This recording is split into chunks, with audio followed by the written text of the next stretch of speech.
yano di seven no to tu fo acha me o mampani anu di semani edamasi nyame hira mo nyina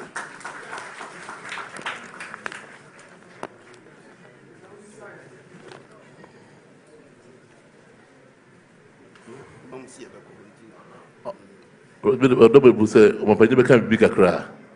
We are getting out to random.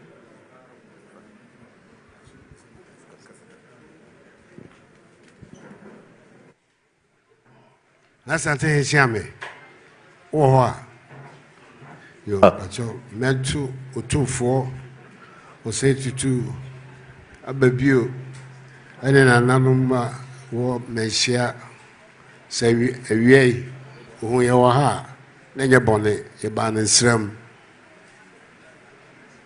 They said, Minister Kaya, na Fibia Bomba de Semi Babu Pro Ghana, man, you know, when I'm sure Eddie Cosso, teacher Juma, a ban a year. Now, your coupon she say, Manaban say, and ne, and a do, Semeba Asante Memo. And then so Quesiada, the Baby Shassi, and I said, me call, Namco Jinsha, Yacopo.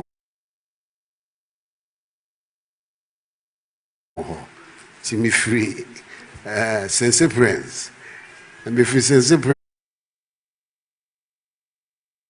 friends as a baha. And Shano Emi no as a Messaka and San Asante Moore. Bako, Ayonako Ponde, the Bako Susu, Ayo so dear. The buyer, a 72 and Namuno.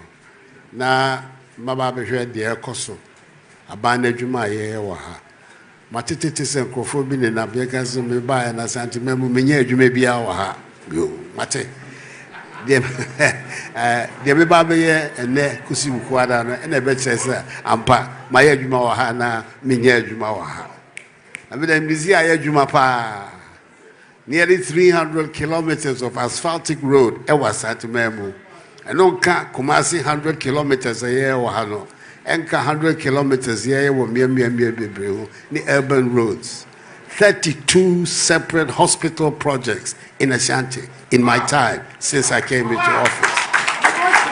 And when now one year I said one day I said the intro and the fra and the babu my it's me who baby I want to talk. I never go so me there. Nana said me breast hano.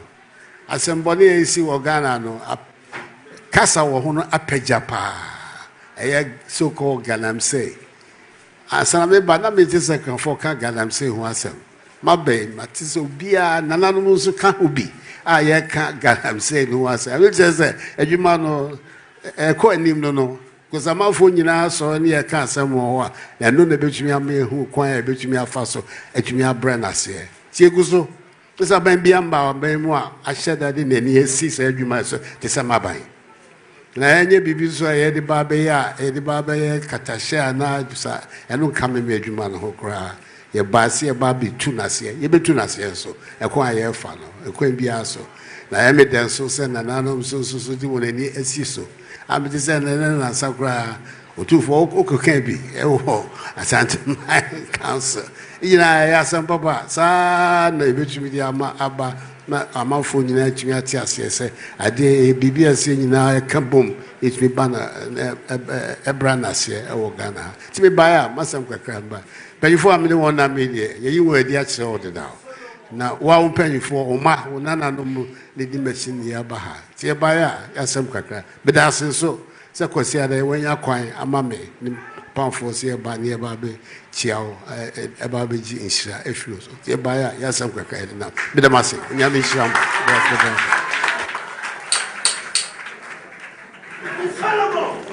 Monsieur Bro, the minister, or Chelsea, what over Bro, Penny, do her, or Baba Chiao, or the Kay in a palm for, or no one in the editorial, or my penny seven or Nantiqua, or Bayano, or the a year snap, Pentuncia, so I don't know, or the born mano, and a brandy, a whole door, a car, me new. And wadome brew champagne and yeah brag label so eka ho Adoma Obuamade, Naima Buamade, Ranamon Buamade, Ochame Bomade, Akachi for Bomade, and I Hinko Bomade. And Penny was so Adome Brew, kind or do I sit or by said the Obaye no, Afibia or just was say, Obaqua Pro, I was a bit, and then I also say Obas and remember her. Now Obaye so Adome Brew, son of pay. There's so Sebi Okone Anglican Sebi Casimo Ekokosum, Oja Mishra, the Shana Binu, so or Giansana of the Jumediase.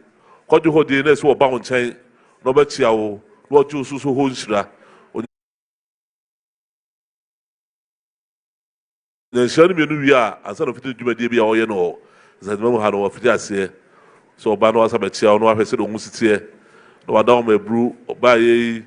And some baby Ecosuo or some pipe alternative. Some Manful baby so can some so about Yankee was a number. As far to do, I know whom had there. Official cinema for whom you dear would be. And then there was a way so I come home. A hospital so back my converse, a Jasabe in Sia. Our Yan was a number in Nano, the pencil, Sebi Waye. And nobody be Sebi Wayanos and Numhano. Or by your power to ma, Monfort who's ampa, one penny Sebi or by Onya Santi infim cry. And nobody be or Honoma, or they go Quamu, the way we in Yano, or Bow the rule or power to one month for you say, then you was St. Hanum. I don't know, Bruce, what was a papa, a galam say one some so, Sebi, or my penny be a mouse, so Sebi, Monfort can't want some that. Nam so didn't necessarily so to us, you know, a month for a can't want some. And so Sebi will say, my part as opposed to us, then answer crowd is also quite a can't want some more. Regional House of Chiefs. Didn't I know Sebi at the par? What they was a segment didn't know, I see it too. Or so, boss, Sagaram said, Ansan Sebi, a member so and so be free Sebi Kunagas. Now, two I say, maybe Biano, Eddie could be about Santa Mina Ghana, my name. Or so, course, there was so doing pipe botany. I could just send name, or there was in the painful by as the Cassina at the mouth.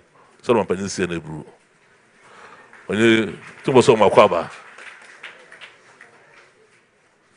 Jom. Jom.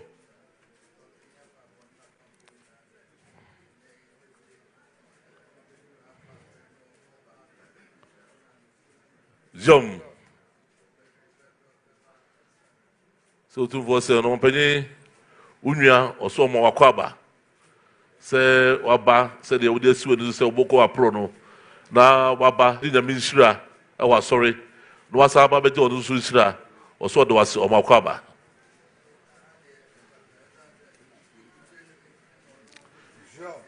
Yum.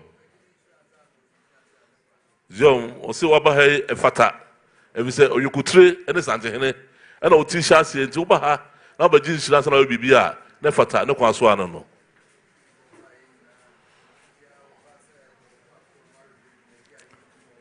Jom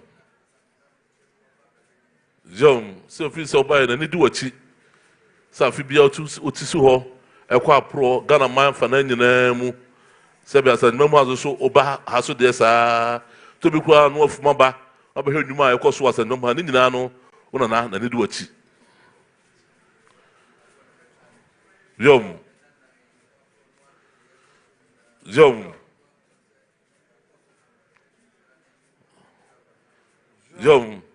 you was the Okacho and so then Pabon to tell Chile. Said a night I obey Dino was at Mebra. Said, you know why, yeah, there's what my could do, before whom the rule, by pound to ma, one foot in answer, and say, and pat, opens with the wire, any, the old bumpire say, the way you be as well, or so, not the Papa Tawachi. Jom.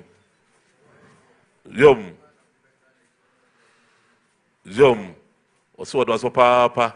No bay so, Mamma for whom you are with was and no more. Or higher than idea. Then Papa better what you open with you, may have a crown on San Bacoacono, or Babata Wachi.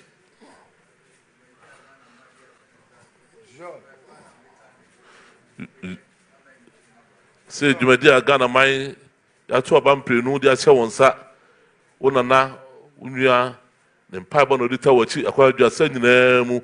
saa na ɔsrɛ na nanom nsɛmafo nyɛ sɛ bɛta wɔakyi kɔpem sɛ odwumadi bɛso no na de animonyam kɛseɛ aba asanteman ne Ghana man mu sɛ deɛ wɔka kyerɛ no sɛ ɔsɛ nyame nhyira ɔsɛ na nam nyina nhyira ma wo sɛ ɔma ahoɔden na de ɔyɛ biara no ɛnyɛ nkonimdie ɛma Ghana man ɔde wase so aba nnɛ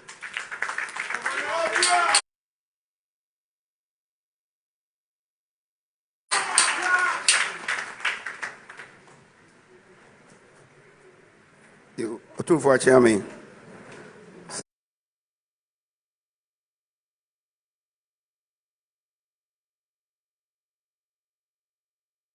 Zamria Omampeni abɛkyia ne nua ne nadamfo na ɔno nso agye ne hyerɛ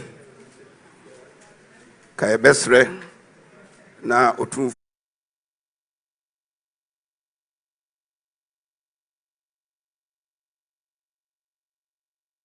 for me akwan anke atoa so akọ yenia na asante hema ho no no nso wakyia no ansan ne akọ no Otumfo akyia me kasa ne nyamu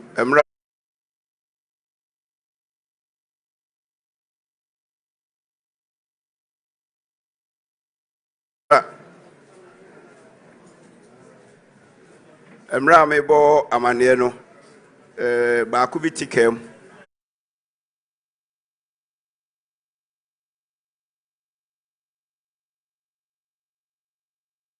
akona na asante hema ho na ono nso ye na kodi enkomo ndase Mr.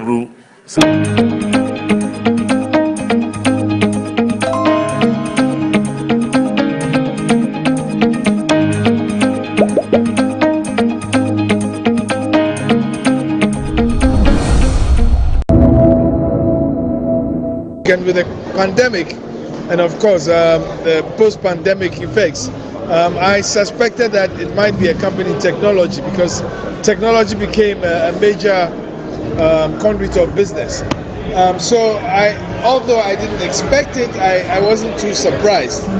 And the usual suspects that we see this year did not make it to the top 10. We had a new list of companies that somehow showed resilience even in the difficult times of the pandemic and post-pandemic.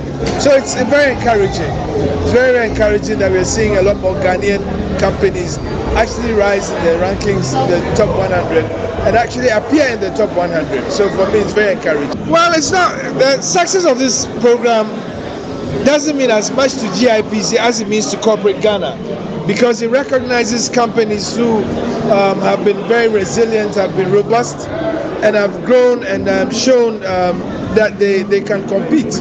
And for us, I think the importance is the fact that we expose these companies and support them to grow, but also that Ghanaians get to know who their top 100 companies are and realize that they are doing good work and in the economy, and they are the Ghanaian companies that in the future we'll see as the blue chips, and we'll see also investing in other countries.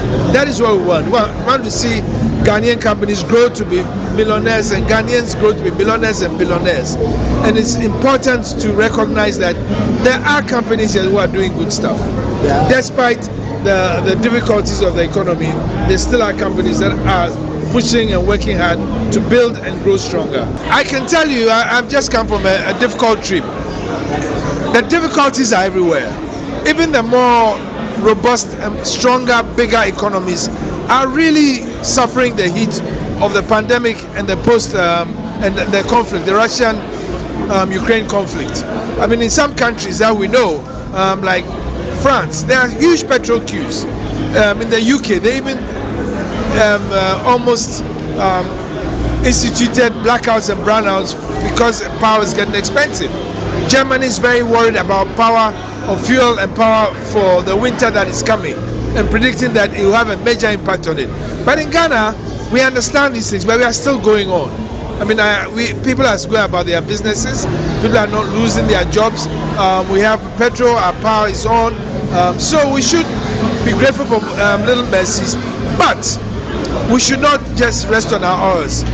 I believe that with a lot of partnerships, government and private sector, and with a lot of sponsorship of the private sector to also seek partners outside, we will overcome. I can tell you without a doubt that because of some of the things that are happening in the world, new relationships are being formed, new partnerships are being sought, new markets are being looked for, and Ghana remains extremely attractive to foreign direct investors. I'm seeing a lot more people coming to inquire about what they can do and how they can do it because they are finding their traditional markets tough, and they realize that Africa, and perhaps Ghana, is a very good place to start business and grow into the African continent. And I did mention, you have a continent that has 1.4 billion people, has almost all the resources that are required for energy transitions, and yet has all the land that is required to feed the world. This is a place where investments are going to grow.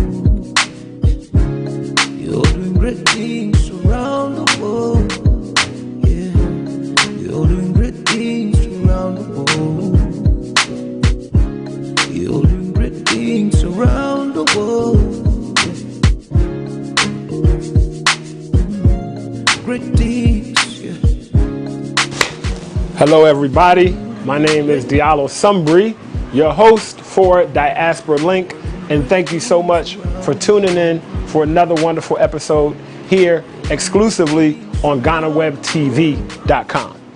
Diaspora Link is a show that deals and addresses directly the bridge we're all building between the diaspora and the African continent, located right here in Accra, Ghana, West Africa. Today, we have an exciting guest, fresh out of Brooklyn, New York.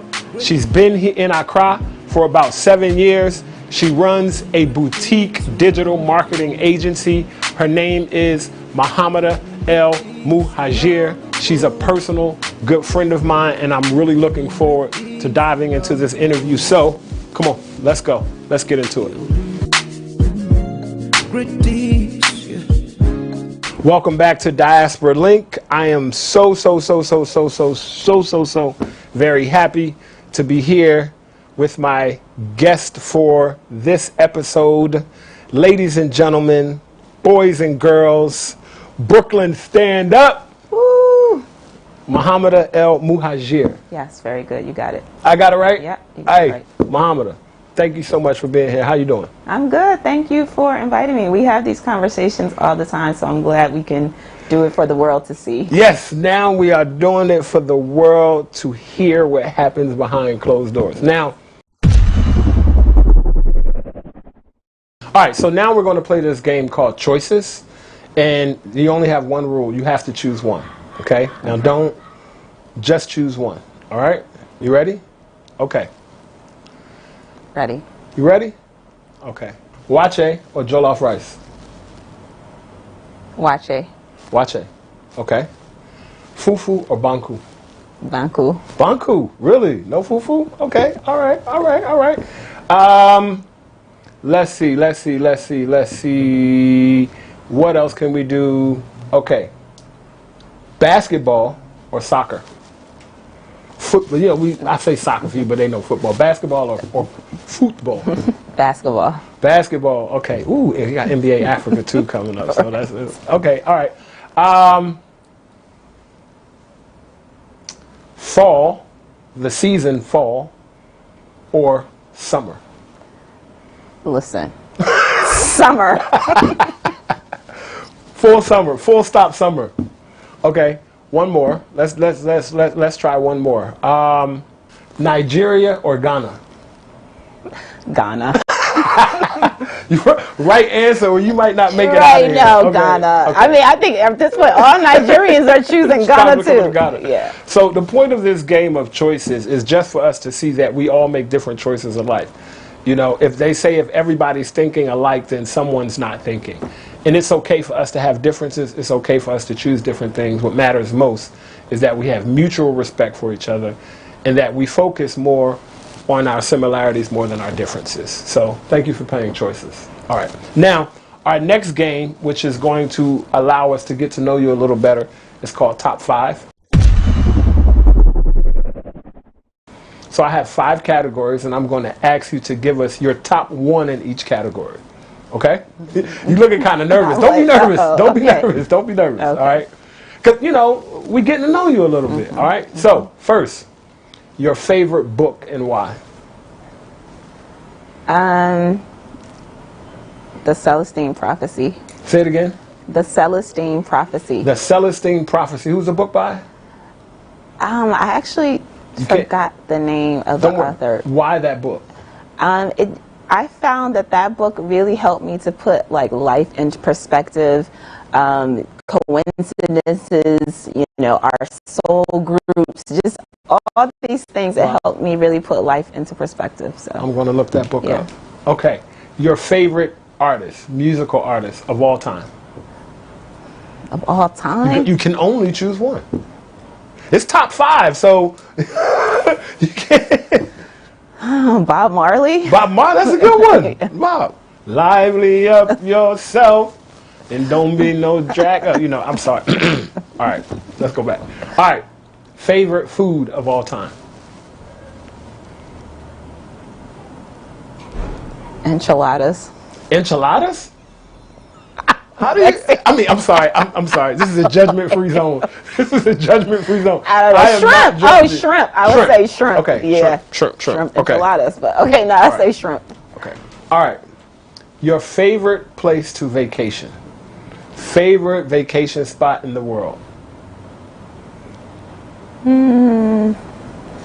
Rio. Rio. Nice. You fancy, huh? I see you fancy. All right. Last one is your favorite sport. Track. I went to Howard on a track scholarship. Oh, nice. I'm learning something new. I think, did I know that? Maybe not. I don't know. Track. So definitely track and field. What did you run? Middle distance, the 800, cross country, mile. Nice. Yeah. Nice. So I'm track. Okay. All right. So now that we found out some of Muhammada's choices and we found out her top 5, let's dive into the interview a little bit more and find out exactly who Muhammada is and why she's here in Ghana.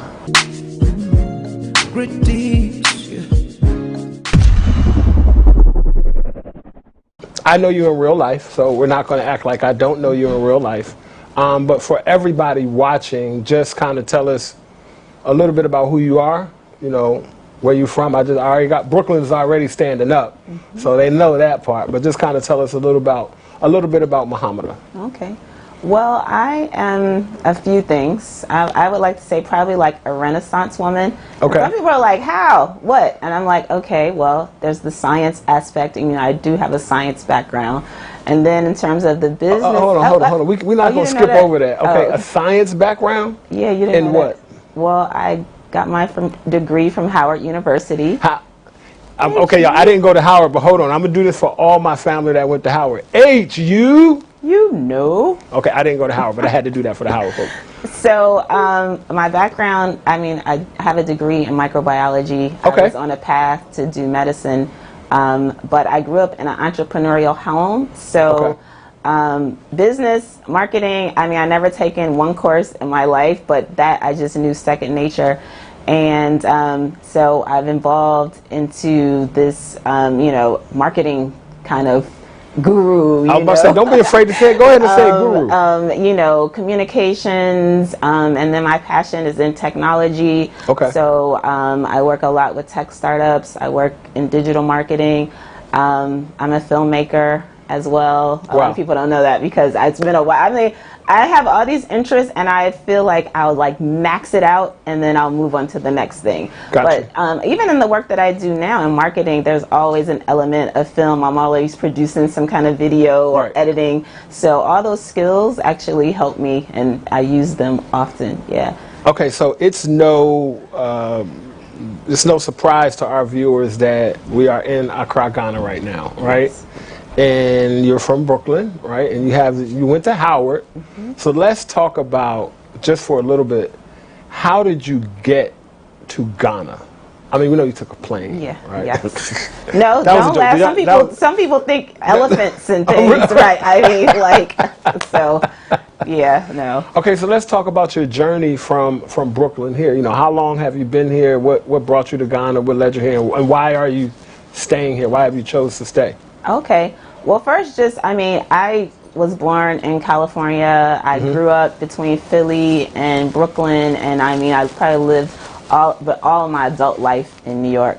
Okay. But I started coming to Africa as a teenager. So, I turned 16 in Nairobi, Kenya. That was my first country that I ever. So this is not new. This ain't new. You ain't new to this. Here to return. This ain't new. You ain't new to this. You true to this. No. Yeah. So your Sweet 16 was in Nairobi. Yeah. Yo, that's dope. Yeah. So that summer that I turned 16, I did a summer abroad, 2 months.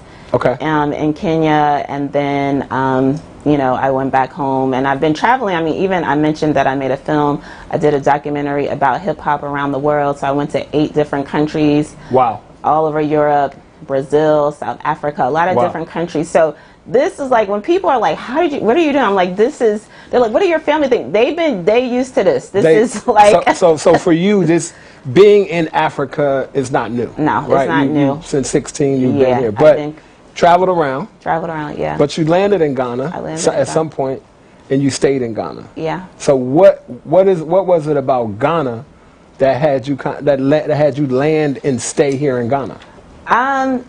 Really, I wanted to be in Nigeria. Okay, so Ghana was like a. God, let me tell you. So I worked. Wait a minute. I'm learning some new stuff here. So I think you know that I worked at Nike, right? Yes. So I worked at Nike for 4 years, entertainment industry, and then at some point I was like, this is just not what I wanted to be doing with my time, energy, life. This corporate America ride is not for me. So remember when Dave Chappelle ended his deal and went to Africa? Like that was like when he went to South Africa and everybody was like, Dave Chappelle went crazy. So I understood. I was like, oh my God. So but I was like, I felt this connection with Nigeria, but literally nobody supported that. No Nigerian friend that I had. Oh, really? Not one person. They just said don't go to Nigeria.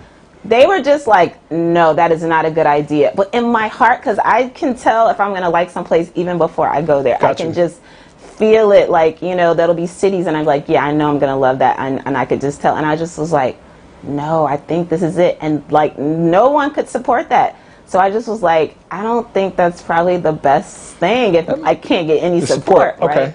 So I'm like, okay, well then there's Ghana, right? So when I left Nike, I was like, I'm done with this corporate, I'm done with entertainment. I'm going to go back to school, and I'm going to do something more important for the world. Okay. And so I came to University of Ghana. I did graduate school at University of Ghana. What did you study? I studied international relations. Okay, you know what? Yo, this is crazy because for as many conversations as we've had, I'm learning though. I'm fine. I'm good. This is good. This is good information. So that was Ghana in 2003. Okay. So it was So you came here for school? Yeah, I came here for school, and that was like. But hold on. So I'm familiar with the college process. You going to grad school. So how do you search grad school and say, I'm gonna go to the University of Ghana? So I wanted to come to Africa. Okay. Okay. It needed to be in English. Okay. Okay. So you narrowed down. Narrow it down. I wanted to be in Nigeria, but I chose Ghana. University of Ghana is not hard. There was not a lot of options. Right. So I found this program. I came to Ghana before that and just bum rushed the office. There are things I just love about Africa. I don't know when the admissions process. I'm like, who's the person I need to speak to? How much do I need? Am I in? Can I come back in August? Great, done. Right. So I did that, and this was a really culture shock. Not Africa culture shock. I've already been to Africa, but my life that I was leading before then. I had a corporate card. I'm at the Grammys. I'm at MTV Awards. Right. The work that I did was very like celebrity and everything. Right. So now I'm like, on Friday, I quit my job. Wow. And on Tuesday, I was on a plane to come to Ghana. So I'm like walking through dusty roads.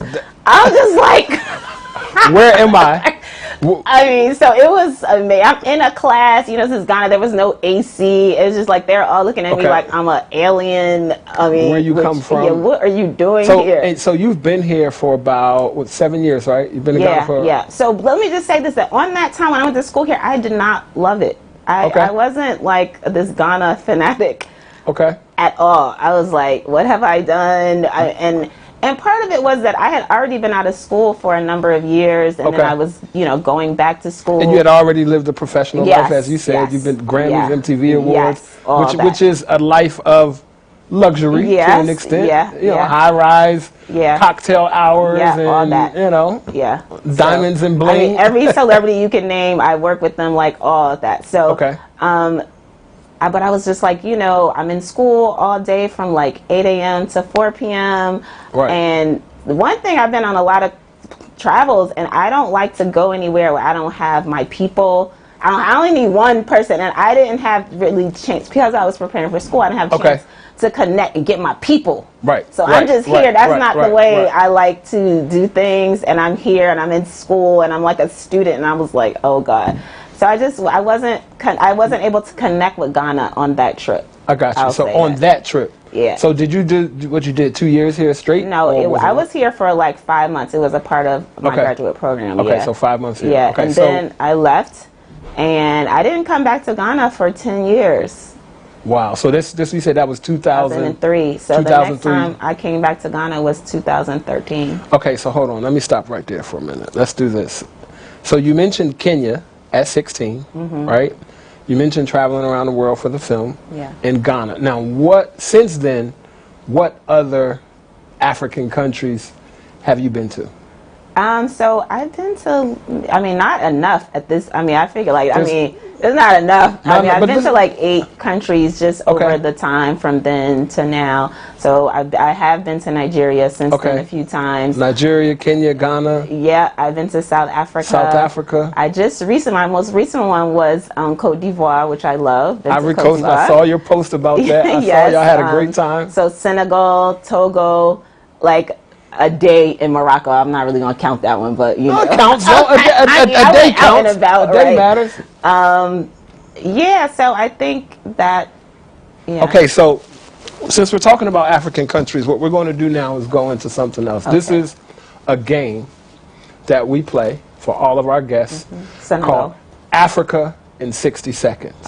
We're going to start a timer, and what you need to do is name as many African countries as possible that you can do in 60 seconds.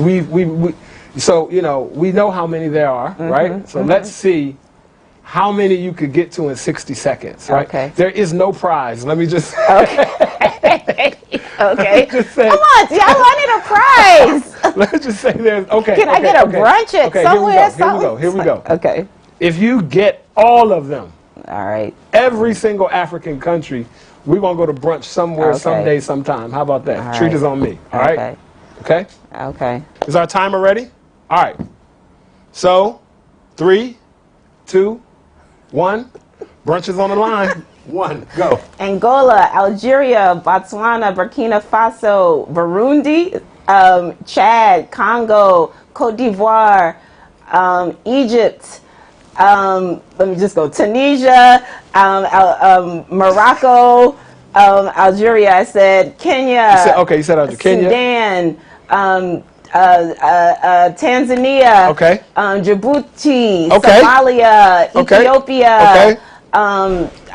Niger. Mauritania. Mali. Senegal. Gabon. Guinea. Guinea-Bissau. Zimbabwe, Eswatini, what else? Namibia, Mozambique. Okay. I said Angola, Chad. Okay.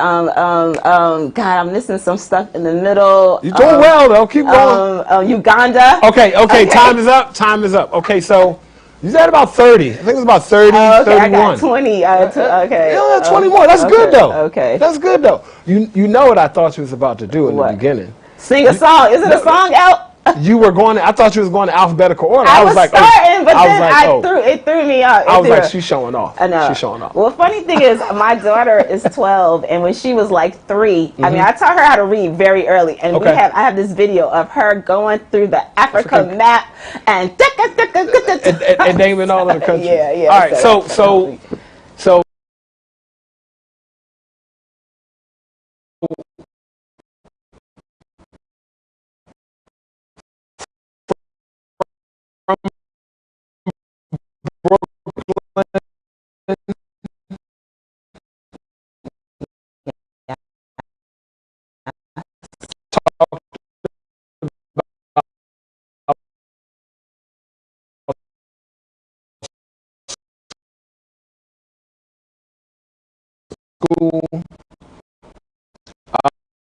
Talked about some of your professional career, you doing grad school.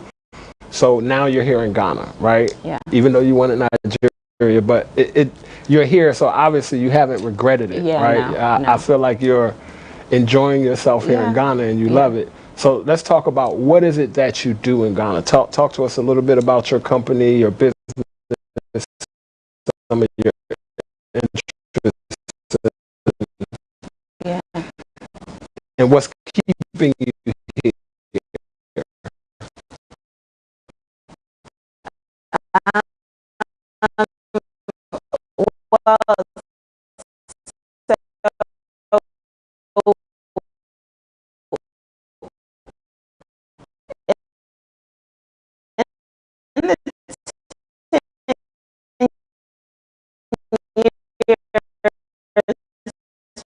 From like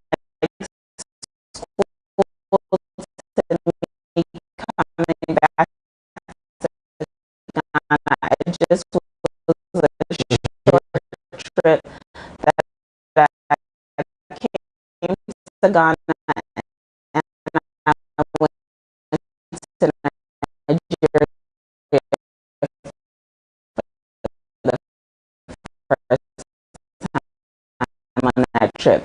Okay. And the difference between, I mean, a lot of development had happened in Ghana in 10 that 10-year period. Yeah, I mean, like, huge development, right? It's still... Yeah, as it's still happening very I look fast. like downtown D.C. with all them cranes, or downtown Manhattan with all the cranes that's up there. So it's definitely moving fast.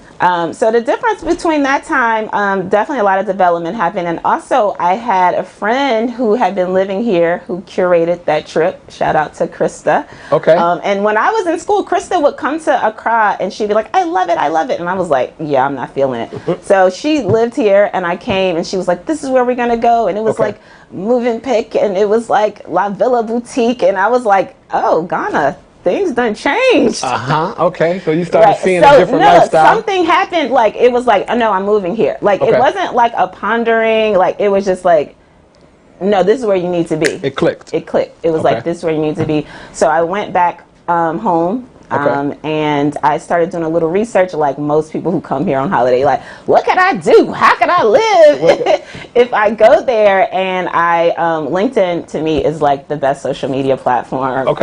I need to do an ad for LinkedIn. Go to LinkedIn. But I found this fellowship, right? And it was at this place called MEST, which is Meltwater Entrepreneurial School of Technology. And they run a school where they train tech entrepreneurs.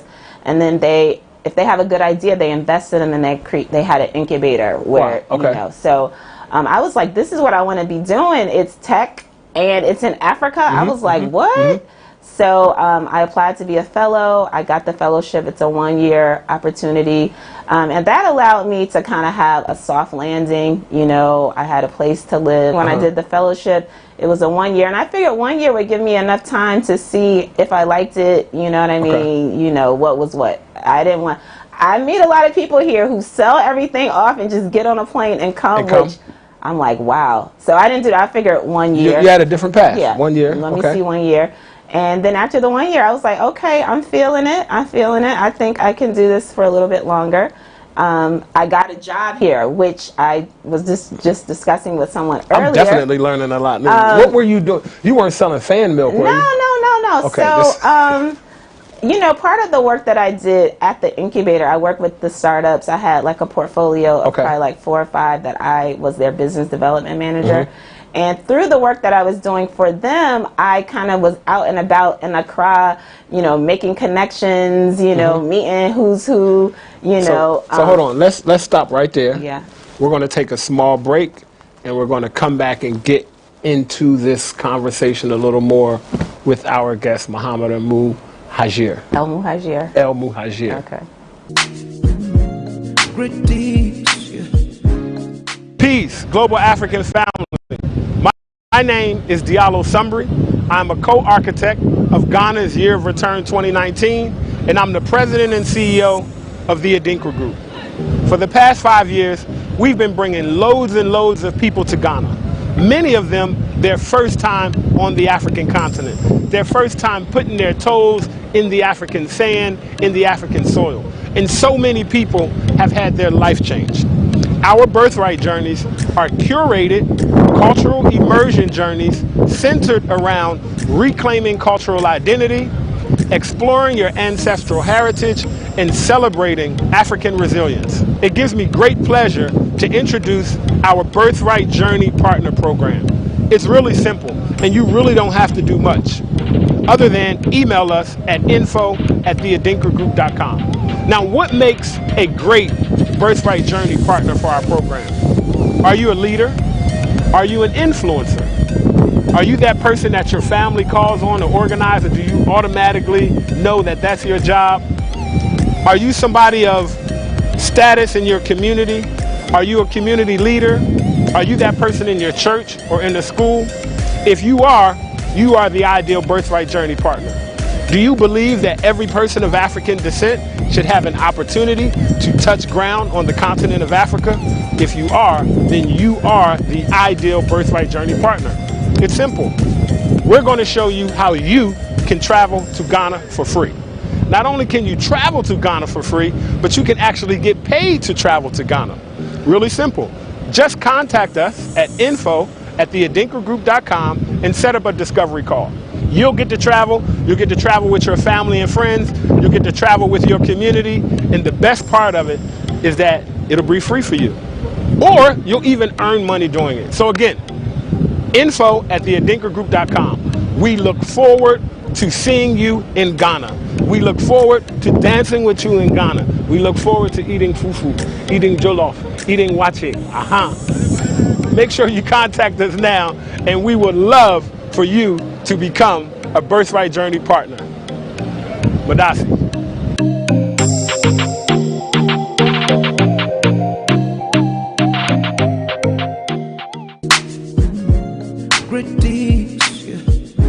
And we are back. Accra we day. Accra we day. Okay, Muhammad. Yes. So let's dive into a little bit. Let's talk about Wax Print Media. So tell us about Wax Print Media. It's a boutique digital marketing agency. What exactly does that mean? What do you do? So we provide digital marketing and communications, PR strategies and execution for a wide range of clients. The bulk of our clients, I would say, are multinationals who are operating in Ghana, and a lot of them across West Africa. And why they're drawn to us is just because of a lot, you know, I have corporate experience, right? And digital is a fairly, you know, new sort of area of marketing. A lot of very young people, you know, work in that space, and a lot of times they don't have the corporate experience, so they don't understand the needs of what a corporation might need, the turnaround time, the communication style. So we've kind of found a niche in that, and you know, just some of the clients that we work with here in Ghana Air France, KLM, Jaguar, Land Rover, Pernod Ricard, which is a French distribution. These are not average clients. Companies, you know, and then some local companies as well. You know, it's not, I mean, my passion is startups, so I always, whenever I can support entrepreneurs, I definitely do that. But I will say, as a business person, you know, people who pay you like 1,000 CDs want more than the person selling you 100,000 CDs, right? Like, so, and getting your money from a smaller business is a little more challenging, right? So, a little more challenging. I'd rather work with companies who have a line item for marketing already, you know what I mean? So those are the types of that gets rid of some of the wahala. Okay, no wahala.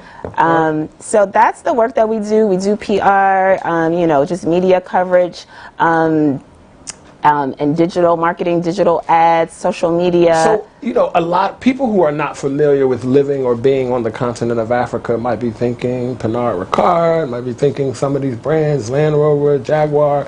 And I don't think people know that Ghana and a lot of other countries in Africa have these luxury brands that are operating. And I know that you deal with some luxury brands and you are promoting and marketing luxury in Africa and African luxury. Let's talk a little bit about that, right? You know, because you know everybody is like, are you really into luxury because you got a Gucci belt? Like, you know, you see a lot of people with a Gucci belt, but you got on some Old Navy jeans and Gap T-shirt. Talk a little bit about your belief in marketing of African luxury brands and how, what is that like here, you know? Yeah, well, I mean, it's something that's interesting. People think luxury are like these designer labels, right?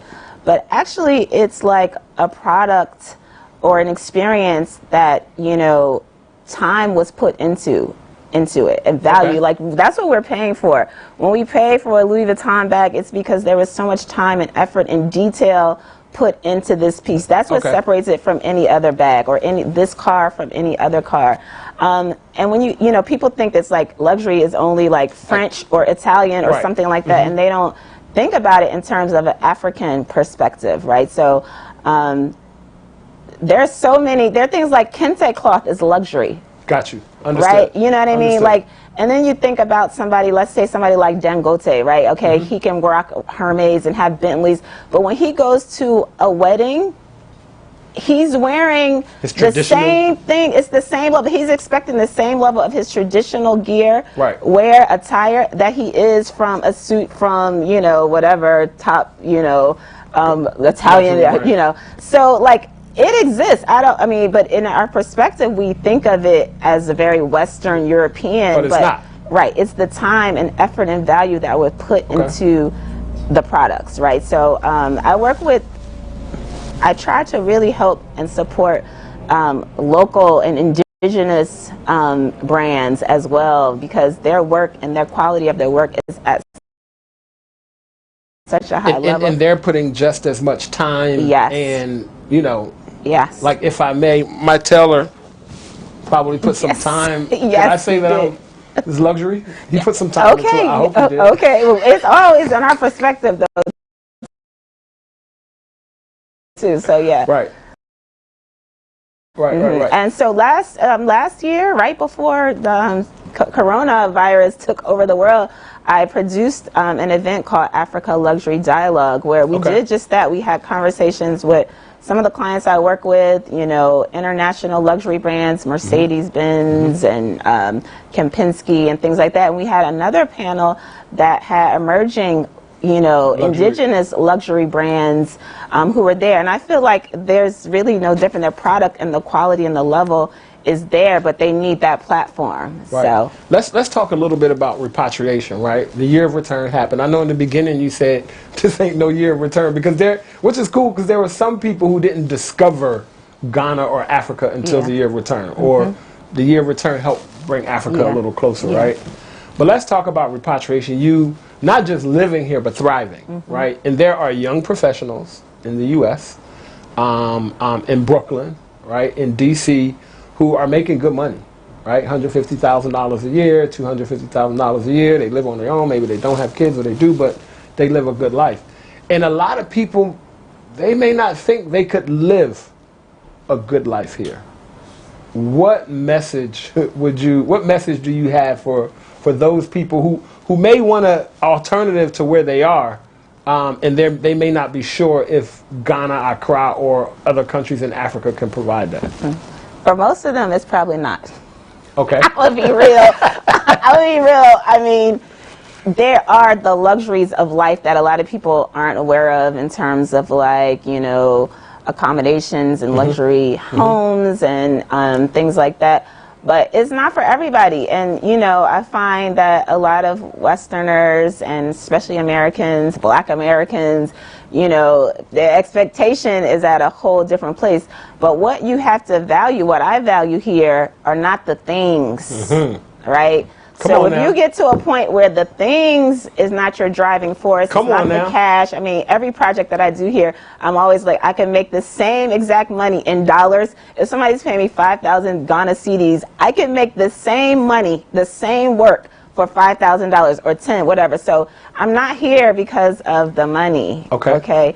I'm here because of the feeling that I have. You know, as a human being, if that's more important to you, then you can deal with the electricity and the ditches and all the drama. Go deeper. Tell me, what is that feeling? Like, talk about that feeling that has you here. Because in real life, for people to take a pay cut, it's got to be something. It's got to be something, right? And it has to be something serious. Like you, I definitely took a pay cut when I decided to come here, right? Which was, again, I get that feeling, but I want you to talk a little bit about that feeling. So one of it is, like, you know, when you live in the West, you know, you're under the subjugation and you're under the standards that you just don't fit in. It's like you're a square and the standards is a circle, and like you're just never going to fit. Trying to. Yeah, you're trying to fit in, and it's like, but I don't have to do that. We're like totally different. Like, you know, I know a young person, and she was like, oh my God, I think Taylor Swift is so beautiful. And I was like, well, I think Lupita Nyong'o is beautiful, right? How can you compare the beauty of those two women? Like, you just can't, right? Like, I mean, you can say both are beautiful, but you can't compare, right? So I feel like that's how we are there. Like, you know what I mean? Got you. You cannot, like, nothing, we're completely different. Our taste, the taste in our mouth I don't know if it's melanin in the taste buds, I don't know. But the food, the way we taste food is different. That's why it's like soul food, right? You know, the way that we want to wear our clothes is different. And we're constantly being judged at all times because of it. When you come somewhere like here, you're like, oh, this is normal. So would you say that there's a level of freedom? Oh, it's definitely freedom. But not everybody wants to be free. Say that one more time, please. Not everybody wants. So if you value freedom, then this is the place for you. But if you're more concerned with money and things and bling and all that, then stay where you are. This might not be the place for vacation though, because repatriation is not for everybody, and that's okay. I'm not like this person trying to like force everybody to move back. Like, come for vacation. You need this. You need this in your life. Let me ask you this question: for people who are considering it, right, and they feel like this is for them, top 3 pieces of advice for people who may be considering it, who maybe they don't know it's for them, right? But what are your top 3 pieces of advice for those people when they come to visit or they're considering it? What should they do? First of all, they should realize that it's not America, it's not England, it's not Germany, whatever it is. It's just not. And if you want that experience, you should probably stay where you are, right? So just accept it for what it is. That's like the #1 thing that I would say. You just have to accept it, you know, for what it is. Like, if you went to Mars or somewhere, you'd be like, this is Mars. You wouldn't constantly be saying, back in America, or back on Earth. Yeah, back on Earth, right? So just let this be what it is, right? Also, I would say you need to have that stream of income in your euros, your pounds, your dollars. Keep whatever stream coming, whatever you can. Nowadays, we're lucky. There's a lot of virtual jobs going on, different things. That little stream. So you're not here for, let's be clear, you're not here for the money. There's a quote that say money ain't everything, but it's up there with breathing. You're not here for the money. But there's money here. But there's money here, and you still need to have that coming in, and you're saying let it be in another currency, the currency it's where you ideal. It doesn't have to be a lot, but just to sustain, because definitely Accra is a very, very expensive city. I mean, even in Africa, on the continent, you know, it's quite expensive. So you can go through a lot of money very, very fast. Right. Facts. Very, very fast. Facts. So, you know, just kind of manage your expectations. Right. People think, I'm going to Africa, it's going to be cheap. No. So get your dollars together. Yeah. So that's something that's very important. And also, I would say, specifically to maybe African Americans who are viewing coming to Africa very kind of like almost in a fantasy, you know, kind of ideal way. Like, guys, this is real life. I mean, it was a long time ago that we left here, and not everybody even knows the connection of how African American. And I could imagine from a Ghanaian perspective, they see black people all over the world. Like, we're just like some black people who are there, just like they see people in Zimbabwe, or like they don't. Most of them don't even know how we got there. Just like they don't know how. Everybody doesn't share that same emotional tie with the transatlantic slave trade. They don't understand the anger. They don't understand the frustration. They just thinking you black like I'm black, so we all here.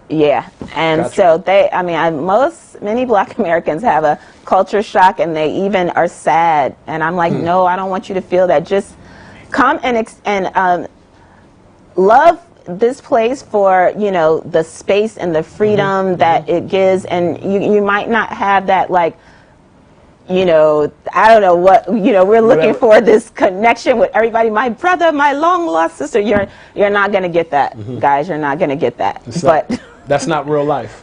No. I mean, you know. No, that's good, because this ain't reality TV. Yeah. So those are probably like the top 3 things. Just kind of like manage your expectations and understand we all look the same, but we have had a very different experience.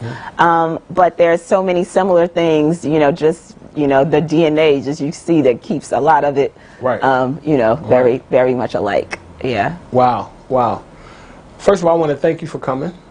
I've learned a lot more about you that I didn't know. You know, I don't feel a way though, because now I really feel like I know your story, right? Okay. And one of the things I'll say, like, you know, I meet people here who, and it's like, are you going to this event? And it's kind of known.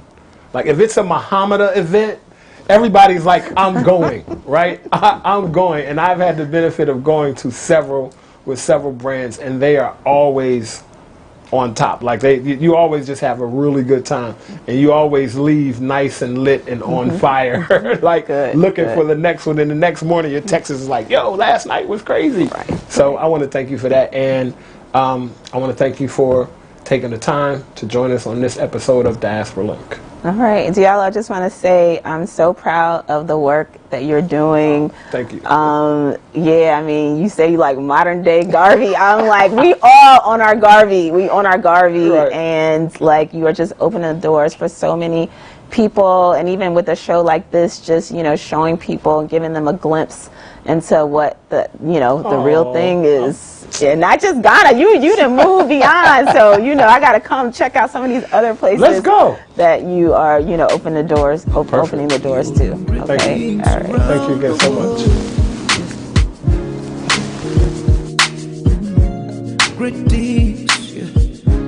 Thank you all for tuning in to another episode of Diaspora Link.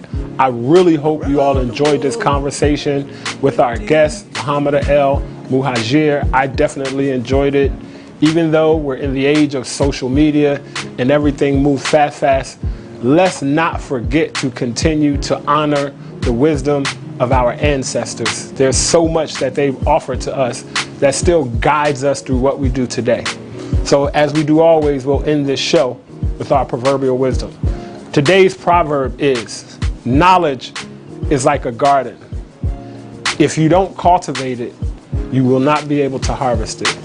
Take that to your heart, take that to your mind, think about it, have a conversation with your family and friends about it, see what it means to you in your life. I'll see you next time on Diaspora Link. Peace. You're doing great things around the world. You're doing great things around the world. Yeah, you're doing great things around the world.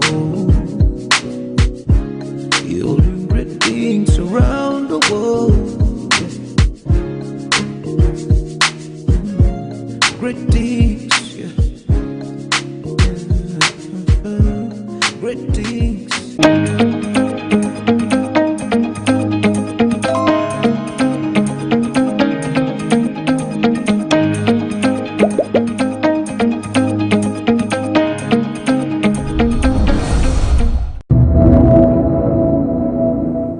You've been in the industry for years, and I'm sure you've had a personal relationship with Eko Blanson. Yeah. What kind of relationship existed between you and him? The usual cordial relationship. Eko has been a brother, he has been a friend, and more also a savior. Not a savior as in Jesus Christ, but he saves you when there is a problem. He gives you advices. He's just a cool, down-to-earth, calm guy. That's him. The news on the Monday, how did it come to you, and personally, how did you receive it? How did you react to it? Of course, it came to me as a surprise, a shock. Initially, it was a shock. Then I was surprised, and then I had to take it because death is inevitable. I was shocked from the beginning. I didn't believe it, but from the courtesies that the messages were coming in, I realized it was real. So what else could I have done? Just pray to God for him to give him eternal rest. That's it. You just penned down a message in the book of condolence. Would you mind sharing what you said to Eko? Yes, I am here in my capacity as the Ghana Actors Guild Greater Accra Regional Chairman. Yes, Ghana Actors Guild Greater Accra Regional Chairman. We have a national president, but I'm the Greater Accra Regional Chairman. Every morning, Eko, on our page, on our platform, Greater Accra platform, he shares a message, motivational message, every morning. I think I have some on my phone here now. The day he died, he didn't bring any. So what I wrote there was just simple, that he has paid his dues. We thank him so much, and we pray God keeps him. God knows best, so we leave it to him. Talking about paying his dues, what was so special about Eko and the way he brought his expertise as an actor to bear? Eko was not only as an actor. He didn't only play a role as an actor. He won't, if I don't know, he once worked with one of the breweries, and then came to work with Coca-Cola. Then later with the media houses. But when he was working with those beverage companies, I had the opportunity of meeting him whenever we had a program, and he was so quick to respond. Eko, we did okay. Then they gave us souvenirs to share or to use for the program. So I personally had contact with him, and he was such a person that when he's not seeing you, he calls you to find out if you are there. Hey, my brother, not today, let's all catch sort of. And he always tells you that let's pray things get better, and we'll do it well. Especially when we meet somewhere and things are not too well, like the guild or the acting industry is not. Especially I was that's what they keep saying. So that's it. Finally, considering the kind of person that Eko was and how he sadly passed in such a flash, what do you think is the lesson for all of us, and especially people within your fraternity as actors after that? Well, from what has just happened, I believe it's not the first time it is happening. As we are mourning Eko, I believe somebody might have also lost a loved one. He just said, oh, tomorrow morning I'll see you. And the next moment they said he's dead. What I pray, what I say is that we should all be mindful of our God. The world, they say, is a passing stage. So let's all be mindful. We didn't know. I saw a video of him trying to do a selfie at a hospital. And I asked myself, did he know he was not going to come back? He didn't know, of course he didn't know, but yes, that is life. So I pray that we all take cues from it and then prepare ourselves for God. Yeah, that's it.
this episode of Talkatainment on GhanaWeb TV, we speak to Sheila Echampon, daughter of legendary highlife musician Ernest Owanhi Echampon. She also doubles as a sister of budding Ghanaian singer Jackie.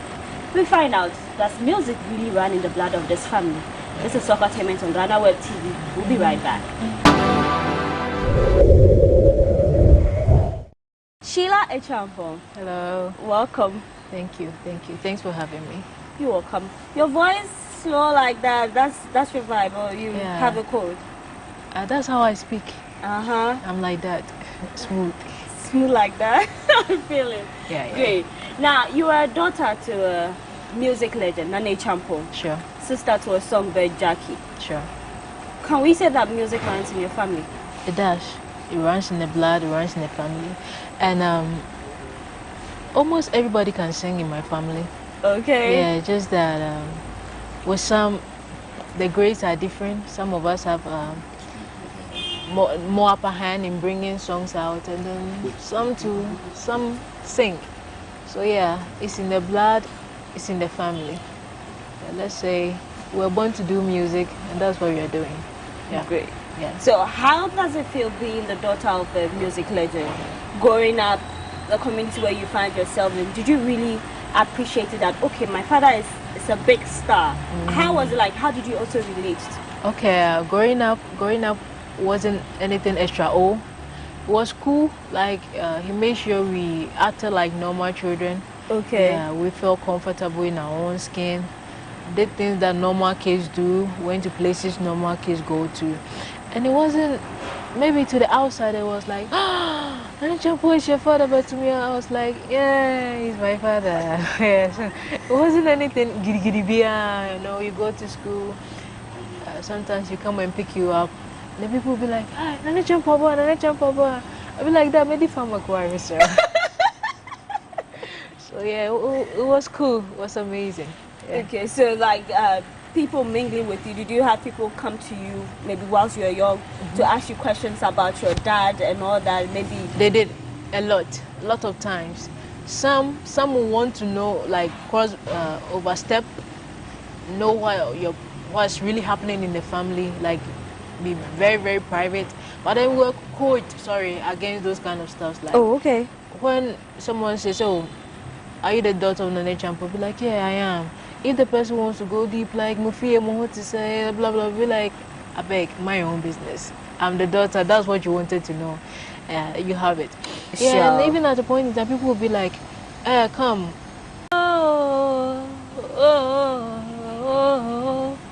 Me pentem, I come in on chan, to crash jay, and my son member why.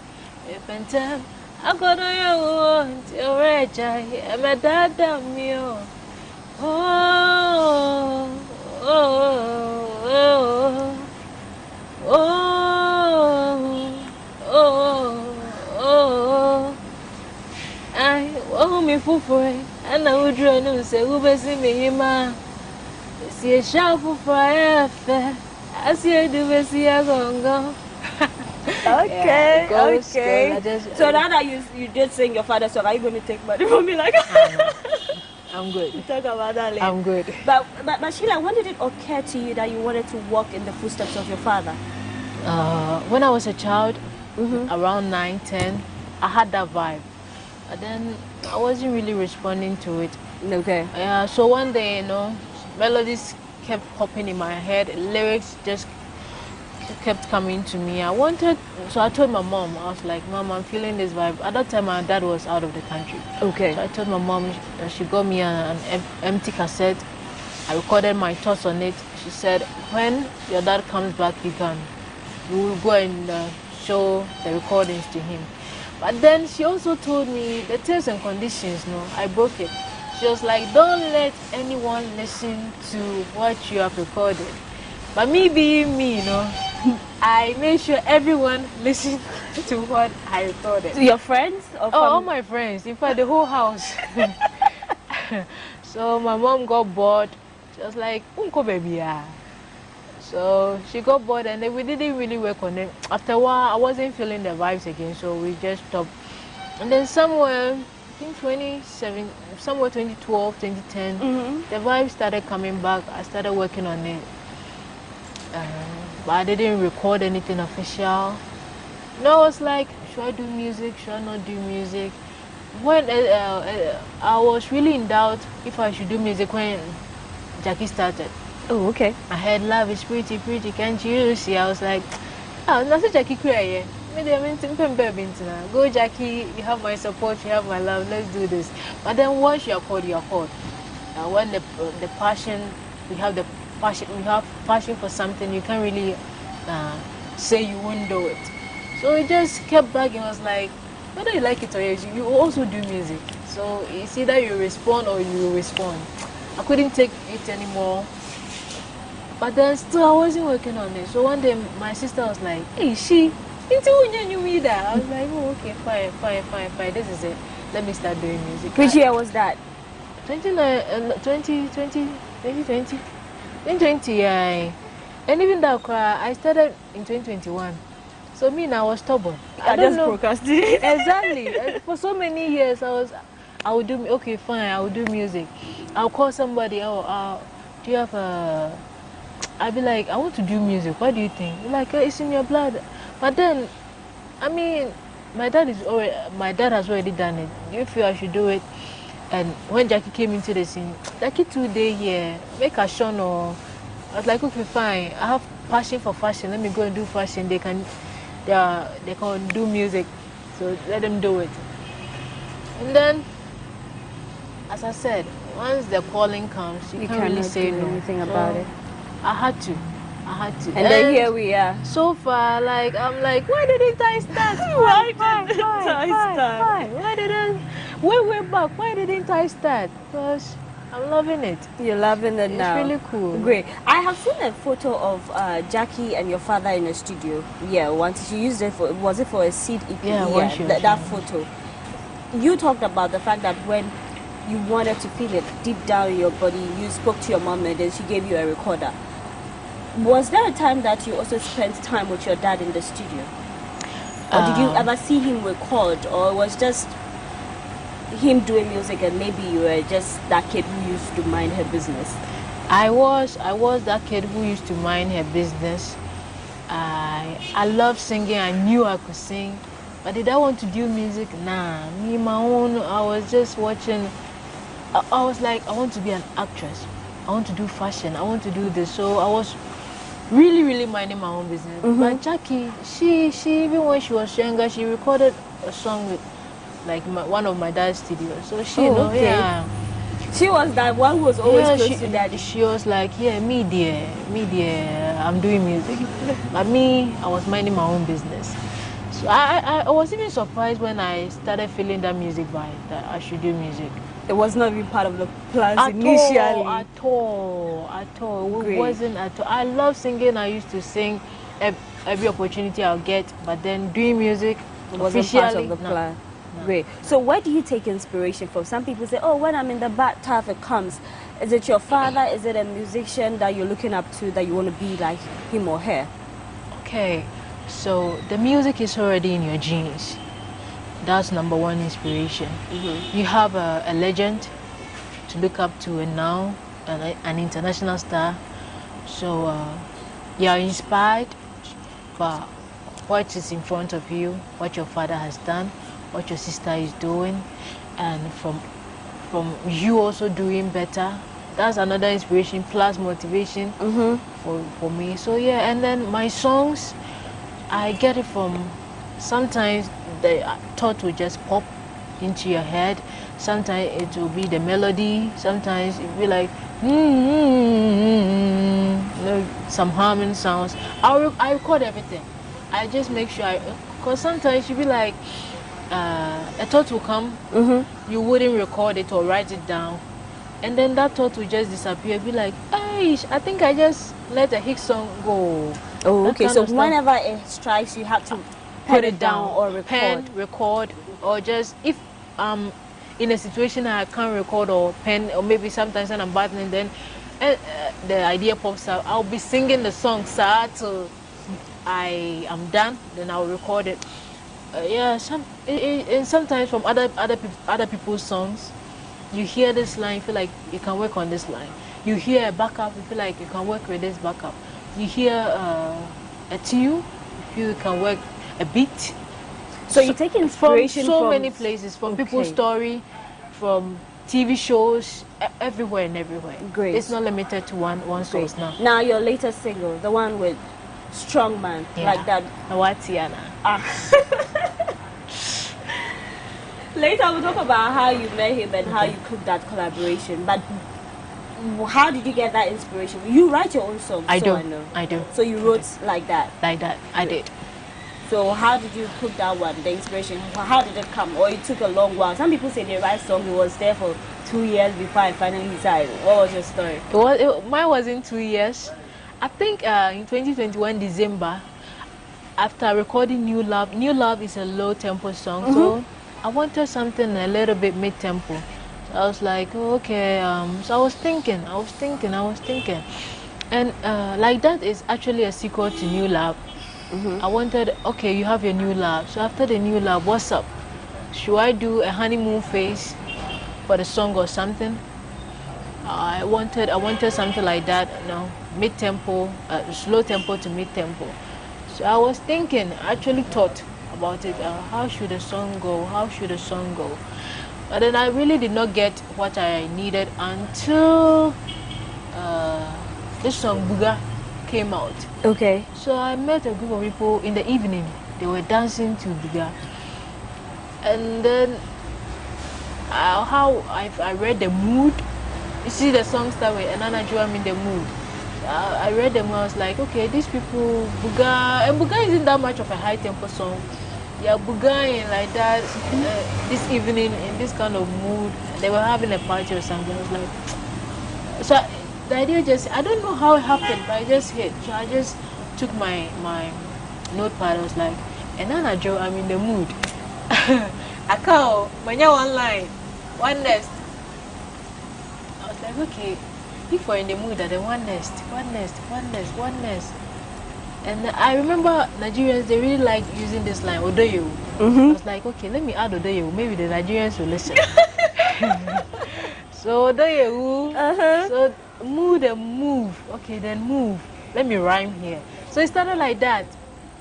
Thanks to Case Daniel for giving me inspiration. So give us a line of like that. Okay. Shake it, wind up, break it, baby, that's right. Shake it, wind up, break it, and now that you I'm in the mood. Adore you, I want to move. Just me and you, move my body to the groove. Me, I wanna dance with you, shake your bum bum, do this for you. I never knew me, yeah. Gonna buckle for you, my baby. Smooth like a lotion. Gonna sound, baby, my man. Like that. Gonna buckle for you, my baby. Smooth like a lotion. Gonna sound, baby, my man. Like that. Gonna sound, baby, my man. You know, sound, baby, my man. Gonna sound, baby, my man. Like that. Gonna sound, baby, mommy. You know, sound, baby, mommy. Gonna sound, baby, mommy. Like that. I learned strongman verses, so let me add it. Okay. Other judge so, Pauti to me so, whether they don't know who are Bentima body was so, other and son I hope my mini go so, and I do you mustn't in my mini Joe, so baby, I'm in the mood. She better make a cry, baby, move. Oh, don't suffer me when mommy good. Ubi news I go for booze, baby, we are good. And every time I cheat to somebody got. Oh God, my baby, your body back. Damn, I tell you lies, so the mean Lucy God. Mommy bomb, no, the be true hard. And I do other feeling near deep, Oh, man, coming home, baby, when your jeep, The jeep never came though. Can you imagine? I love that, and I love that whole connection in the video and all that. True. So how did you get Strongman on it? Through one of my team members. Okay. Yeah, after writing the song, I felt, nah, I need Strong G on this one.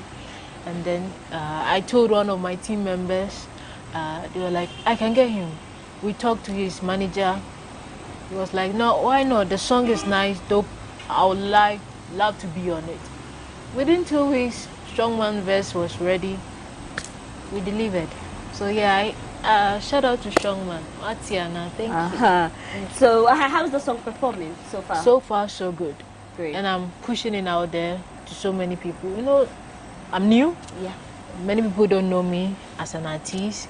So yeah, I'm trying to push it out there, and I hope people accept it, and then they show me their love and their support. And I always, I say, and I'll keep on saying, I am not a 9-day wonder. I'm not just here, oh, Nane Champion's daughter, Jackie's sister, oh, 1 song, 2 songs, 3 songs. Nah, I'm here to stay. Here to stay. I like the energy.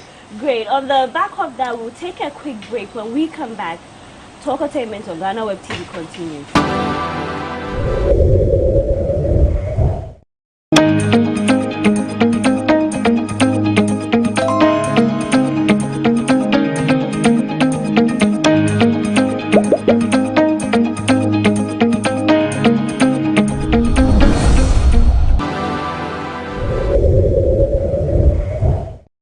Welcome back. You're still watching Talk Entertainment on GhanaWeb TV with me, Paula Amabruni. I'm seated with Sheila Music, daughter of legendary highlife musician, Owanhe Nana Echampo. Sheila, so how's it been finding your feet in the music industry? So far, so good. I love the support I'm getting. Thanks to my dad for paving the way. Bless up Jackie for your hard work. I know some way, somehow I'm benefiting from it. Sorry. So yeah, so far it's not. You wouldn't find it easy just because someone has already paved the way or something. You also need to find your own grounds. You're not, even though you're the same blood, you're not the same person. So it wouldn't be. People would be like, so yeah, okay, oh, so yeah, deal. It will take a while to convince people to accept me for who I am, my style, love me for myself. So far, so good. More room for improvement, more room to show people who I am as an artist, as Sheila. Yeah. Great. So are you looking forward to capitalizing on your father's legacy? And also because why name Padipa? You get what I'm saying? The thing is already there. Baba say dear when the I love that song too. Nana produced hits, like, you know, those people back in the day, like their song, I say it's classic, timeless, and never fades. I don't know how they do it, but you should learn from it because one here today, when we play the song, as you see, you can then sing to it. Yeah. You should. I am. But Sheila, I would ask, what role has your father, Nane Champon, Jackie, your sister, even your mom played in your music career? A lot. A lot. Their support, their words of encouragement, sometimes the fundings, a lot. I can't really put a tag on it. A lot, immensely. God bless them. I'm blessed to have a family like that. Like, go me, go you. So your mom, dad, they are in full support of the path you're touring. 100,000%. 1,000%. Great. 1,000%. Great. Wow. So will Sheila say she will need an open endorsement from her father or one here Nane Champon or sister Jackie to succeed? No. It will be amazing if I have that, or if I had that, Hey, my English teacher why? Should I say it? Okay, so it will be amazing to have that. But then, let me think about this question well.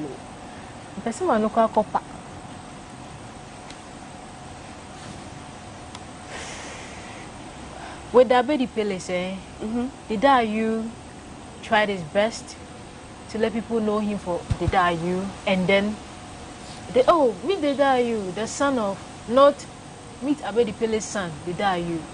So, and the dad groomed him and all that, but then no, he rose some way, somehow by his own works. So I would love it love it. But then I would want to build myself. I already have the foundation, so the building, I can do it myself. Let them support me. Like, go Sheila. Yeah, I like that. And then there's meant to be like, have you seen the way my daughter Sheila is building herself? Have you seen how my sister is doing things by herself? Not with my team, but then, you know, I want something like that. Not like, this is my daughter Sheila. Okay, fine. What did I bet you? What's up? But then when they go in there, then your works are not. There's really, nothing to show for. Exactly, nothing to show for them. So you believe in building the brand now, doing the groundwork, and then at the point when they throw in the endorsement, cool, you down for it. Cool. By that time, I know people know me for who I am. Wow. They have accepted my works, so it will be easier for them to even endorse me. Great. Endorsing a bad person, yeah, Juma will be like, oh, yeah, dear, what's here no power? Yeah, dear, like they're deep inside. Nah. You don't want that. I love that energy. It's the right thinking, because you're always told to do things on our own. So once you're good, you cannot hide it. Okay, exactly. She's okay. Then it means the apple doesn't fall far from the tree. Exactly. Now, would you be okay if we talk about the endorsements? If any of them say, okay, I've got this song, I'm writing this, because if my dad was a Wahi and he says, well, mommy, verse, I'll be glad. So is Sheila in for that? I'll be very, very, very, very happy. Very, very happy. Be like, if my dad was like, okay, this song, look at it. Oh, why not? Like, I'll be like, oh, why you didn't wrote this song for me? And I'm singing it out to you. That'll be the intro. Yeah. You want to crack my ribs like crazy. But then, after writing a song, you know you're a songwriter. Do you give it to your dad to take a second look at it for you? No, all the time. Because I believe in myself. I know I have it done. I can do it. So not all the time. But then sometimes you'll be like, and sometimes they be engineers. When they record, they'll be like, she like wait dear, and me do. They say like that, so not like, oh, you can, and me do. Be like, hey, and you know the engineer. Be like, oh, let's do it. Yeah. For my engineers, for my family.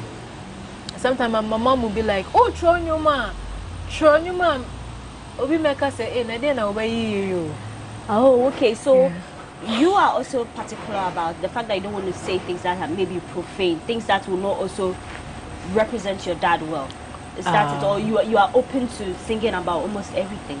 I believe music is an art. Okay. And sometimes you need certain words for certain songs. How you put it is up to you.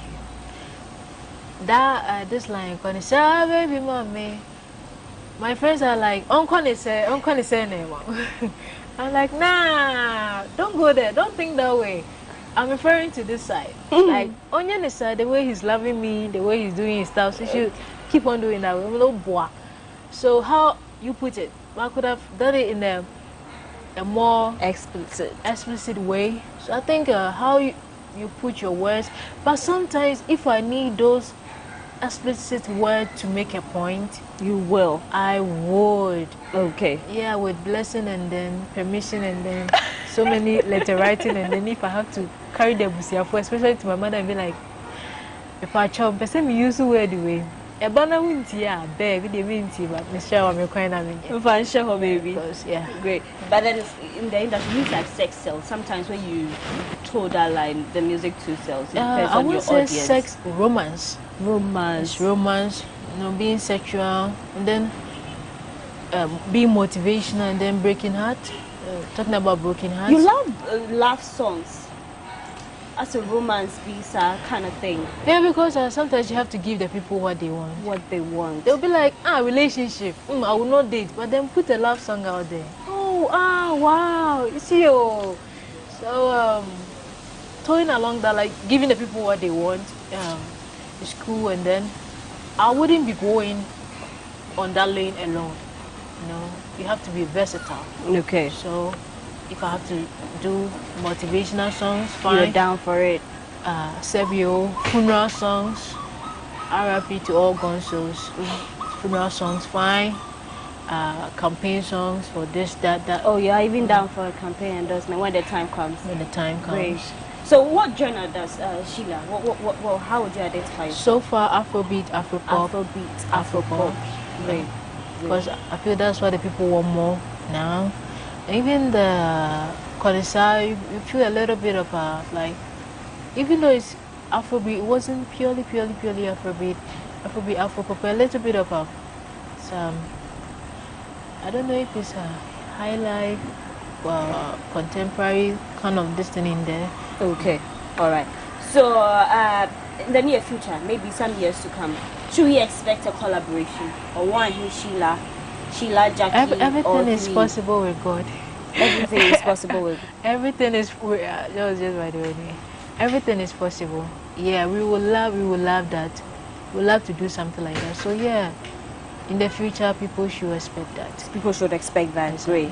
So considering the achievement of your father made a name for himself. Currently, his songs are still back. And would you say that is a very big shoes to fit in or to walk in? Okay. Because his achievement is great.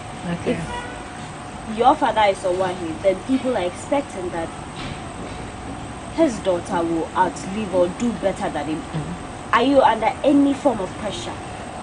Not at all, because Obia shoe sizing. Should I you a vibe? Maybe a size 39. I won't let size 40 or 45 pressure me.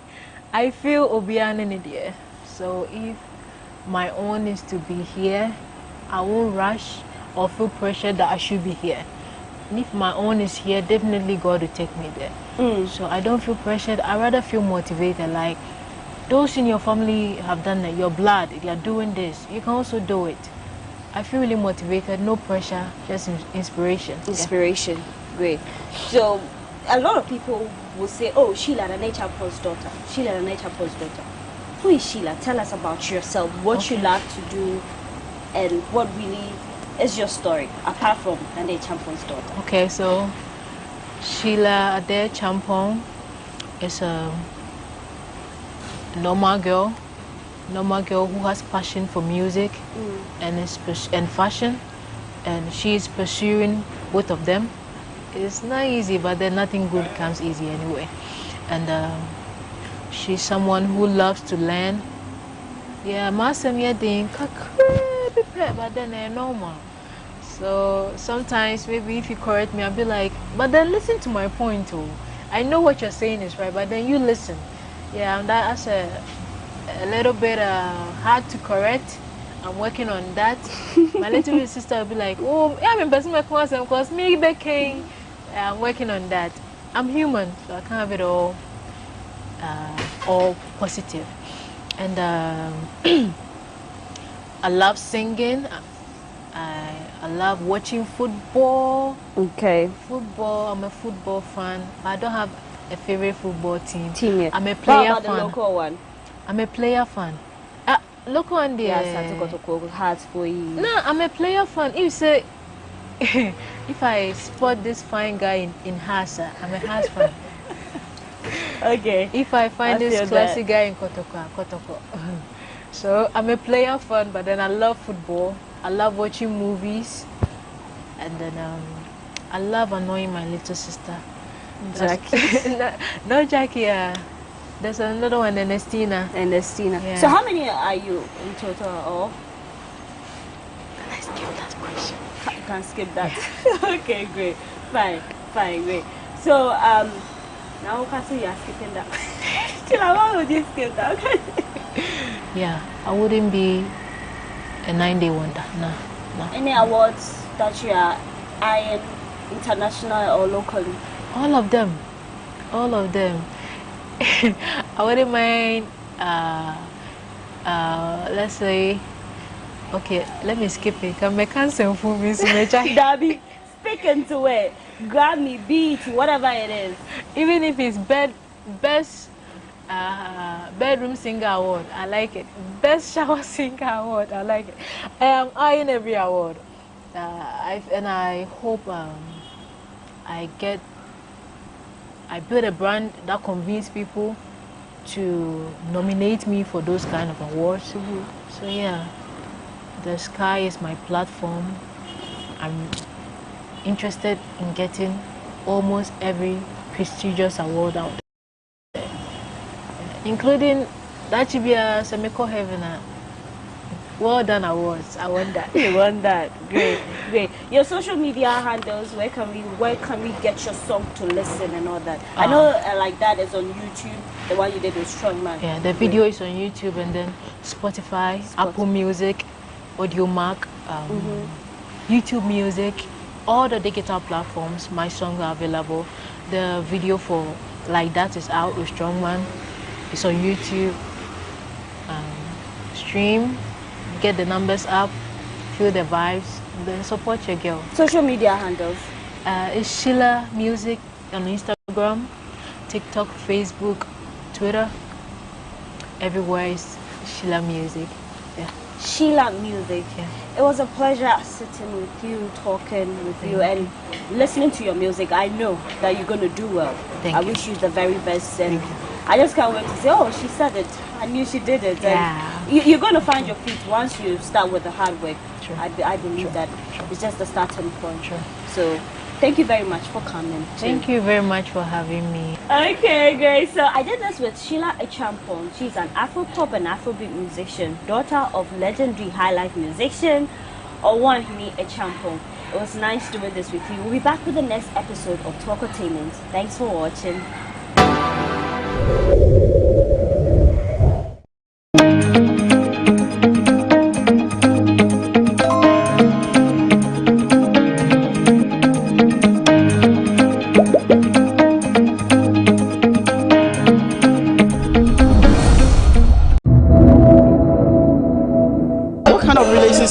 Did you have with Echo?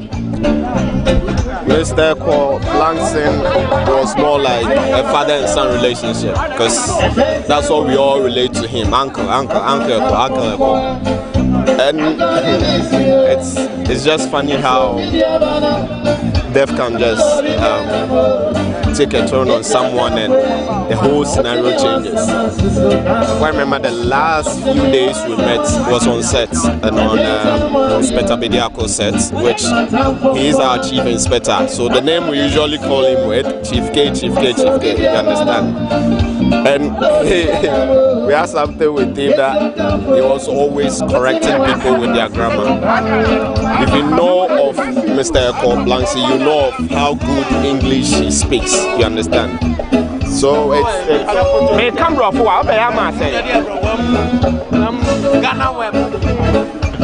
so Mr. or as we all call him, Uncle Echo is someone we're truly going to miss, and me especially, to find someone to correct me with my grammar all the time. He was one fantastic person who always did that for me, and I really appreciated it. The whole industry is going to miss him.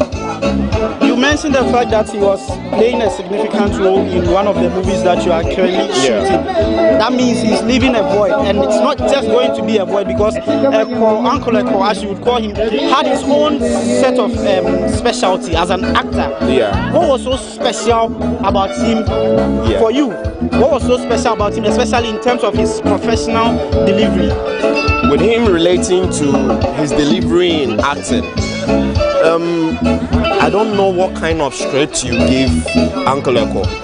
He can memorize each and every word. He is one person who will know his lines and still know your lines. So when you go off in your lines, he can correct you with your lines.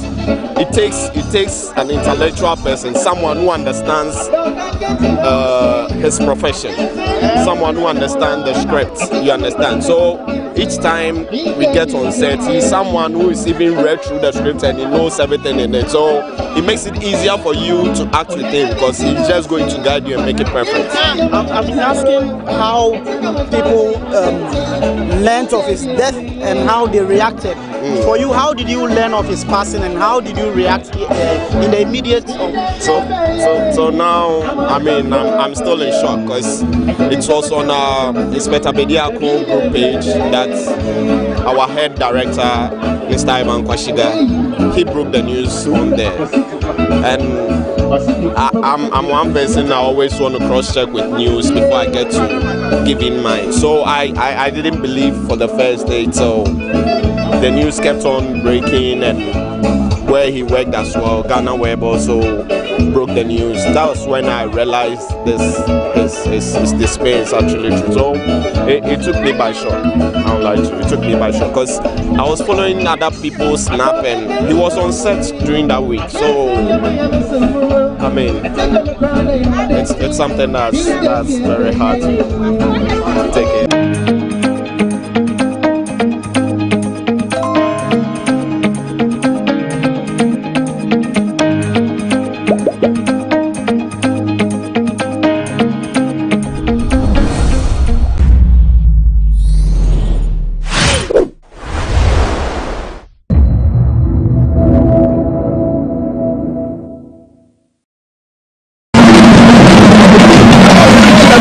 His Excellency the President of the Republic,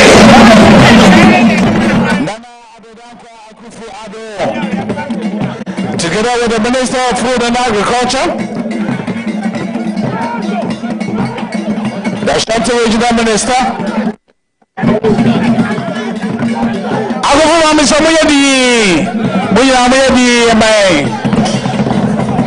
shall we rise for the national anthem?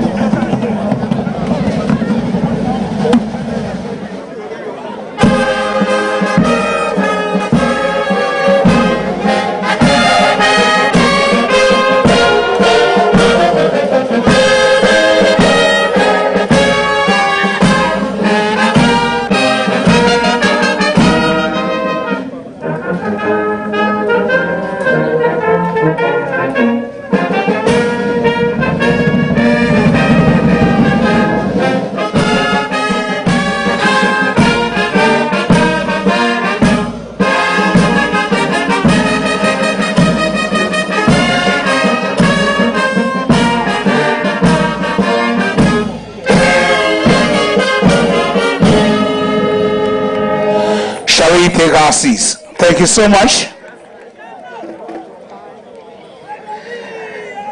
It's with pride and humility that I welcome you here. Electricity has become an essential component in our lives. We live with it, we grow with it. But what is the essence?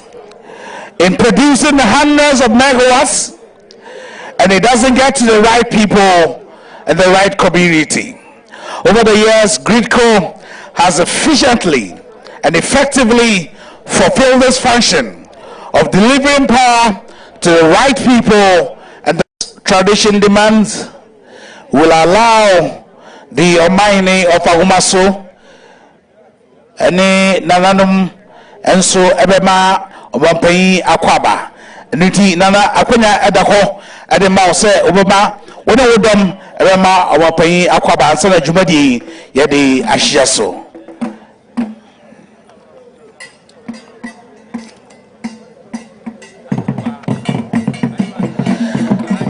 Nana say boa awotoso miensa onehima nana akosia jama awoma so ohima and apigenu moa wababa obampai His Excellency Nana Adodakwa Akufo-Addo Akwaba sana mamrem yedo yabana ne FM yabana wote Ghana obika enti aye nana seboa awotoso miensa afi naima akosia jama awoma so hima ebama obapai Nana Adodakwa Akufo-Addo Akwaba ebo hwam Akwaba akodo.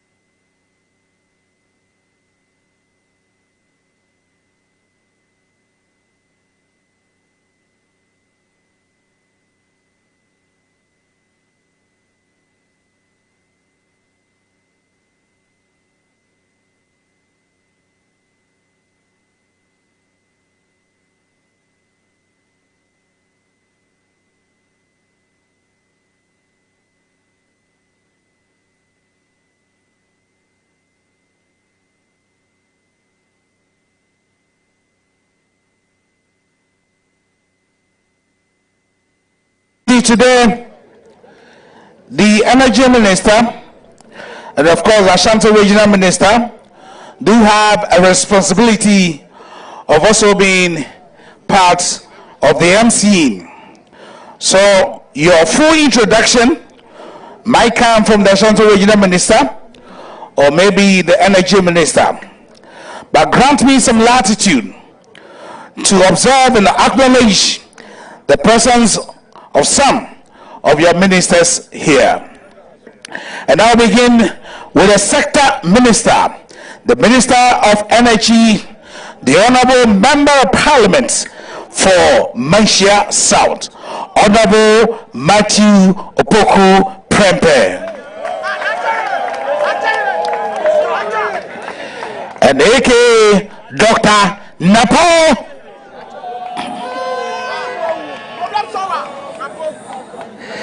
Your Excellency, I recognize the presence of the Minister of Food and Agriculture, Honorable Dr. Owusu Afriye Akoto,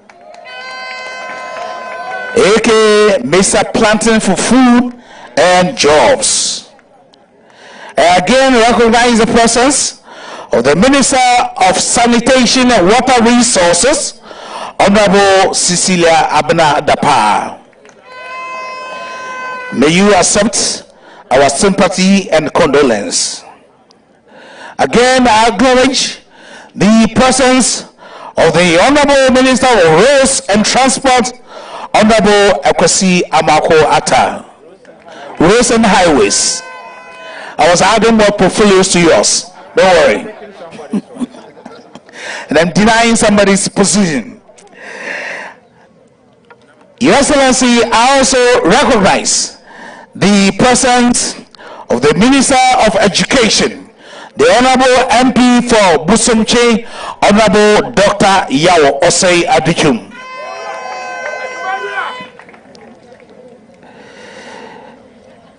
The Ashanti Regional Minister, Honorable Simon Osei Mensah, is our host here. A round of applause for the Ashanti Regional Minister.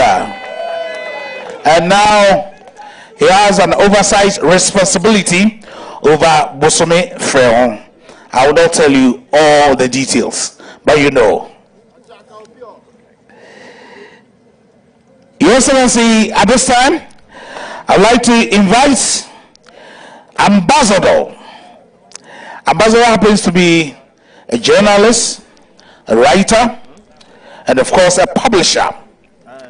He was a former High Commissioner to Sierra Leone and the former ambassador to La Côte d'Ivoire. Now, Ambassador is here to give us a welcome address. But before he does that, I also like to say we have here one of the affable chairmen we have in Ghana.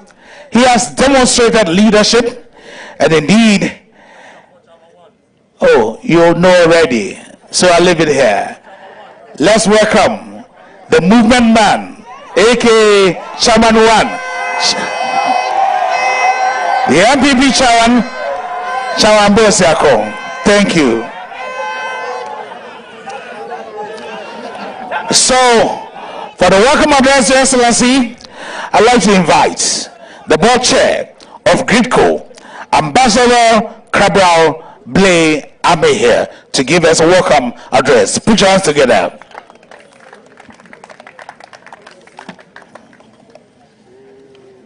Toi dis ça, toi en français? Non, en anglais.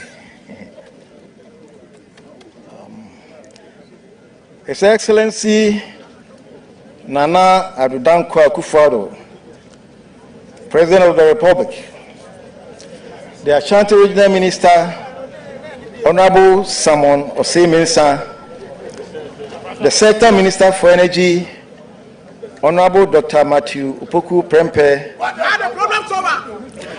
Honorable Ministers of State here present, the MCE for Forukro, Honorable Ibrahim Enchi, the Charge d'Affaires for the Embassy of France, Mr. Raphael Malara,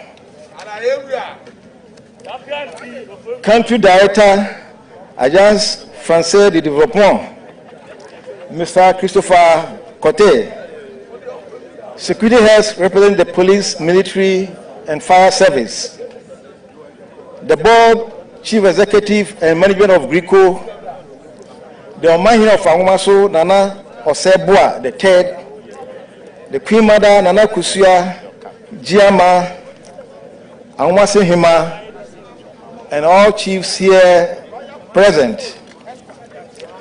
On behalf of the board of GRICO, the chief executive, management and staff, I warmly welcome the President of the Republic, Nana Adudankwa Akufo-Addo, and each one of you to GRICO substation at Angumaso in the Ofori-Krom municipality of Ashanti region.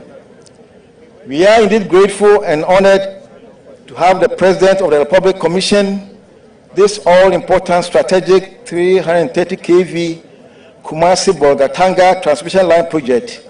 Many thanks, Mr. President. Distinguished ladies and gentlemen, with the immense support of the government and particularly His Excellency the President, GRICO over the last 5 years has undertaken key electricity transmission projects which have reinforced the national interconnected transmission system and ensure reliability throughout the country. These projects, together with others in the energy sector, have made Ghana a feeder in the delivery of reliable energy in Africa. The project that we commissioned today in particular is a game changer and a key component in ensuring sustainable and reliable power delivery in Ashanti and other regions in the Middle Belt and the North. More importantly, it has enabled GRICO to export power to Burkina Faso, a testimony to the role of electricity in uniting our countries in the sub-region for common development.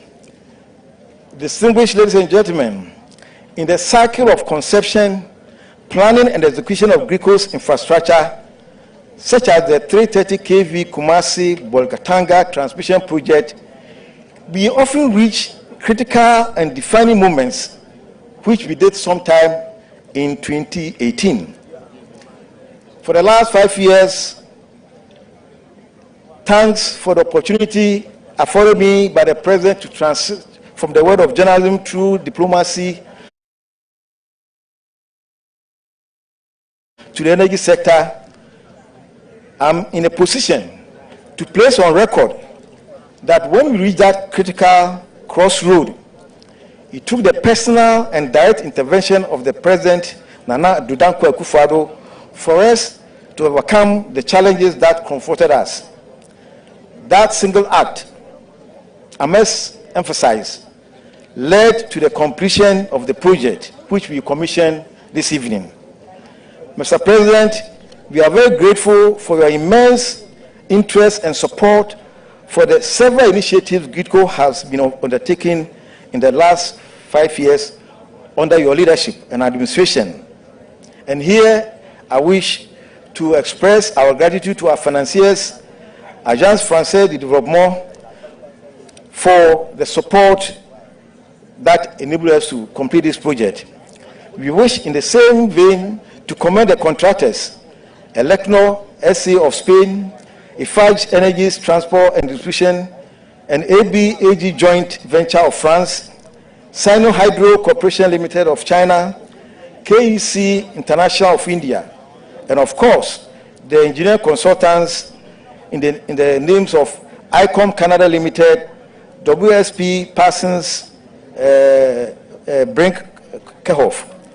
Also important and must be emphasized is the support we receive from the traditional authorities and individuals who granted GRICO the right of way that enabled us to complete this project.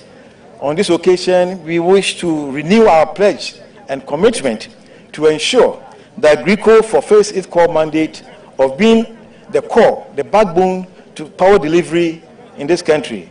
Thank you for coming and wish you a happy tour of our facilities. Thank you very much. Yes, please.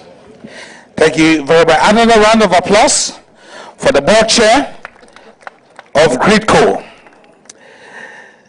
Ambassador Cabral Blay Amehir, who is now torn between the lion and the elephant. I wonder what the lion means, but here's a book, the lie between the lion and the elephant. That's his new latest book. Ambassador, the president would like to know about the title of the book. It's between the lion between. So which one is the elephant? We are so familiar with the elephant, but forward.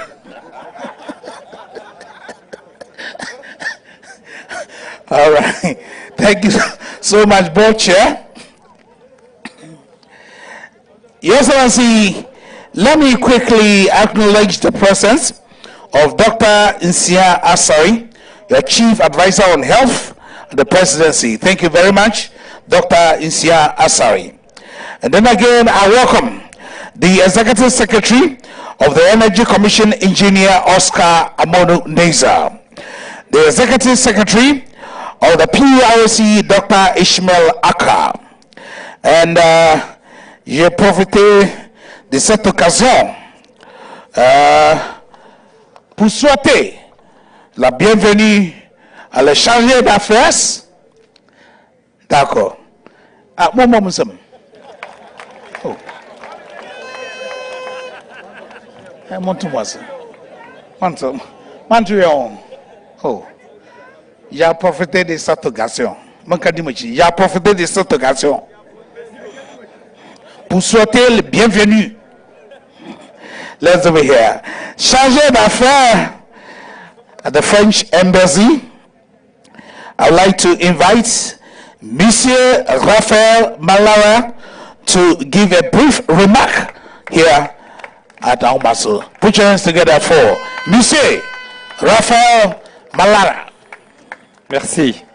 Thank you, Mr. President. Thank you.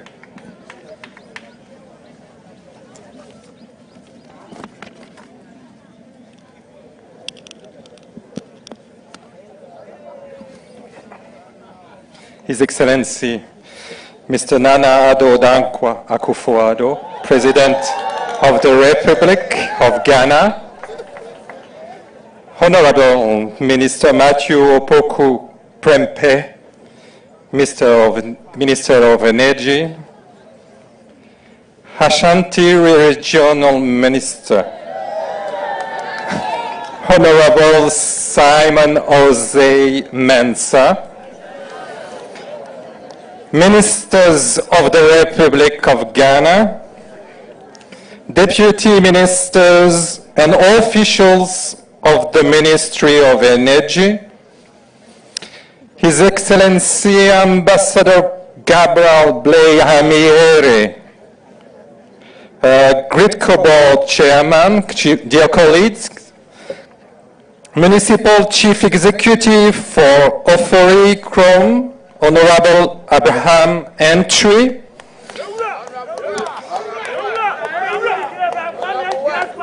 Burkina Faso's Ambassador to Ghana, His Excellency Ambassador Pigreno Mazagre, security heads representing the police, military, fire service, Chief Executive and Management of GRIDCO, Executive Secretaries of Public Utilities Regulatory Commission and Energy Commission, Board and CEO of VRA, ECG and NETCO, Chief of Anwomaso, Nanaoze Boa III, Queen Mother Nana Kosua Giama, Anwomasohema and elders, Nana Mom, invited and distinguished guests, all protocol observed. Sorry, it has been long. It's a great honor and pleasure for me to be here today in representing my country, France, to witness a new important step in the partnership between Ghana and France with the commissioning of the 330 kV transmission line from Kumasi to Bolgatanga. This is a fundamental and iconic one. France is very proud to have contributed to this critical infrastructure by providing the necessary financing to GridCo in the form of a $175 million low interest rate loan. This investment is the largest France has made in Ghana to date. Mr. President, honorable ministers, distinguished ladies and gentlemen, it has been 10 years now since France, through our operator, Agence Française de Développement, French Development Agency, committed to enhancing and upgrading electricity transport within Ghana and from Ghana to Burkina Faso as well. It has been a tremendous challenge and yet beautiful cooperation between our two countries as partners. This commissioning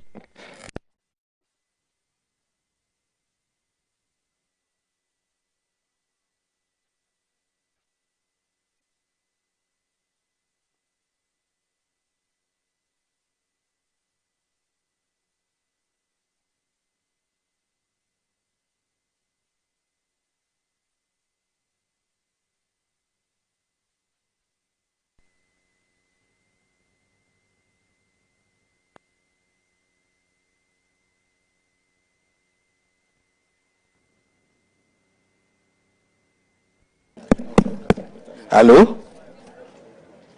Pardon, monsieur? Merci. Thank you. This commissioning is a major achievement for the Ghana, Burkina Faso and France relationship. Why is it a major achievement?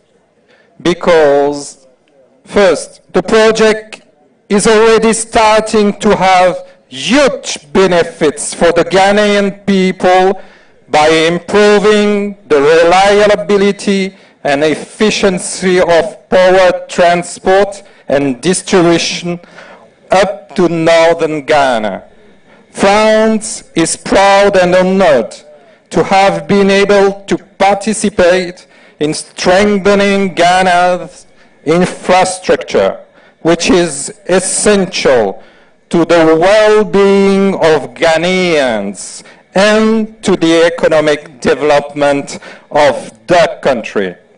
Second, moreover, it benefits Ghana's economy by bringing revenues to the country through exports of electricity over production. Ghana is now able to export up to 200 megawatts to Burkina Faso. Third, it benefits regional integration and regional security in building bridges between two countries, Ghana and Burkina Faso, between two nations who, in the end, will access more electricity. I'm happy to say that France also partnered with European Investment Bank, the World Bank, and the Burkinabe equivalent of GridCo, Sonabel, for the construction of a 225 kV line from the Ghana-Burkina Faso border to Ouagadougou. Mr. President, Let me please express my deepest gratitude to the Honorable Minister of Energy and to Gridco's Chief Executive and Management team for the trustful working relationship that has been established and strengthened with the Agence Française de Développement over the years. This project is the result of Ghana-France teamwork, as partners do. I would also like to thank the European Union delegation, who could not join us today, unfortunately, for preparing and advocating for this project and supporting it by providing a grant of 5 million euro to the project. Mr. President, you are just coming back from France, where you have been presented with an honorary doctorate, as we said, Doctor Honoris Causa, from the French University of La Sorbonne in Paris, one of the most prestigious universities in Europe and in the world, one of the most and the oldest also universities. In recognition of your commitment and friendship that you embody. Moreover, please, Mr. President, accept my sincere congratulations for these distinctions that places you alongside of Pablo Picasso, Mr. Nelson Mandela, and even more significantly, Mr. Kofi Annan, your compatriot, who also received the same honors.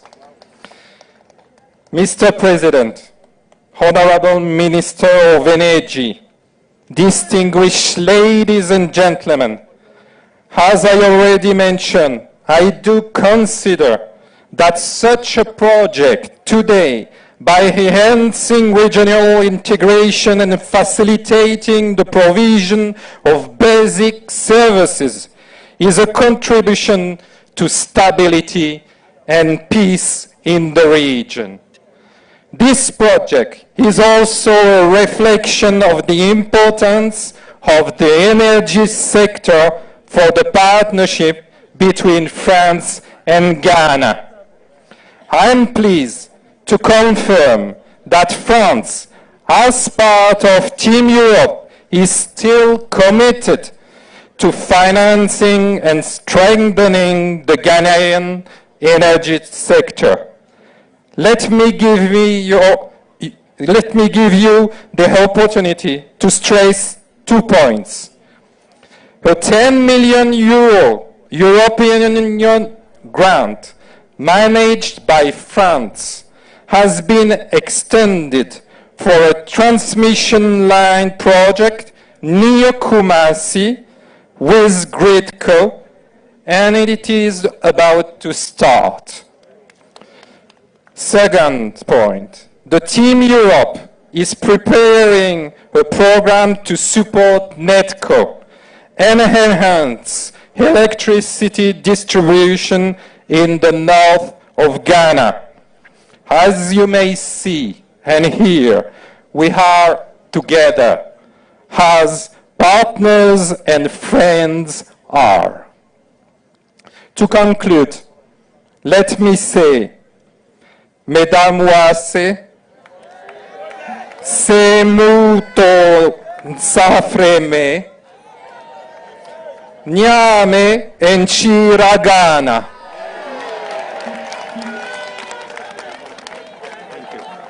Thank you, Mr. Near okay, no, Madame say, Motu Mensa at the frame, yeah. I mean, Shamunina, and no cannas arrow.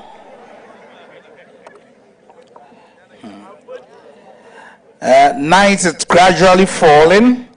So, Your Excellency, let me quickly recognize the presence of some board members of GRIDCO. One is your favorite, and of course your friend, all-time friend, Chairman Frederick Fredia Anto, aka FF Anto, board member of GRIDCO here. Thank you very much. And of course, another board member, Nana Kofi Inti, also here with us. Nana Kofi Inti, and Engineer Ebenezer Esiyi, also here with us. Thank you so much. Meanwhile, the Director General, NSA, Professor Peter Chumasi, also here with us. And we have the Director General of NADMO. Not too long ago, he was elevated to a position. And Your Excellency, he says, because that title is President of NADLAC, and your presence here, he wouldn't want to take that title President, so I should just say Dr. Nana Eric Ajiman Prempe here. There are different types of presidents. We even have president of Maggie Sellers Association.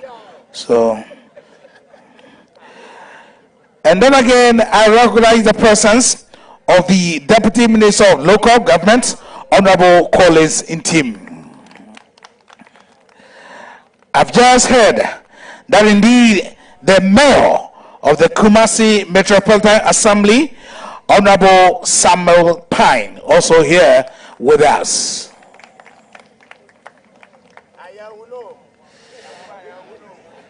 Honorable Sampine, okay. And then again, the Pro-Vice Chancellor of the Kwame Nkrumah University of Science and Technology, Professor Ellis Owusu Dabo here.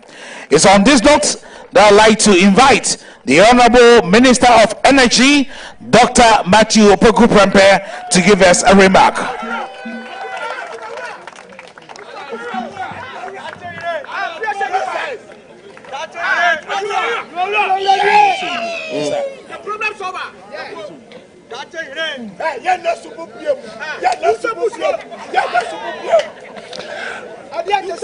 Nanano Obampenyi Nana Adodankwa Ekufuado. Eden Pejifua a cano home by and a Ghana for Mohenina. Ye Edwakesia Yabedanedi. A Torabia Nancrofork a cancer bibri. Nabebua Mia me call Mrashibejum, Master for to Abama Mia me call 2009. Assemble kwa mekaye so yija parliament amedi kan first and kania nsem ewo Kumasi any stream samre no na kanya ne bole ni press once na wo tu kania no na entibi nyina so ne anya bi dia ya adwuma ekoya koduru se kania no na ensompo okuta sika kra ekotobia unya bi na wato Eviemian Sapepepe Muha de Fefa and another Danko Kufuado Abayaye. Wajano Santimamo. Oh, Munti. The Casa before tells here, and Rakaswa, Ubiko Jas, Wawu, Meboa. And the Kania Bebre Ba Santimama Kusin Strip, Akobokida Faso. Yampewe, na Yapedie. So say, yeah, you took one say there, and ya bray ye, yeah, that's a yamin sure. Now, you move him, no, or can you see so, Bebois? About any ana, you be a Jumana, ya mumpire, said you brood in the car, no. Now, I would say, I bury us, no, Yankopona, you free so, na Kanya, and your day. Emrafo na sade na pepe na djobodi na obekasa yi na the krum ka salai to petru ye kasa amanyo papa eni de osese enroma ma ho che ko ba bia kra the krum esoti kakra yen ka say ye ho chire ye ho chire na so ka ye bia aye binuma anka mo chire na esese ye no aye binuma anka mo chire na ne esisi no Zongo no hodan ka ye deda if the kadia no ka ye dey ka dum edey ka edey ka dum etibes mo bo bia me dadai was at ha si enya ahwe ye kadia edey esiso ye ma go school ebi no ye bo pa ese bebre e ba be ka ho ye bo pa ese dey ye bo pa ese dey etidere nanado obaya ye das jabisho na wa ba no enkoso ati so na girl na nya to wa pa ye dey efra me da ba se.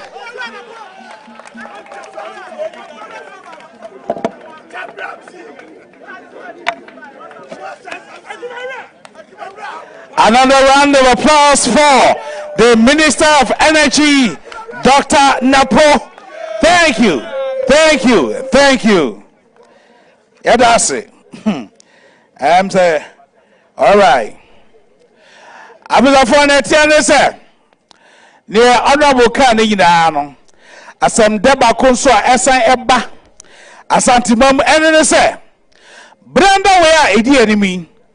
I'm paying at their saw echo ball for the almighty Swami interchange.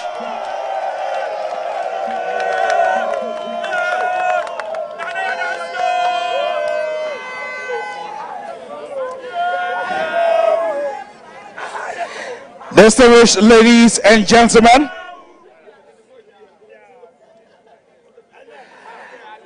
the #1 gentleman of the Republic, whose commitment to democracy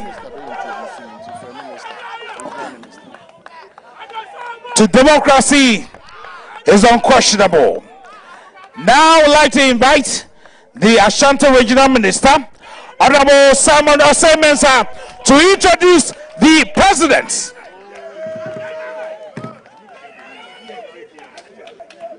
Thank you very much. Apoti Timati.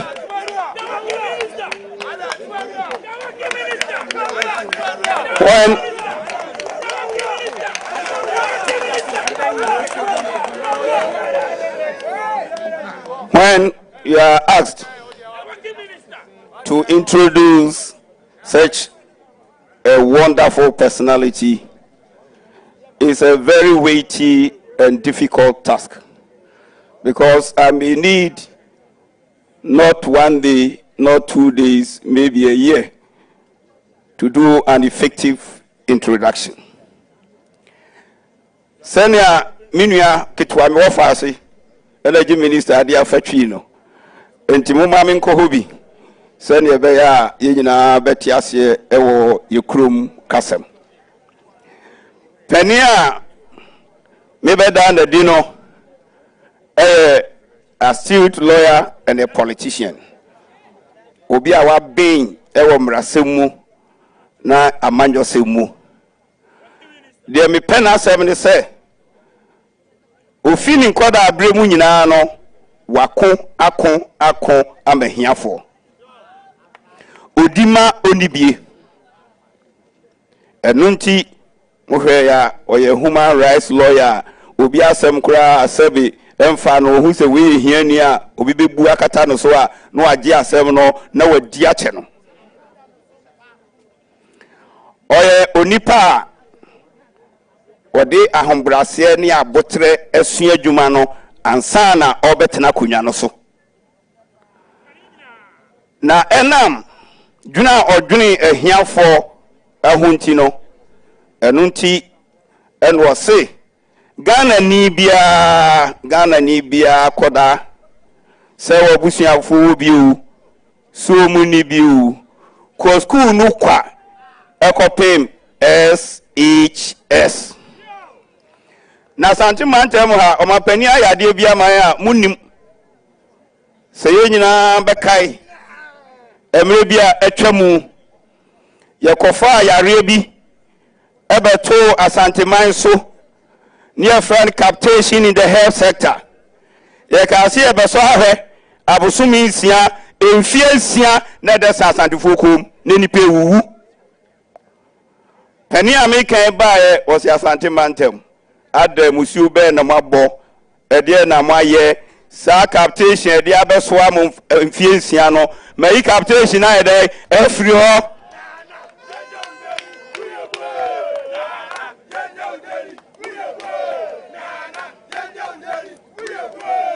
kwa sukuu adan a wahyasie e wasante mantem e free basic e tertiary e bro ahankono e wasante mantem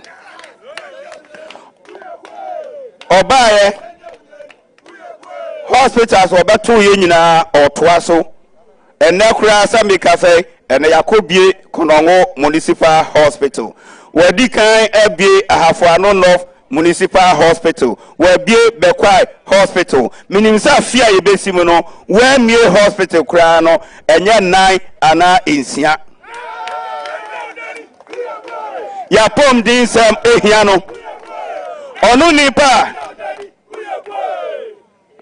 obedum ana obetwa dumso ano ene ya na yirafi nyankopon boy enka ye nansan ya afa he Ghana for monhwe na muwamfi de tomo emfie num bi na modamu no a ene asimu ye nti muwirafi no wo sheda system a ye de to credit ho teachima be na wotwe minim se nyankopon sheda no kai Ghana for some wirafi esumu na modamu no we de na nya se power no na wonyewu ebi ho credit kaka mo anya less than 1 week e de na sika Ghana ha edi na si ha motewa mama muwemfi ade papa sani pa mi bebo ni dino waya magana mai ne asante mai sani pa ya frano nana ado dankwa akufu ado the president of the Republic of Ghana.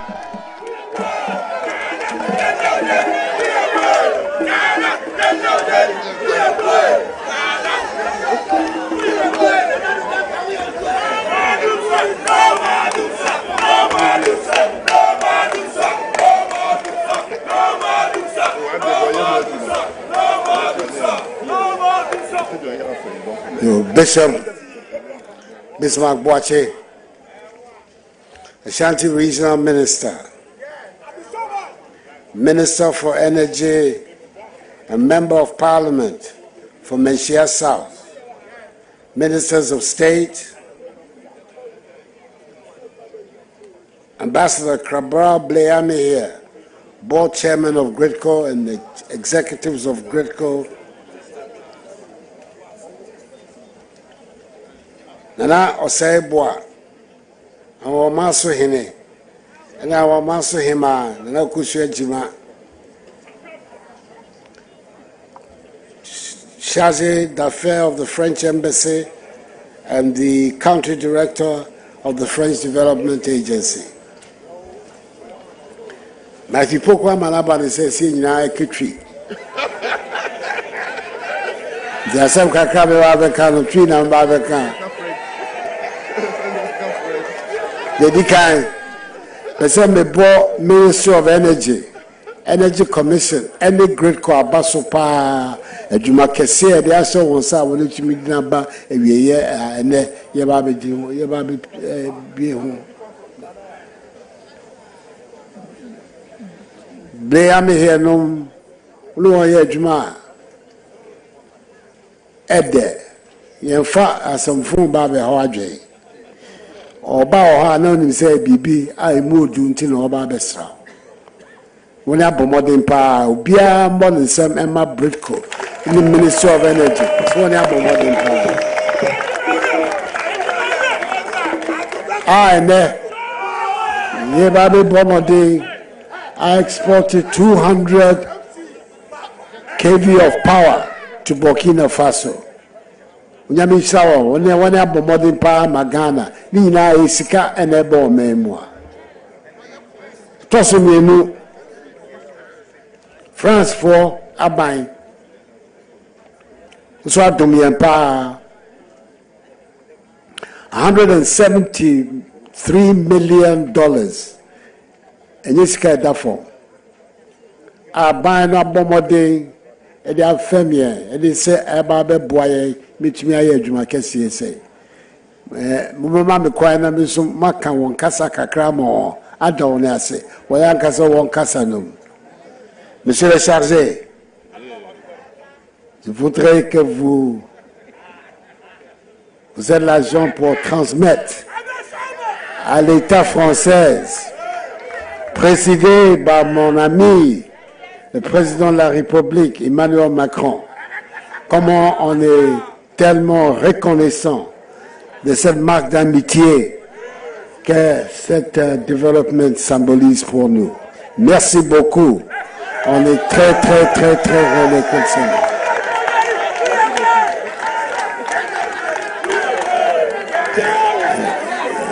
Encore plus.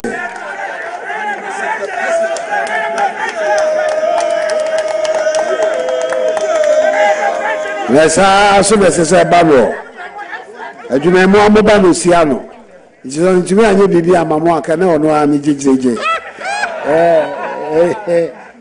Ça na tie. Eti anyway.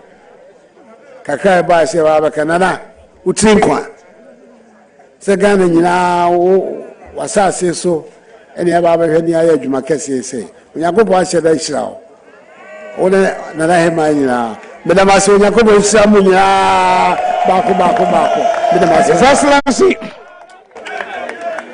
President of the Republic, we agree.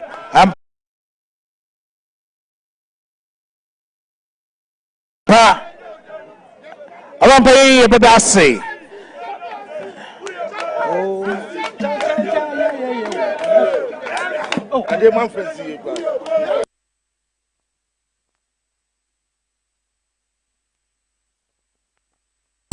Aya agumaso hine ana fe na hima mwabeka aya omampayi ho na yakobie ade no fe ewa. Shall we have the national anthem before we go? Shall we all stand and we have the national anthem before we go?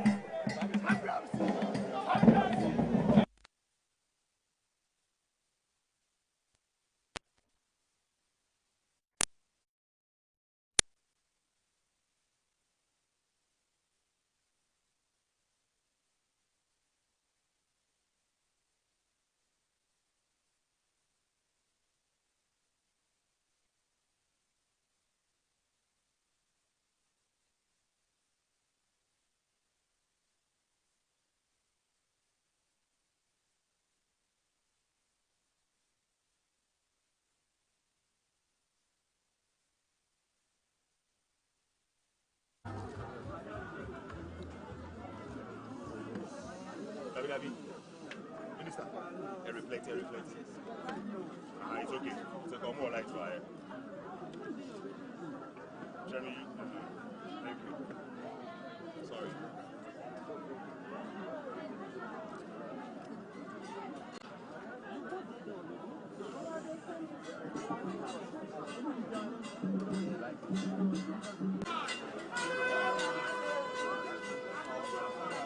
As we speak, we have about 250 megawatts power on the line.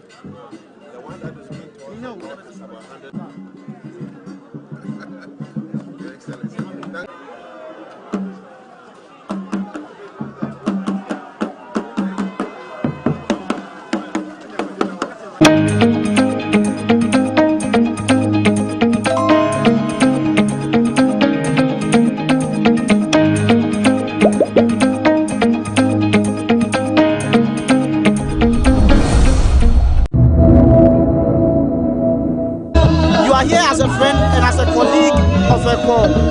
On a personal level, what kind of relationship existed between you two?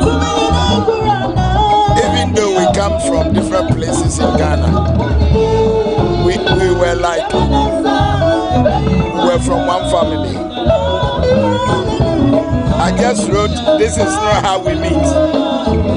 We meet because we must meet, but not this type of meeting. He's gone too soon. And I'm getting emotional.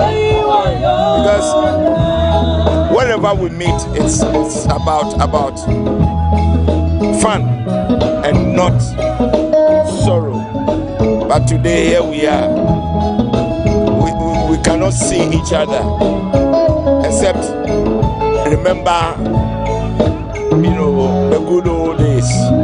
Yeah, that's how it is today. How did you hear the news and how did you receive the news?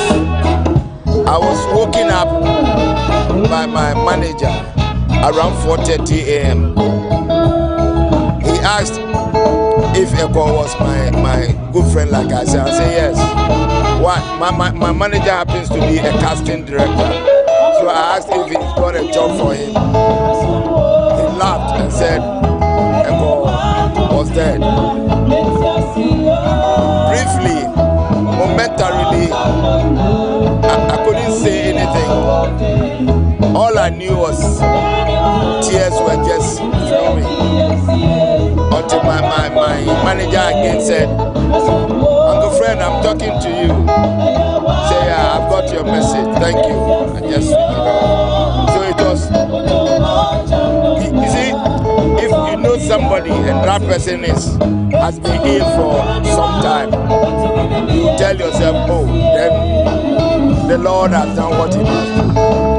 But you don't hear of Eko's predicament. He works with people on Saturday, and then Monday dawn, you are told he's dead. It's unthinkable. You can't bring yourself to believe that he worked with some of us. Eko was a man of your industry, and I believe he brought to bear his own type of specialty in terms of acting. With his absence, what kind of void has been created in the Ghanaian movie industry? Of course, no matter how good or bad you are, it's only when you are gone that people will feel your absence. Whether we like it or not, we will feel the absence of Eko. Because he was such a fine gentleman, one. He was such a good actor, two. He was that sociable, so we've lost a great person.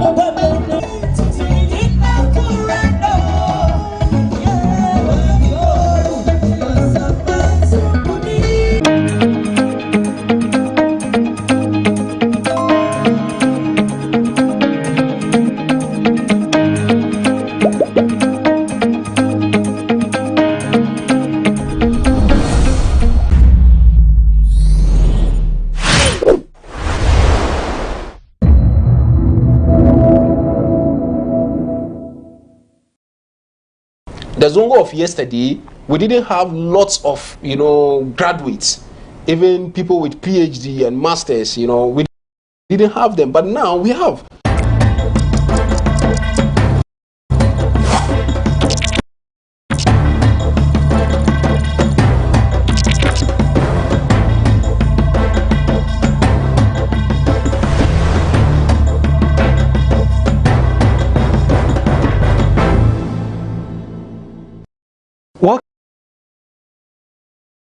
Welcome to the Lowdown on GhanaWeb TV. This is your most informative socio-political and personality interview show online. We bring you facts and updates on issues that matter to you. My name is Ismail Akwe. In this edition, we are going to discuss Zongo communities and how Zongo used to be or has been synonymous with violence, yet politicians always troop to that community and knock on their doors during elections for votes. A Zongo of yesterday, the Zongo of today. Our guest is a gem from the Zongo, and he leads a lot of intervention programs to improve the community. We'll speak more with him right after this break. This is the Lowdown. Don't go anywhere.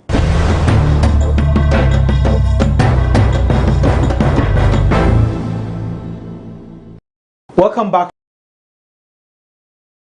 from the break. This is the Lowdown on GhanaWeb TV. My name is Ismail Akwe, and our guest is here. Our guest is Mr. Mahmoud Jaja. He's the CEO of Zongovation Hub and also as real Zongo Gem. Welcome, Mahmoud. Thank you very much. It's great to have you here. Good to see you, brother. Yes. And I refer to you as a Zongo gem. Yes. And I understand there are so many people who are doing a lot of things in the Zongo community. Yeah. How did you get to the level you got to? Is it through education, through influence? Is it through friends, or it was out of personal, following personal dreams and visions? Yeah, thank you very much for this opportunity. You know, the Zongo community is a very complicated, if you like, I would say, animal, in the sense that there are so many things happening in the Zongo community. Alhamdulillah, some of us have had the opportunity of, if you like, education, and then from the family we are coming from, a bit influential. And the fact that as young people, we continue to read and expose ourselves to happenings elsewhere beyond our community, we realize that the kind of education we have and experience and exposure that we have, there's the need to bring to bear some form of transformation in the Zongo community. That is why we are still committed to, we believe strongly, in my case, I believe strongly, passionately, that the Zongos can be transformed. Does that mean with education, people from Zongo can make it, and also those or the others who are not successful cannot or will not have an excuse to say they didn't make it? Exactly. Education is the easiest way to transform a society, because once you are educated, your options are many. You'll be able to do so many things. So with the level of education that you have, education is supposed to, you know, like give you a new perspective about issues, how to, even the way you live in your society. So it's important that's why this time around we have a lot of young people from the Zongo communities, you know, pursuing higher education. And I always tell them that, look, let your education reflect in the way you live your society. So education is the easiest way, but I always use three things. I believe strongly if we are to focus on these three things, we'll be able to transform the Zongo community within the shortest possible time. One is education. We need to educate more of our young people. Two is sports. Sports is big business, and sports is one of the easiest way we can get more young people out of poverty. And then three is technology. Technology is like a miracle, and that is where my focus is, because among these three things, education, sports, technology is the easiest, which can make a lot of impact. So if we can focus on education, sports, and technology, we can transform the Zongo community within the shortest possible time. In my intro, I said the Zongo of yesterday, is it the Zongo of today? No. And we'll talk about that, but let's go to the foundation. Yes. There's this perception that Zongos are Muslim communities, and a lot of people question why politicians, why leaders in the country would want to go to the Zongo communities whenever they are discussing youth development. Yeah. Is Zongo a Muslim community? Technically, yes. Technically, yes, because one of the features of a Zongo community, we can use two things. The language, which is the Hausa language, which has become the lingua franca of the people of the Zongo community. And then two is religion, Islam. But now, you cannot say that, because there are majority of the people in Zongo communities are Muslims, but we have non-Muslims in the Zongo community. But once you have a lot of people speaking Hausa, and then the religion is also Islam, because the formation of the Zongo community itself was as a result of these Hausa traders from northern Nigeria, you know, moving. So the word itself is Zongo, a bit corrupted to Zongo. You know, Zongo is like a temporary camp for these traders to settle. So they didn't intend to stay permanently. But, you know, with the passage of time, you know, one thing led to another, and then some of them, you know, intermarry and then stayed. So it's basically because of their religion and the language, Hausa and Islam, so it's influenced. So the migration of most northerners, I'm a northerner, but I was born and brought in Zongo community. I'm from Bole, Gunja. So a lot of northerners also migrated to the south. So one language that was like able to bring all of them together is the Hausa language. So you see a Frafra, a Dagati, a Gunja, a Dagomba, all of us speaking Hausa, because that is the link. So that's why the Zongo community is more like seen as Islam and then also Hausa. But we have other non-Muslims. Indeed, a 2018 report by the defunct Ministry of Inner City and Zongo Development said there are about 1,080 Zongo communities across the 16 regions of Ghana, and all these communities together make up 4.6 million inhabitants. Would anyone have the right or some kind of, would they have any justification to say there is a bit of bias towards the Zongo communities, because when funds are being put together, there's a fund for Zongo development, and then inner city is separated from Zongo? Would anyone have any justification to say that? Yes, you know, the Zongos historically have been marginalized, you know, because even the colonial governments didn't see the Zongos as the real indigenes, because they were trade caravans, you know, moving. So they were not even factored into national planning. So that's how come some of the Zongos still lack social amenities. So in contemporary times, politicians have realized that the Zongos have become like a political base. You cannot do without the Zongos. And because of the, you know, the population density of the Zongos, you know, have huge, you know, population. So politicians want to capitalize. Now, before you capitalize on something like this, there's the need for you to bring out programs, come out with something. So that's why the current government, the New Patriotic Party, thought that they should come out with something, because, you know, they don't have good image due to, you know, some historical reasons as well, the Aliens Compliance Act and so on and so forth. So they decided to establish the Ministry of Inner City and Zongo Development. I strongly believe in affirmative action, because we didn't start on a level playing field. So there's the need for us to have some form of, you know, push. So the ministry, the establishment of the ministry was, you know, for me, the intention was good. Although people say it's political, yeah, of course a politician needs something, you know, to stand on. So the intention was good, but the implementation was flawed. Absolutely, it was flawed. So you support the end of the ministry? I don't support the end. Like I said, the intention was good, and you cannot establish. Look, it will take more than 40 or 50 years to change the Zongo community. So you cannot establish a ministry within 2 or 3 years to expect to see changes. That will not happen. But what the ministry failed to do was broader consultation. They should have taken the politics out of it, engage stakeholders, people who understand the Zongo very well. Because the Zongo, like I mentioned in my intro, is a complicated animal. You cannot sit in somewhere in the ministries and decide for the Zongo community. I was actively involved. I engaged all the ministers of the the defunct Zongo ministry.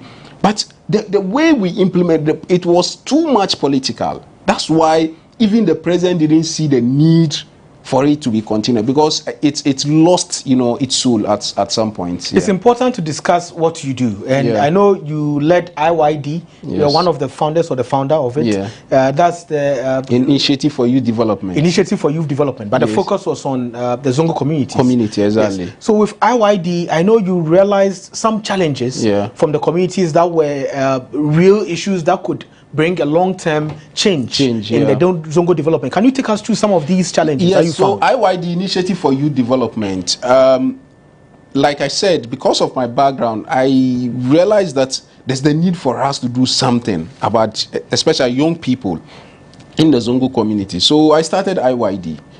And you cannot build something on nothing. There's the need for you to have the data. Even the data the ministry is giving, about 1,000-something Zongo community, is still contested because you can't, So IYD was basically to collect data about Zongo community. So we started moving around the country. Because when we talk of Zongo community, usually because we are in Accra, we tend to focus on Nima, Mamobi, you know, it goes beyond that. So we went to the regions to collect data. And one thing we are also missing out is there's sustainable development goals, which is a global, you know, ambitions or agenda to eradicate poverty and other, you know, goals. So I thought that if we bring young people in the Zongo communities together, we have our peculiar challenges. So once we move around, we engage with youth groups, we engage with various stakeholders to understand the exact problem that we want to tackle, so that inshallah by 2030, when the whole world is talking about, you know, the end of poverty or even the reduction of poverty, the people of the Zongo community can also say that because of this and that we did during this period, we're able to, you know, eradicate. So that's why we started IYD, and we came out with something that we also call the Zongo Youth Agenda, so that we want to engage stakeholders, so that we tell them that, look, in your efforts to transform the Zongo communities, we want you to focus on these areas, because these are the aspirations of young people. When we went around, these are the things that they need, you know, attention to be paid on. So we started that. So it was as a result of IYD that we came out with Zongovation Hub. Okay. So Zongovation Hub started actually as a project under IYD, because we realized that technology is the tool that we can use to accelerate our development. We'll talk about Zongovation Hub later, but I want us to dive into the issues that you gathered. So the challenges we are talking about here, IYD unearthed a lot of the challenges, and these were coming from people from the Zongo, the youth. And I want us to dive into that and see what exactly were they asking for. Were they asking for bread and butter, or what were they asking for indeed? Yeah, so depending on the location, you know, the Zongo communities, we have the urban Zongos and then we have the rural Zongos. So for instance, when we're in Sunyani and then also in Wenchi, some of the things they were asking for are different from what the young people in Nima or Mamobi will be asking for. For instance, in these, let me use the word rural Zongos, they are more interested in support for agriculture, because some of them are already in cooperative organizations, so they just need some, you know, some support to be able to expand their agric. And then some of them are also looking for scholarships, you know, to pursue higher education.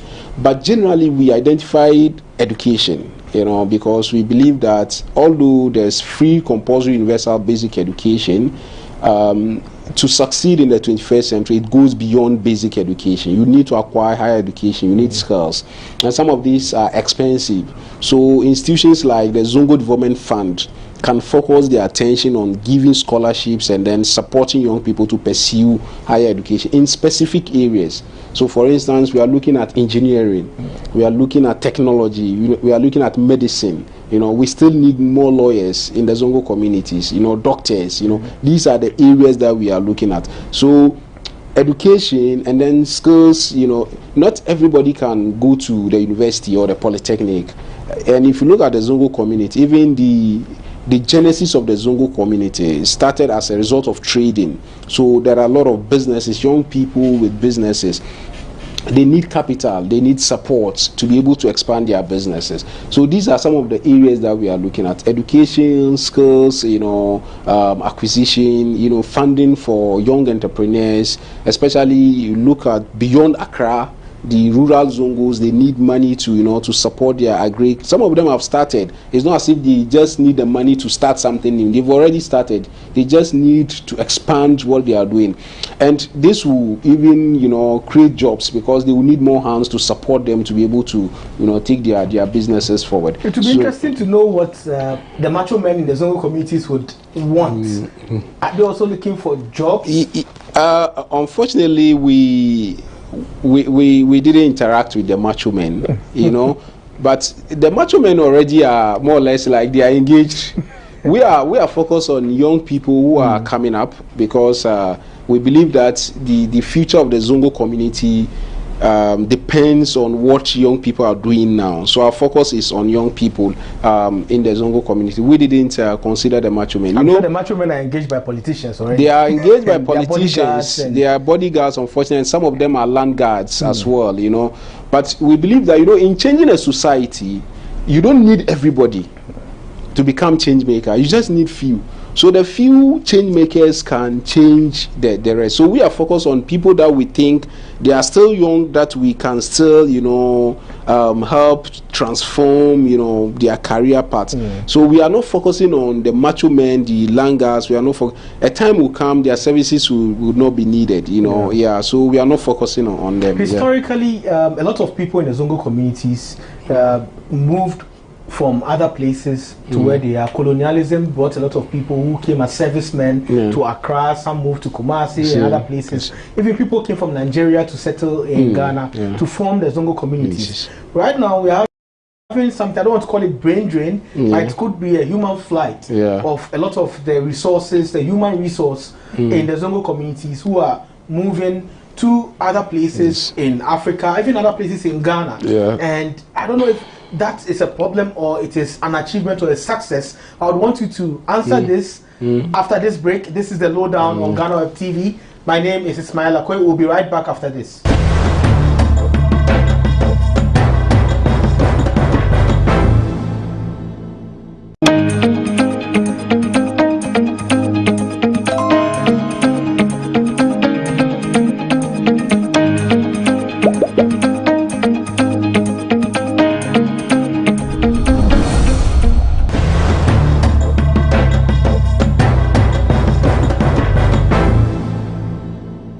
Welcome back from the break. This is the lowdown on GhanaWeb TV. My name is Ismail Akwe, and our guest is Mahmoud Jaja. He's the CEO of Zongovation Hub. We are discussing Zongo and how interesting the Zongo community is, the diversity, and also the Zongo of yesterday. Is it the same as Zongo of today? This is a very important question, and you are taking us through this with the challenges of now. And if we want to juxtapose that with the challenges of before, in the past maybe it's about food. And we know food is poverty. There's still poverty. However, there's some improvement in terms of enlightenment, in terms of education, in terms of technology and science. And you are one of the people who have brought these things to the people directly with the Zongovation Hub. Now, I asked a question before we went on break on the human flight factor for the Zongo communities. Is the Zongo community losing his brightest, strongest and also talented human resource to other communities and also to other countries? Yes, unfortunately, yes. It's a major problem in the Zongo community. Because of the structure of the Zongo community, once someone is a bit, let's say, moved from the lower class to the middle class or upper class, they wouldn't want to live in the Zongo community. No middle class or upper class would want to raise their family within the Zongo community because there are so many challenges within. So people tend to move out of the community. So it's a major challenge, but we can address it in the sense that if the society or the community invests in young people, even if you move out of the community, you will still come back to give back to the community. So you don't need to be staying or living in Zongo community to give back to Zongo community. Once you get the opportunity to live outside the community or abroad, whatever experiences you gather, you can bring it back to the community.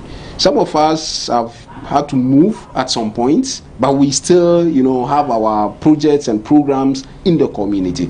If you want to build world-class leaders from the Zongo community, you cannot build local champions. They cannot grow within the Zongo community and become world-class leaders. So even the software developers that we are training, we are giving them exposure to go out, to go and learn more, meet with some of the brightest minds, and then come back to give to the society. So unless we have, if you like, a program where we can get some of these young people to come back to give to the Zongo community, we'll still have some of these challenges. It is natural, human factor. Once you move from one level of to another level, you want to have like a comfortable life with your family. So you don't see it as a deficit, you see it as an advantage? It is an advantage if we manage it well. Okay, if we manage it well. It's just like, Africa as a whole is, facing this problem of brain drain, especially when it comes to software developers. But you need the experience from outside. You cannot stay in your small locality and become a world champion. You need to go out. But the point is, once you move out and you gain experience, the exposure, the resources, come back and give it to the society, give back to the society, you know. So for now we can see it as a disadvantage, but if managed properly, you can turn it into an advantage. You said something about how people don't have access to some resources and moving out, they just move on with their lives. But whose responsibility is it to develop the Zongo for people in there to say, yes, I've been given enough? Whose responsibility? Is it the state or is the people? You know, developing a community or society is a shared responsibility. Like I said, historically, even from the colonial days, when the colonial authorities were designing development programs, the Zongos were left out because they were seen as aliens. So they didn't enjoy, you know, social amenities, even hospitals, schools, and all this. These are responsibilities of the state, you know. So it's difficult for you to thrive when the environment is not conducive. You know, it's difficult for you to even get education, healthcare, and so on and so forth. So it is now the responsibility of governments to partner with other private sector players to develop some of these critical infrastructures. You know, as a private citizen, you have your limits on what you can do. So the government must look at the housing structure. Let's take Nima and Mamobi, for instance. The way we are living or staying in Nima Mamobe is not how we are supposed. Look, we are in the heart of Accra. The housing, you know, problem where people don't even have toilets. Even the public toilets that we have is not enough to take care. This is 21st century. Every household must have its private toilet. So the government must come in to support some of these things. So the private citizen alone cannot transform. Government alone cannot. So it has to be shared responsibility, both government. That's why when Honorable Atachia was the Minister for Works and Housing, he even proposed that there's going to be some, you know, housing, you know, program for Nima, you know. So they've acknowledged the fact that they need to step in, because it came with a heavy backlash, actually. Exactly, because, you know, people in the first place, people didn't believe it, and you know, we didn't see anything, you know. So you need to work with, you know, private sector players. Nima Mamobi is, look, one of the challenges that we have, and I think we need to look at critically. You know, Hernando de Soto, this Peruvian economist, wrote this book about the mystery of capital. Why capitalism, you know, became successful in the West but not in developing countries. It's because we don't have titles to lands. Look at where Nima is situated. We are sitting on, if you like, a gold mine. Okay, but because most of the people there do not have titles to their land, so you have assets, you have possession, but you don't have documents to show, and you need some of these assets to be able to acquire capital to expand whatever you are doing. So what we are sitting is something that the government can look at it. Let's get title to everybody. There are people, a lot of people are owning their properties but no title. Let's get title to these lands. Let's use it, okay, as collateral to get capital and investment to transform the society. If a survey is done right now in Nima and the people are asked, would you agree to move out of Nima to, let's say, Dodowa, and then Nima will be developed and probably return? Do you think more than 50% of the people will raise their hands and agree to They don't need to move to Dodowa because of historical, you know, reasons. They don't, you know, the people of Nima or Zongo would not trust politicians to leave Nima and move. They will not. You don't need to move them. There are people who have shown interest, and even private individuals are changing, you know, they are transforming their local, you know, residences into even apartments. Okay, so start with those who are willing to transform. Let's see some, you know, examples of what you are trying to do. We don't expect you to do it at you know, at a large scale. Start small. Let's see what you are doing, and then gradually using the local people, because the people have, you know, stakeholders that they can trust, the chiefs, the imams, you know, they can trust. Use them, but the politician will not be trusted, because politicians, successive governments have, you know, made so much promises and we don't see anything. So it will be difficult for a politician to be trusted on this and line. Indeed, individuals are doing a lot for the Zongo communities. Even with the same Nima enclave, we have a lot of individuals who are doing a lot, like the Afro-Arab CEO, yes, who has built a park. Exactly. A lot of parks have been lost in the community. Let me come in. You see, an entrepreneur like Alhaji Salam, chairman of Afro-Arab, he's one person that needs government support because, one, he has a microfinance. When a lot of microfinance institutions were being collapsed because of so many reasons, their licenses being withdrawn, Afro-Arab was able to stand, and is providing lots of employment, lots of support to our market women especially. Now, this is a young man from the Zongo who is trying to do this, and he has built this institution over 10 years. He needs support, more injection of capital to be able to expand, give more young people the resources to be able to, because government alone cannot create jobs. We need to train more young entrepreneurs. So if somebody is doing something, is doing very well, we need to support him. So we need to identify people like Alhaji Abdul Salam. A lot of them are in the community. They are struggling on their own. He was able to build AstroTurf just behind his microfinance institution, and that place is being used for community activities. So somebody like this, when you give him more, he will do more. So we need, the government and other stakeholders to come in, because they will have that, the resources, the massive resources to inject in some of these things to be able to at least reduce the high unemployment rate, especially graduate unemployment rate. Because in the past, like you mentioned, the Zongo of yesterday, we didn't have lots of, graduates, even people with PhD and masters, we didn't have them, but now we have. We have lots of, even my mates, some of them are PhD holders and masters, they are lecturers, they are doctors, they are, we have every profession, you can get it in Zongo, but now they need the jobs, they need them, they need to use their skills. We need the support, intervention of the state to be able to, maximize some of these potentials. And the support is what you are offering with the Zongovation Hub. Which year was it formed? Zongovation Hub was formed in 2018. Like I mentioned, it started as a project under IYD. In my previous work, I was with the Ghana Embassy in Riyadh. So we cover UAE. So I was in Dubai when the ruler of Dubai launched the 1 Million Arab Coders Initiative. What their leaders are doing for them is to provide them with the opportunity, the platform, to be able to maximize their talents and potential. So because I've lived in the Arabs, I don't see any special traits in the Arabs. They are not more than us in terms of, talents or, So I thought that if their rulers can give them this platform, they want to create 1 million Arab coders, because that is where the world is going. The software is eating the world, literally, because everything runs on software, and you need young people to become the software developers. So if the Arabs are doing, why can't we do it?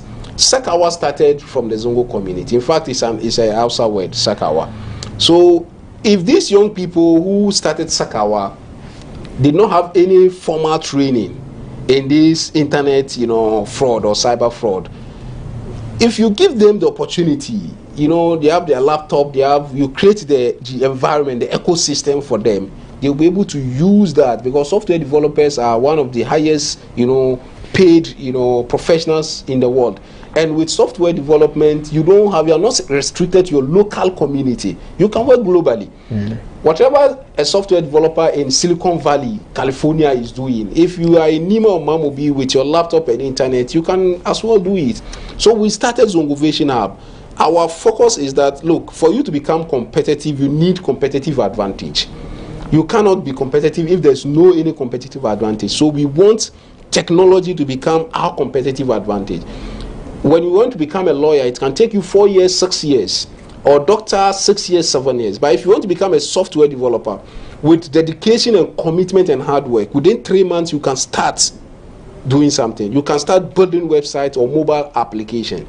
So if someone is going to university for 4 years and you start within 6 months, you can become a software developer. And there are so many platforms where you can become a freelancer, build applications for people. Look, in India, Bangalore, most of these applications built by US and international organizations are built by software developers in Bangalore, somewhere in a slum with just his laptop.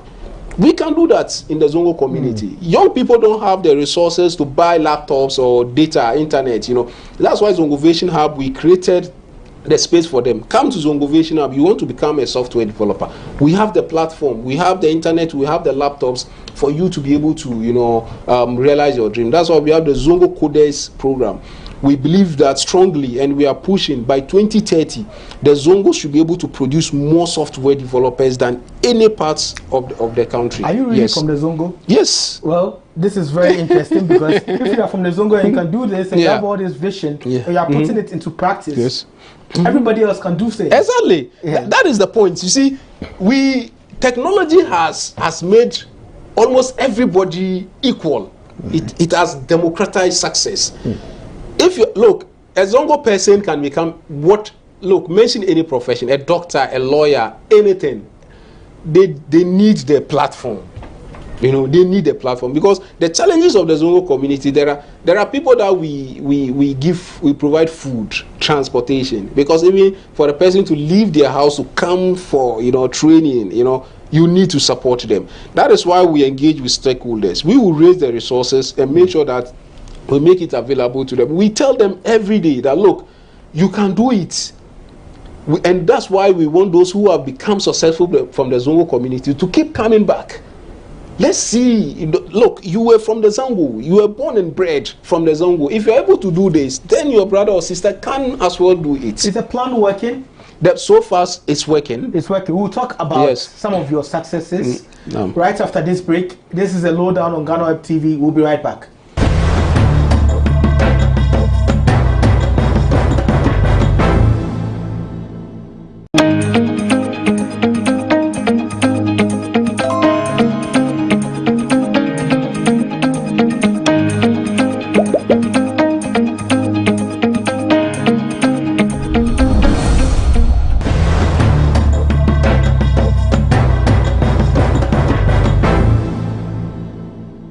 Welcome back from the break. This is the lowdown on GhanaWeb TV. My name is Ismail Akwe. Our guest is Mahmoud Jaja. He's the CEO of Zongovation Hub. We're having an interesting conversation on Zongo development and how the Zongo has no excuse to say it can't develop and it can't be better.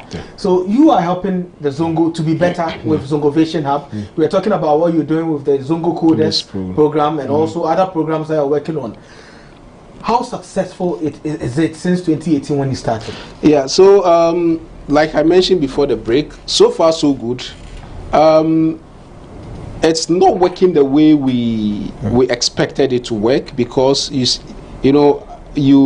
takes two to tango. We provide a platform, the opportunity, but you need young, committed people to be able to go through the program. When we started with about 160 young people, trainees at a go. Along the line, we realized that some were dropping off. So we decided to tweak the program.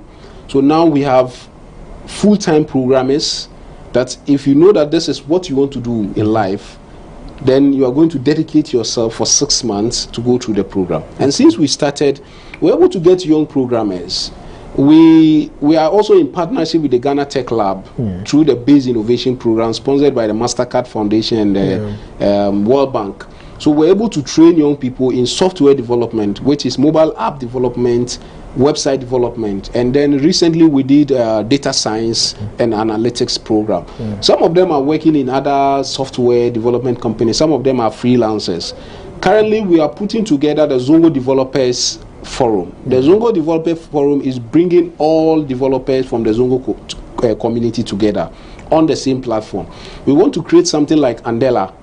Andela is a platform where you go and then you see software developers, verified ones with world-class skills. So we want to create something for the Zongo community, not just our trainees, but any software developer in the Zongo community. So if you go to that platform, you see the skills they have, because we realize that we train them and everybody is doing their own thing, and it's difficult for us to bring them together. So through this platform, we are bringing all of them together. So far, about 100 people have applied. Okay. About 80% of them are like our former, students who are doing their own thing. So they are coming together on that platform. So you're going to link them to jobs. So we are, yeah, exactly, that's what we are going to do. We are creating a website to put them on the website with their skills and everything. So for instance, if GhanaWeb is looking for developers to develop a particular, you know, application, you go there, you look at their skills, and then you pick them. They can be freelance, or they can just come and support GhanaWeb. So that is what we are bringing them together. Is there one for Ghana? I mean, the country, maybe? For Ghana, no. I'm not aware of. So I know of private initiatives, like I mentioned, Andela. Andela is one such, it's a global company. Yeah, but our focus is we don't have one for Ghana, but we are trying to create one for the Zongo community, because we believe that we've trained enough. So far, we've trained more than 200 software developers from Zongo Vision Hub with the little resources that we have. Yes. So we want to bring them together. Like I mentioned earlier, software is eating the world. Everything is going to run on application, and young people are the ones who are going to develop this application.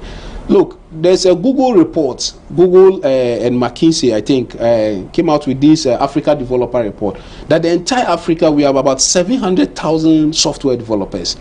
The state of California alone has more than 700,000. So if the state of California alone has more than 700,000 developers, and the entire Africa, the developers in Ghana is not even up to 20,000.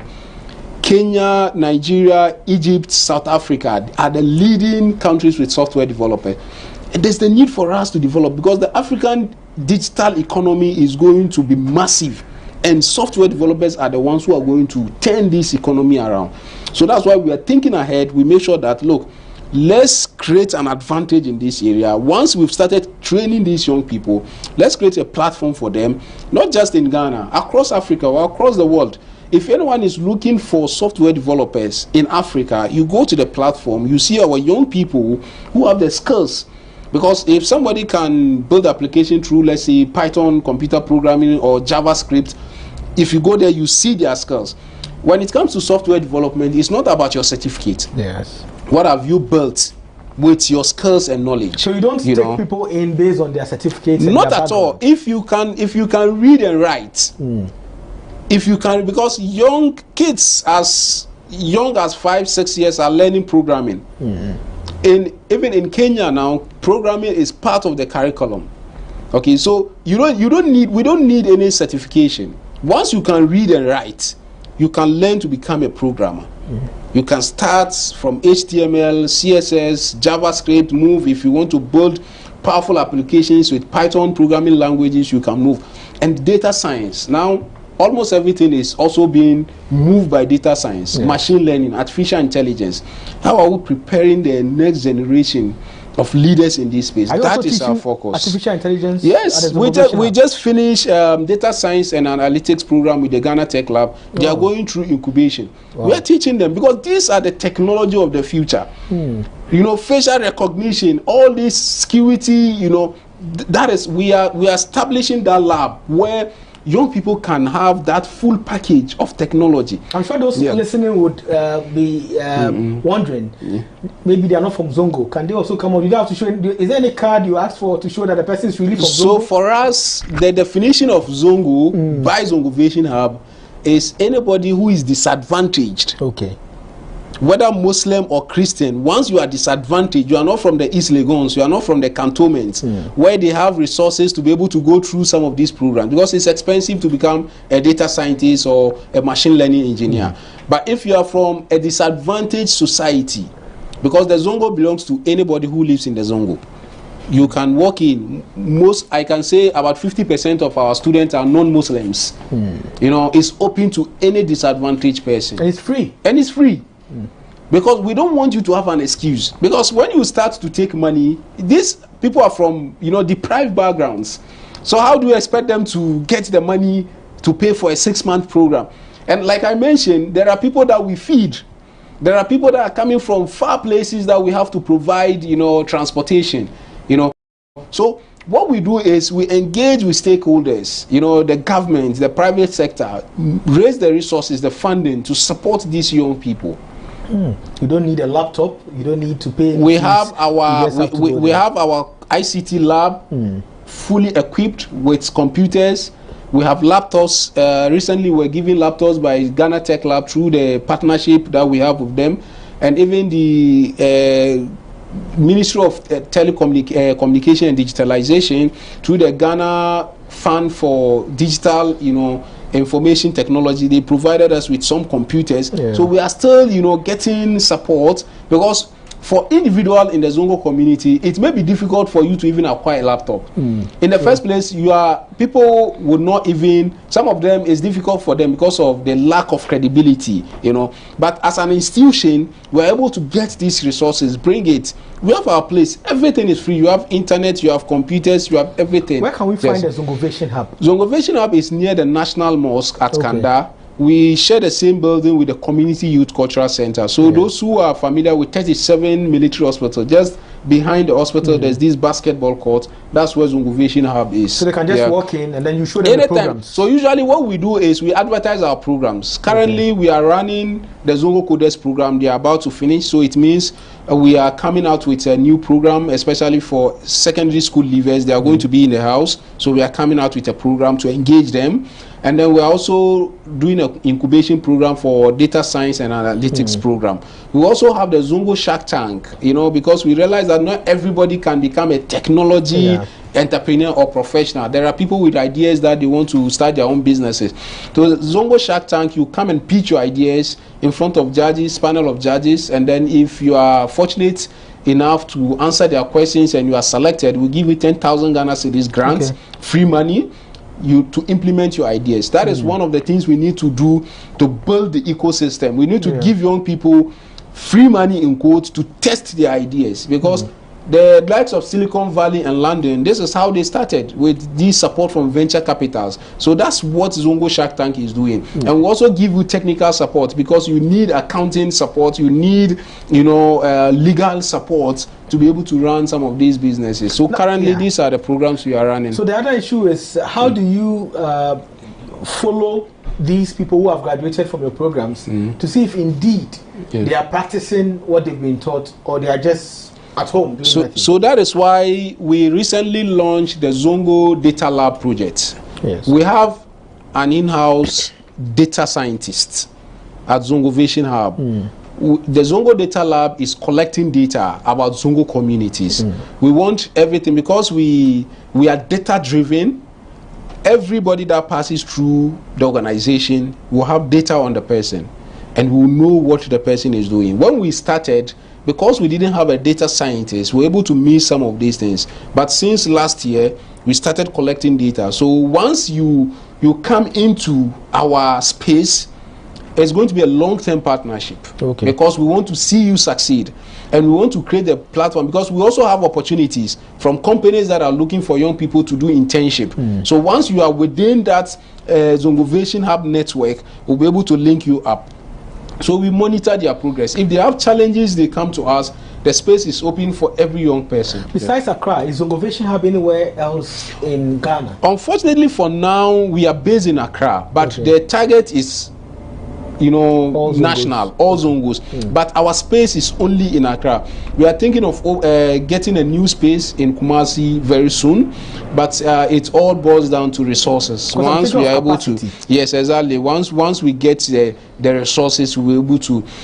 We have online programs, but like I mentioned, the challenges, people don't have laptops, they don't have internet. So even if you have an online program, it's difficult for them, So that's why we want the space, the fiscal space where they can walk into. So we are looking at expanding, but for now we are based in Accra. With all these beautiful ideas and also beautiful projects that you've already implemented for some years now, how do you see the Zongo in the next 10 years?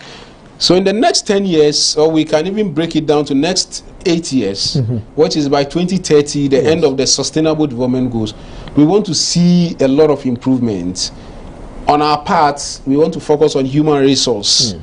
There are, if you go on social media, almost every month you see one Zongo boy or girl, excelling in their own field, their chosen endeavor. So by 2030, inshallah, we want to see more young people doing so well. But more important and critically, we want them to come back and give back to the society. So at Zongovation Hub, we tell you that we are training you for free.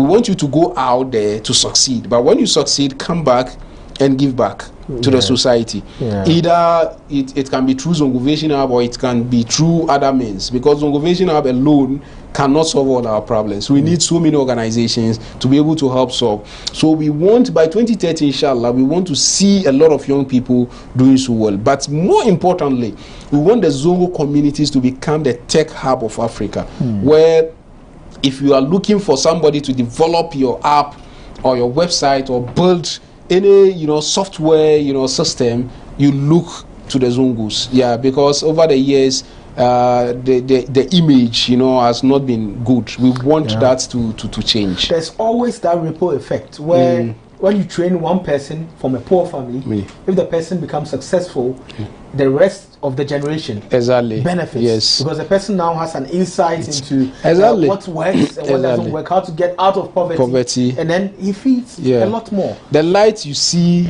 is the light you appreciate. When Kudus scored, Mohamed Kudus, the Black Stars player from Nima, playing for Ajax against Liverpool, when he scored a goal, there was a video, I saw it on GhanaWeb, where young footballers from Right to Dream Academy were watching the football. Mohamed Kudus passed through Right to Dream Academy. He went through the ranks and now he's an international star. So when he scored the goal, they were so excited and they were happy. So they were motivated. This was a guy born and bred in a Zongo community, went through Right to Dream Academy, playing at the highest level of international football, scoring. So it gives them that motivation. In Talent Code, there's a book called Talent Code. There was a research about why Brazil, was producing a lot of football. It's the environment. They see young Brazilians excelling at the international level. So if we are able to create software developers, world-class software developers from the Zongo community, to show the younger ones that, look, this guy was born and bred here. We were with him. Look at where he is. He's building this for Google, for Microsoft, for Facebook. You can do it. It motivates them. It pushes them to be able to do something. Now, about that, do we have a lot of Zongo people who have made it up there, and a lot of young people should look up to them? So we are getting there. For now, I don't have the statistics. I don't have the data. But like I mentioned, by 2030, inshallah, 8 years from now, we should have world-class developers working with some of these international companies. That is why, from your previous question about brain drain, if you are building world-class developers, you don't want them to remain in the same community. They need to go to the Googles, the Facebook, the Twitter, shoulder to shoulder with some of these world-class developers, and then we can use them as an example, to show to the younger ones that, look, this guy was born here, look at where he is, you can do it. So I believe that inshallah by 2030 we'll get there. We'll have a lot of them, inshallah. Away from development, which other areas is the Zongo community doing so well in terms of the youth and those who are helping give back? If you can mention a few who are doing so well in the communities. So for individuals, there are individuals who are doing so well. There's Zongo Inspiration Team, which is even currently running a quiz competition in the community. Like I mentioned, education. These young people are given the platform that they see this science and maths quiz on TV, and they started from this, ZIT's program. So they aim high. They want to always push. So these organizations are giving them the platform. So ZIT, led by Alhaji Rabi Umode, they are doing very well in terms of education, because now after the program they give scholarships. So these young people are always aiming high. They want to get there. There's Achievers Ghana. Achievers Ghana is also from Mamubi, where especially they are focusing on girls. We also had a program about girls, because in the Zongo community, because it's more or less like a conservative society, women are usually, they don't get the push. So Achievers Ghana, for instance, Amadou Mohammed, and his team, they are trying to get young people, you know, so they also have young people even in IoT, Internet of Things, you know, coders and all this. They are doing extremely well. So there are other individuals who are also, you know, pushing hard. You know, we have Ijara is also pushing hard, and then even Success Book Club, Mazi Okoro and his team, you know, they were through Success Book Club. A lot of young people are now even studying abroad. Some of them are doing their masters, some of them are doing their PhD program because of the environment that they have. You know, we compete, you know, with each other. That look, I want to get here, I want to get there. Almost, you know, half of members of Success Book Club are now into various programs. So these are young people who are doing well. But although we are doing well, the sad part is that all these are in Accra. You know, all these are in Accra. So I always get the question, when are you moving out of Accra? When are you moving out of Accra? And I keep telling them, is the resources. The young people in Accra are doing this by themselves. We are pushing. Those of you from the other regions, do with the little that you have. You know, we can't feed everybody. And like Mother Teresa said, if you can't feed 100 people, just feed one person. Okay? But the others can also do something. That's why we need the intervention of institutions like the Zongo Development Fund, because they have the resources and they can scale some of these initiatives. At least we have proven that giving additional resources, we can scale these programs up. So we need them to come in to expand the programs. Definitely, the Zongo of yesterday is not the Zongo of today. Absolutely not. Thank you very much. Thank you very much for the opportunity. Thank you very much. Hope to see you again with some more successes from the Zongovation Hub. Thank you very much. This is the Lowdown on GhanaWeb TV. We had a very interesting and exciting discussion on the Zongo development agenda. My name is Ismail Akwe. Watch us every Monday on all of GhanaWeb's digital channels. Be safe. This morning I'm here to share some few thoughts with you. And I think it will be with you for a long time, that we will have a different thought of life. Because I've understood a lot of things in life, and I want to share some few with you. We all know that death is a mystery, and death is inevitable, and also death is a transaction, whether you like it or not. One day you will call home. No matter who you are, how many years you stay on this planet, you will one day be taken away. To assure you, God is here. When Lazarus was sick, it was the desire of the sisters to see their brother healed, and they knew where to turn to. Jesus was the one to bring healing. It was not figment of their imagination to think that Jesus can heal. They've seen him do it practically. So they turned to him hoping that he will come because of the relationship with the family. But surprisingly, Jesus never came until they heard he was dead. And he even confirmed to his team that he's asleep. The question they asked is that if he's asleep, then let's wait, he will wake up. And so that's not what I'm talking about. I'm talking about death. Now, in the mind of the sisters, Jesus is limited to handling the situations of ill health, sickness, disease, infirmity. But they didn't know the other aspect of Jesus, that beyond healing the sick, he has power over death. And because he has all it takes to do anything he wants to do, he allowed him to die. And when he got to the funeral ground, they were lamenting that if we were here, our brother wouldn't have died. And he said, do you know I'm the resurrection and the life? They said, yes, we know one day he will resurrect. And he said, no. You knew me to have power over sickness, also understand that I have power over death. In moments like this, there's only one person we can trust, and that's what I will encourage the family to understand, that there are many things you may not have control over, many things you can't place a finger on. But the fact is that we have somebody who can handle anything, any situation, whichever way it comes. And after the funeral, it will be clearer than we think.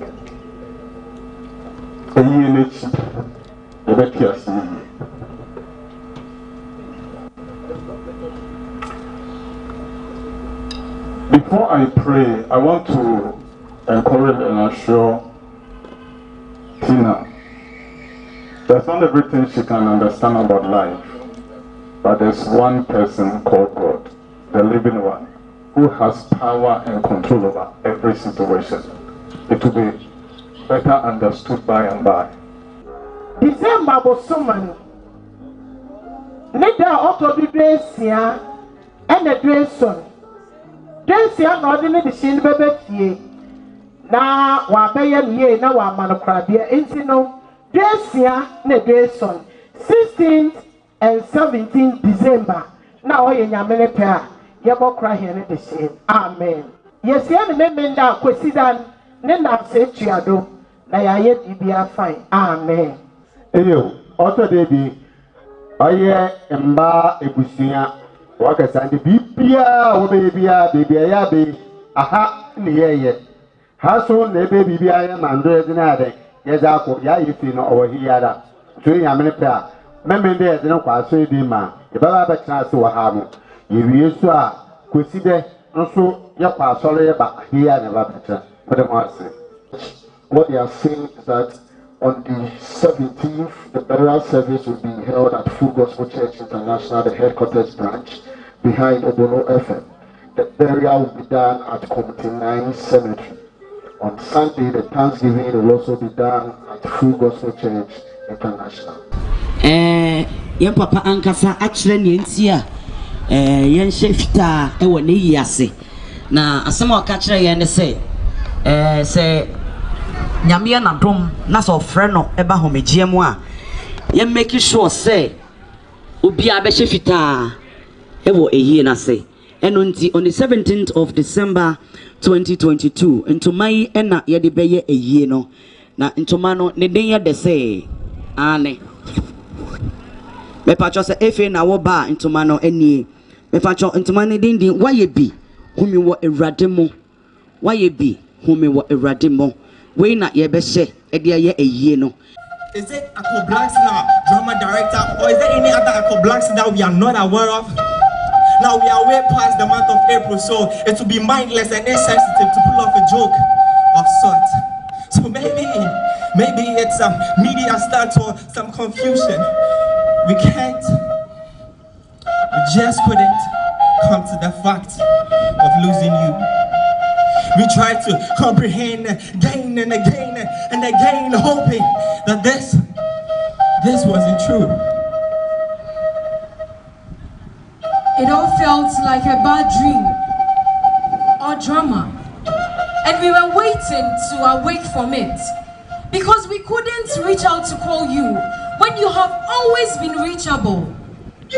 Death is inevitable, but never did we anticipate that our memories will be short-lived. The life of ones we love is never lost. Its influence goes through all the lives it ever touched. A quote by Christopher Holloway. Your legacy has been etched in our hearts and our minds. So we are here to share in the experience we have been graced with by our drama director, Cheko. Cheko means senior brother, a name adopted by our ministry director out of respect for Akko Blankson. He affectionately referred to him as Cheko, and that is how he got the name Cheko. Cheko, Akko Blankson was so much more to us than a drama director. He was a father, he was a brother, he was a teacher, he was a friend. Calmly collected, filled with humility, affectionate, had the biggest of smiles that made him so approachable, revered and welcomed everyone with open arms. Our daily motivator, shaping our intellects, interests, and lives with his daily messages and advice. See, he opened up himself so selflessly, so that we could get to him effortlessly, consistently, caring for the welfare of others, relentlessly, creating creative ways we could bond as a family. His love, passion, dedication, commitment, and sacrifice was unmatched. You never gave up on us. You never felt tired of us. You always showed up when needed, and we could count on you to deliver your part and more. Your presence and actions contributed to the quality and integrity of the National Performing Arts Ministry, the Ayankare Stage Comedy, the Founders Live Production, just to mention a few. Every drama wouldn't be complete without a bit of dance or spoken word. You discovered, you nurtured, you groomed, and you raised talents among us. You dedicated your time, your effort, and your resources for our ministry. Righteous men perish, and no one takes it to heart. Devout men are taken away from their calamity. He enters into his peace. He rests on their beds who walk in their uprightness. You have fought a good fight. You kept the faith. But we can't believe that this is the end of your race. We've lost a strong pillar. Oh, what a void you have left. We miss you, Cheko. We miss you. Edpam is never the same without you. Farewell, Cheko. Farewell, Cheko. Farewell, Cheko. Farewell, Cheko. Farewell, Cheko. Until we meet again.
Sansa dear shame in Como on GhanaWeb TV.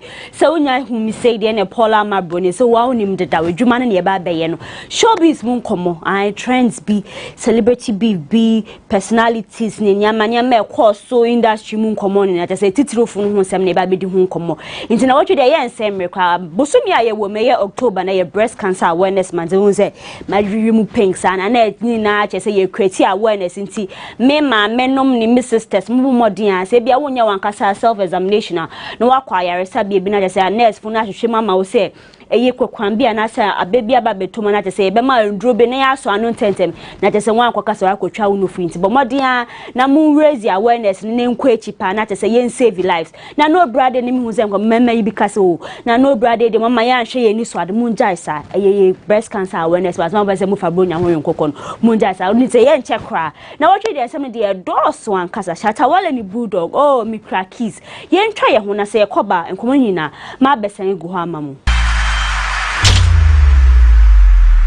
Odafu pa men wa kwa ba nkomo no na yedu so aye se ba bedi nkomo na yebuobo nsemu na ye de rade asese ye da so ti ase na achese mu seta chemada bodwemo de due fusa ne ntese ensem e course nyina na ya betuja na enka babu wo hono ma menti hu fi hono eye ye ndeshi ya adamfo ye nipa ye ne wo GhanaWeb hanum se ye ko blanksin se na edi kan de 2 menu October 3 ya na yakopon to sa frɛ no nti ebusua se ye mbɔ mu nkai se aye fans ne ni colleagues na mu ne twa eye sini wo se eye October 15 mini day na wobeye no 1 week ewo tema community 11 Presec Presbyterian Boys Secondary School was a one park no so what tema ho na wobeye no was ebebo 8 AM crane na wa ahedwuma na say na ebo 6 na te say won atugwa nti adofo ni na mobo mode na te say ekọ ne 1 week celebration no munkodo na te say yen fefefe na guso aka say okunafo ene ma ene ebusu nyina ye mamo yakọ na watching komodi akwakọ ye se Shatta Wale and dance on numtini or dominate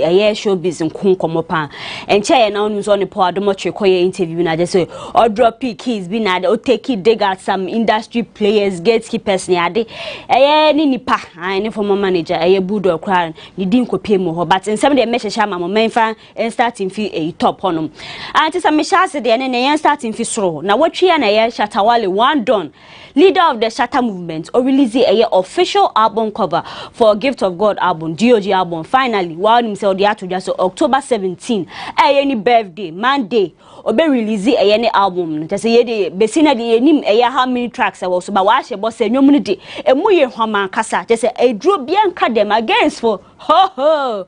Oba kwe mwaka se obawo nkrane nchada anya correct but later no me penchire mu na just say yare hwehwe ya yare ye na just say album cover no looks like it's a gold queen na Shatta ne nimbo say picture na ebo no one of the favorite photos ne nimbo ho bari say just say gaga ojai and 7 stars later minim so di nchemu beba koso nim say Shatta Wale de oye bibia nchiremu wo ho nim ma mo nti ase no against for na muse na fine ekosi later the munchi mu be mama mun say stars ne de ebem ho bebre na album cover your drop page na be share SM free we be kai so ka se yen Facebook profile picture nti your drop page and say na yen bibi a de atare nti uko Facebook na mun say Shatta Wale GOG album cover no say nkofo de aye one profile picture mun say won na we Shatta movement full be me kra me kan ai for life is for life na album you o ka so ba be drop page on October 17th cover ya be me who say go be share industry players here no aka say won support me say won share Shatta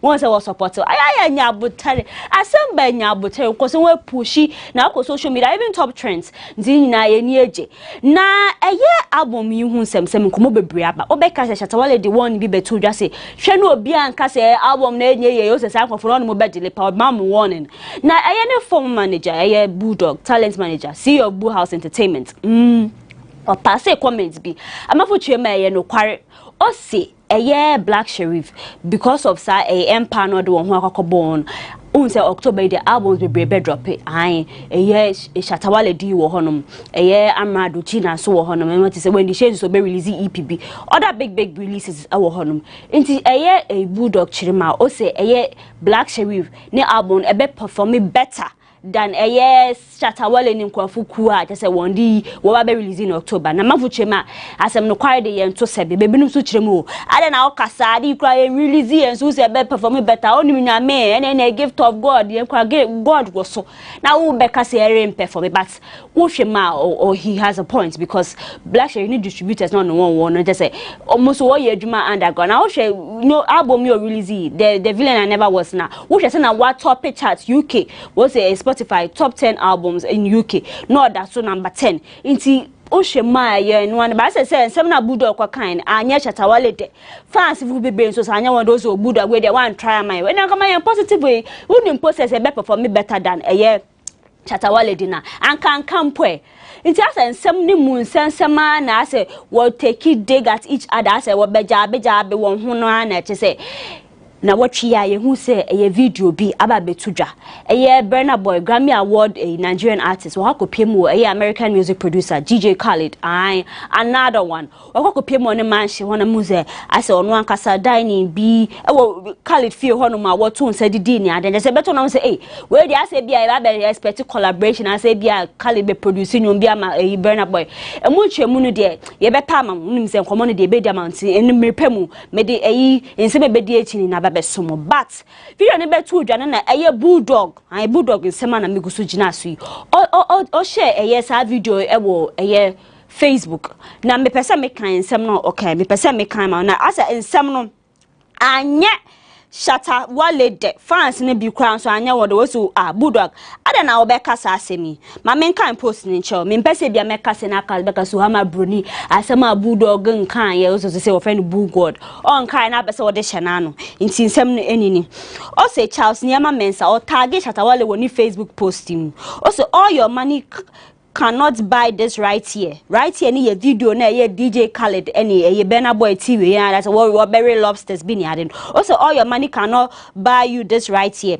I know your time will come, but until then honor those who honor you. It brings more blessing and supernatural growth.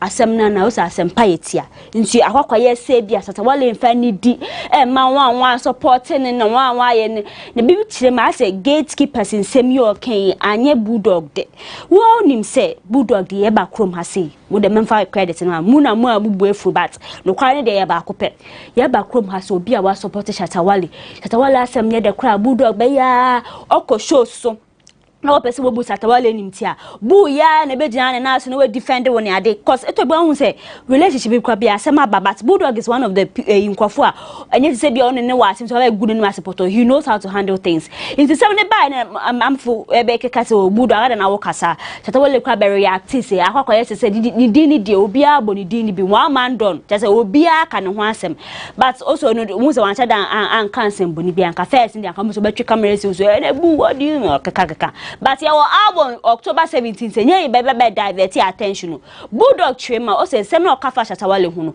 e your do mani nti o so no do no one man no it will never end just say everlasting do ankasa o so obi a waboa no a wa support brand na brand abebeja na so on pese brand ne kofem o pese de bia Shatta Wale kosoro just say elevation nko a ne senti e na o ye bibi na sen fata obeka na nye se bia won ho tan o so no de on time Shatta Wale kra nti nsem no mo amoka se big so na fine if akosin bulldog chirima adwebro on an intem de soko na ha asa ama broni skin na watwe de bulldog de nsem bebre aba betuda na ye interview ye wo Hits of Money the Don ye ya just say Shatta Wale nsem you responded to some allegations and na okaka hu say na mwana na pia mensa xylophone music won to say record label a obeka ya mo sign Stone Boy Shatta Wale kumi guitar beka ne afufu bi wo xylophone music I won say nyese men's gold in semi betu dwa anka still na na nwi pese how me ya koma ye di nkoma na won na manim sa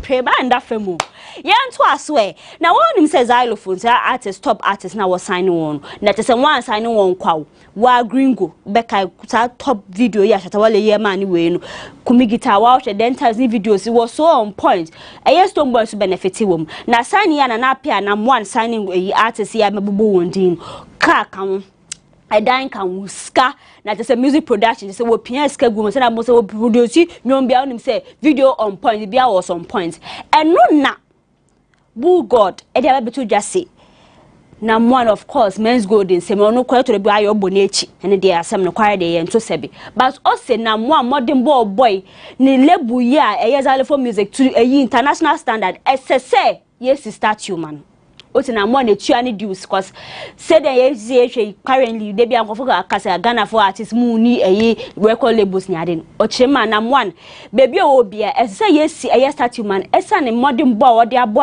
showbiz industry amanfo one ne ya adriana one God over everything Stone Boy and Beam Nation boss na what she did hey There's what my casa yen from Muse Stone dear on Shadan ba out and Becasso will say, but don't beba out so babe flaunt TV be the down in Zaja say, and yamu frey in a Gorio. Stoneboy release Bentley be na Bentley ne just opeso chese sanso ye ne diankasa original ne di na edaso na wa customize car yi ene one guard 2022 and 2022 number plates afia chamuno chan just say release en kensuda na or make announcement no wo a Snapchat no chema reward yourself unu so brefo de ono didi na edwuma ho nti braya wa brain is show sa wa born chese Mena sona tese woni say say nyetse bia Bentley na ye ni first car or cars be brave one time me hu so ye video bi on ne Louise and I say kana what team cra tear rubber bi just say for wo papa bi pa Bentley de na me hu say ko focus say Stone show ese kroma se go focus say woni scan ya de wo jabe wono say na show ba for say ehye ne bu anya to be be so front but be you bu omo ye under but menye wo say wo scout na te say me hu say go be say wo jabe say na we kra ne ye no rival na say hu so kita be na me say emu no asemba ye be celebrate we na be say mo ye comparison na fine ko see but tete and say one guard wa dropping new belly beans it's ocean wo chroma na say bia one man high five bia na kan e jira ne na so hey me kan that out now what de hey I fear Las Vegas so Prince David say Ghana ni actor obekaya eba beto election general election yi oko support eye na nado dan Kufuado any MPP na say oye campaign mu odin na enyo no nkwa calibers the other eye celebrities support na hu say na say mu na de be na ya no dem ye say o mani ma ye dinwo na ma bo ye dinwo ye ntumi ye hu ye hu an say esuan ni say Jesus aban ye mu ya be si na no show yi ai eno na eye Prince David say take it to eye Twitter no kasi abang de anya makona say ye kana ye mountain ye be gada ye ho na ye demo bi na ye demonstrate na ye say ye register ye display ma hu say man ye brian kasa no make it post no no den kana adwemu de say na bia mu nyina ye nyina ya no dem say o man ye mu aye de ye ho kire anka me de me susu pass na anka susu say ye nya be ka say oh ye no kware more them ye demo no na be share Twitter na word ni see apampan so say na wo say somu na na be ye wo de hey na waka say who President David say who ko je campaigns kana who din na onim say obey demo mbe ha ya adwen ye ho ayi car sky de koto petrol kra ye ni bi na ye adwen ho ti ye mfe na ye adwen ye ho abaka say ye mbesi abontin so awia brani na ye demonstration so obey demonstration na ofifo nko ye demonstration who na who dis kana wonye bi atafre ye de ye adwen ye ho ifa demonstration bi asema na me say so na ga mani abre was street yi so sa boy na asem ye koy na President David say hey much my mama trending number 1 e wo Ghana Twitter trends and then just mo do me cause say at time for haters other masse no so no do nimpo say na say sana mo kan ne ho asem o say eyi kire say ensem no kan na to asum by Prince David say akoye say campaign ya wo ye nkofo ni but sometimes mo maye ntie ho asio o support a party A obi support party B some mo say o mo party B won so celebrities be wo mo koy endorse inside na de bia mo pese bia mo ntomo boase ye ezo krom na ye show obi ba no ka so je kaka na endorse ono ani pem sa monya abote ba tie pese ye ka se mo amu campaign ma eye aban ye etusu se wo ye bone a munya kokudu na mo be kan wanim na sa na ete Ekrapin Polo eko eye Frank Nero ni concert bi oye woman so na performance ni mo ana hu se Ekrapin Polo se hu so wo stage na say amanfu guaso wa je se wo boje no so na sexy polo na sexy nanto call stage so call down na echi ejira ho se fancy mi akakra na ye say sexy na to be ya we to ba na wa repenting na fine na kosi wa sesa udin hai na nyina na fe dey say na wo be amafu chemo say sexy we dey nim say hype ne kakra say na ye ke ukwo show bia na pese wo ye bi me na say trend kakra ba we dey wo amukọ say wo miao at mekwa eyi artist bi wo honu kwa pese say wo touching inappropriately wo stage he will be for be walking off stage wo dey do obi enforce obi enfe tu osi so wa na nte na wo so sexy eye adwebrewo ne mane bi won se wa ye atwem but ase wunyi kwai wo so kitabani ade aya sa anya mana aya na wa limit kakra man ba be se bi so kai wo se polo betuba ko eye islami wo okase na adwuma de anu ana oye odididi ti ba mon kase se wa ba ye muslim do nja de bi oso osum eye ni nyame nanso Jumeyo ye, I chiani kane influence in ya didi. O nyaye, into muhuya, and in amofanesa. Sana Wendy Shea kind Ghana wake up, not to say, what sana, what to galam say illegal miners, sana what say yensuya. E subi any pa, say, what chose a prani, brim ni abaka say a milum pampa. Any say brown, I say, in Sunana must send it, some bread one watum. Now, Besson, I bay better out on a worker, so basic galaya, New Year, Bessine, a hushi. KKDC, a yen another Danko father, president of Ghana. When the war officials, no ministers, and Yaman Kofa to one who say, one and ministries, Yanu, more poison yensu.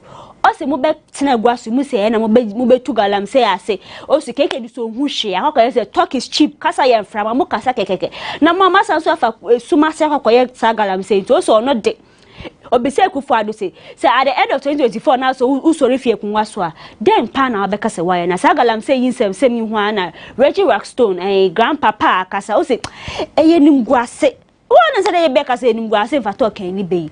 Natana Washer said Ghana pa yats now pana, what for say yensia, all because of Skaka being back or one, it's most saying so to say, in China to me a benefit. Namu, and I say, well, nothing sweet to say, yeah, not to say now yet, Caesar. Ye can, send I say Galam say yes, you, and ye quack register, a yenum guasses and palm. Now make for a Reggie Stone in semi and chattel. Register some time ago, a yene na da for Toto Mutra is on in the bonko, Shatafre. Far nature and a year no, so to say. Fetching our doors, who's a worker so be a funny kunich and I saw no before Frakoda. Now down for you fan nature, as I'm so any fan yechi. I say a double trouble one casa. Reggie Massa, now down for cool, yes, I and in the you don't in nature yet, say who's a wife for free. Oh, the Sabesinadi, on one term, Bonnie Bianim, dear, okay, also now down for no call, yes, I cry, on a neo, okay, on a necasa. They say no bad blood, but whom say no bad blood, but none so we are now washing when you say, because I don't forget my side. Where can I say, boss, and you may. Family born chemi were on cake for soon or chema a life story and or the boss annuum to send as some better on register no day. Send be a more combat for the best more the best Makunakas will pay back. Register most on no job or forgetting Nash. He has moved on. They say that he has a very beautiful family. Nay, no fair, nobody are living their life. Also, never be one Messia while children who say, Yakupon, ye. Eye mama yenjina Reggie Rockstone sem yiso na yentwa ye ho na yen kwambra kaka na yekoba nkomo ne de bebre ho amaboni bidin chemu nyina eba abesom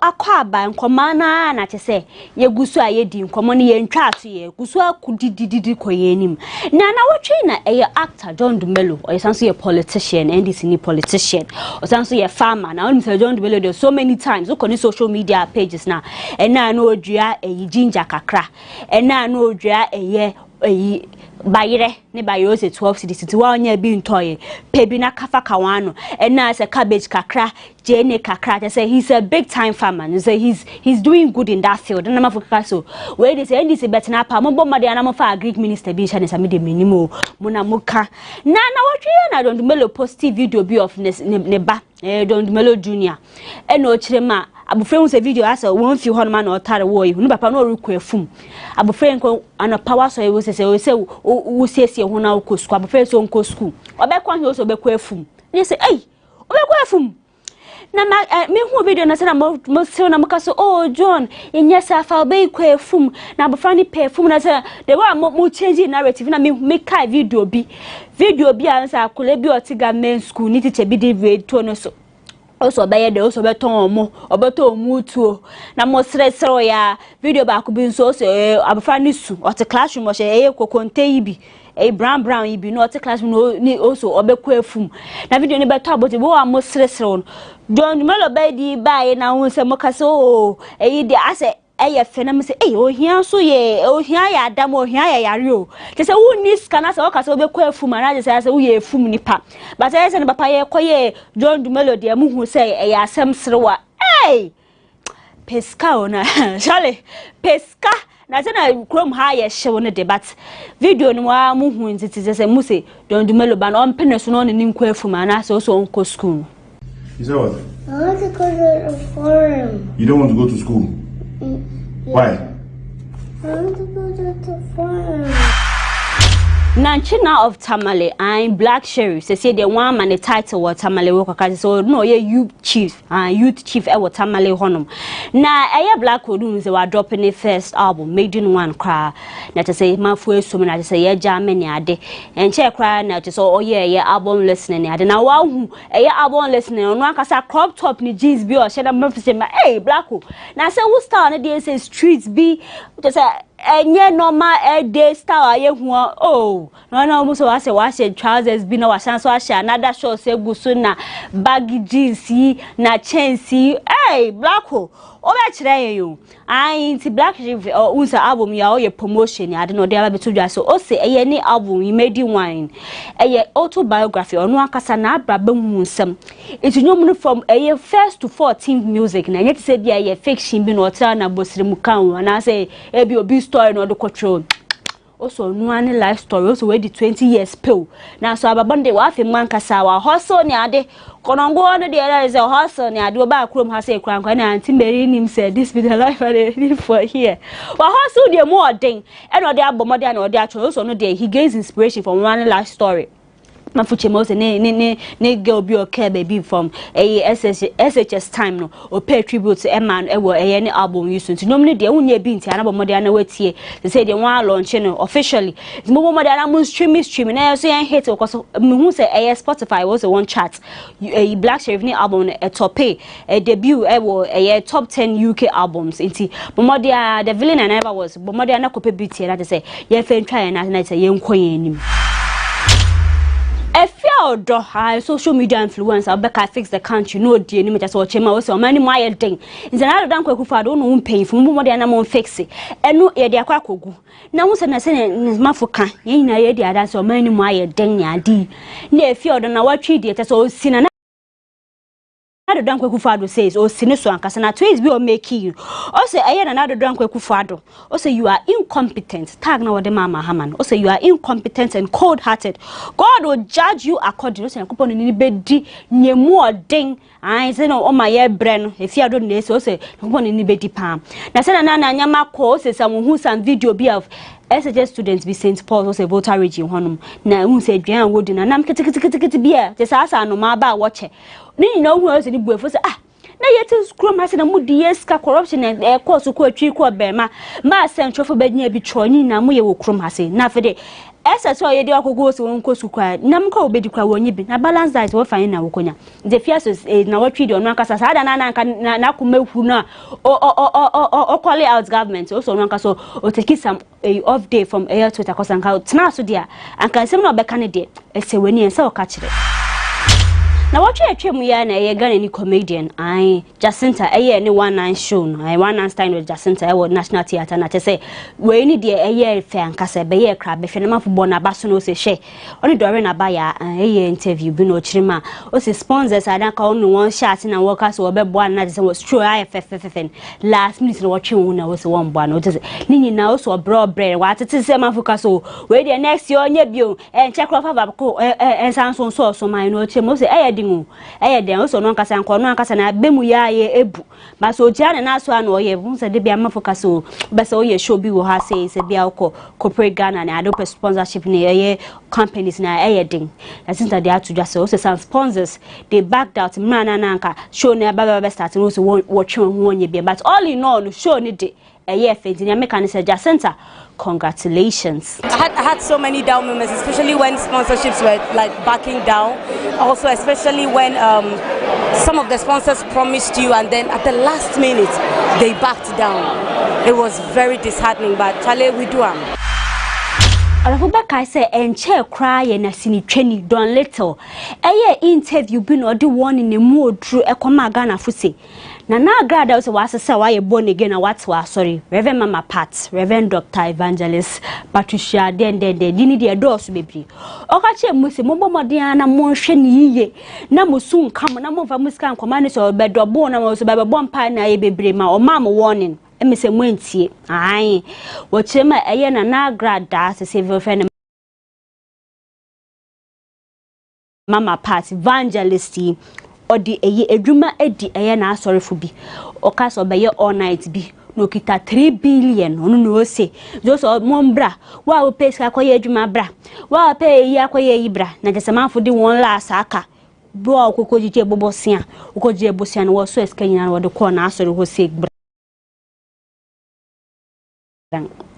Na wo chire ma wa fraud won ojije won ska wa bo a wo hye yense wo bedo bo amayen be mayen mo be ye ne wo ho no anfa amayen ye wie nso so yensa anka yenska na jese nsem ne be ye buburu jan e na dan pare de unim se kurom ha de onfa ne be mfendi egoro ne ja wo invite na jese wo tabri na jese wo chire no sem ne wo de akokot na edie mu nyina me de mu nchire mo bebrem intimafo ye bisawo mo musisa musika koma evangelist Mama Pat aye fe ne na grade first confobie na eye denya na eye kosi wo krum ha se mamfo ba ka chim se wajije wonska wonsanka na mama ya da no hu se watu asore na masa so asesa uska koma eye ebinum se eye ni bre na se eye den cause time oye ni asore na nkofo mpo fele se wa bo pa na jese mkofo betina se na ase bia wo ya asore ni ade but akoye se mo pemu onu anka sa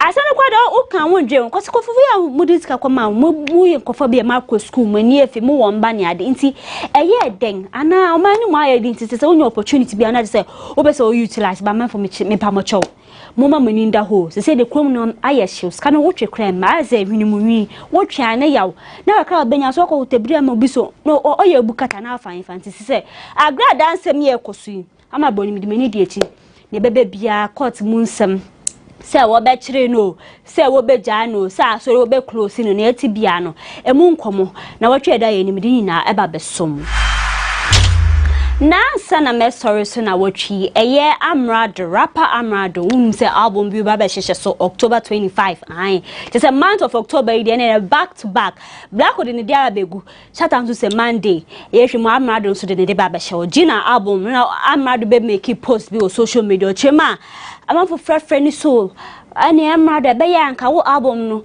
to sheda cause I say big ones be bad dropping na just anko yesa ko overshadow but chema we all can win o say na ebe to me win nti on Saturday no nti ya ye hwe nim for amrado album no so ono de obemodin October 25 obe release ya man nti just say chrome had date say the be twitwa ye na se black odi ye de chele ya na am say ye guso aye tiem one door so the never be peso my na ma de be peso my na just be bia say nti momodin say na say hard work months years na what they produces our album see pamocho e drop say kunkron as mo ba money alert say na money je no more than am push mo streaming ya de na mo for be nyam videos because you need to support your own what we need bigger be yende inti mo ba mo dia na yen support na what we dey Shatta Wale Bulldog Ekra Pimpolo eye Mr. Blanson eye ne 1 week ya mbabe me de munche ma abrem ne komo e wo ho if you dog say akoma ba so ate say to be my government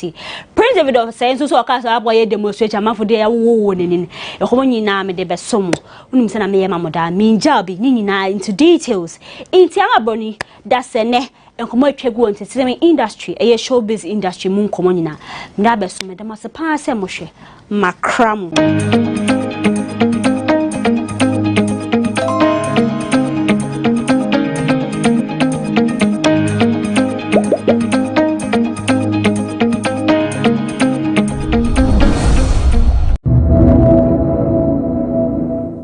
Industry player, you must have had a sort of a relationship with the late Eko. On a personal level, what kind of relationship existed between you and him? He's my big brother for a long time. For a very, very long time. Eko knows my family house. He's literally a family friend. Because before I even got married, I have a cousin who does some voice recording and stuff. And Eko used to come around to do voiceovers for commercials and stuff. So I knew Eko even before I entered the industry. Then we've been working together since I started. I think he was my first screen husband. My first screen husband. And just just last month, I was working on a project with him, and he was having a problem with his car, so we always drove home together. Always, every night we drove home. So you can imagine the relationship we have and all that. I spoke to him a week before his demise, and when I heard it, I was in shock. Eko had a very attracting personality, and that he left his impression. I personally say that he leaves his impression on you whenever you come into contact with him. On a personal level, what kind of impression did Eko leave on you?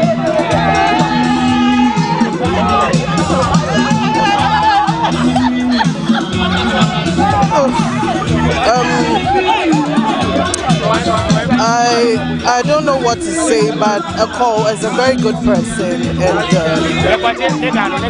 he wishes everyone well. So it's hard for Eko to even say evil about anyone, and he's always on the positive side, you know. Sorry.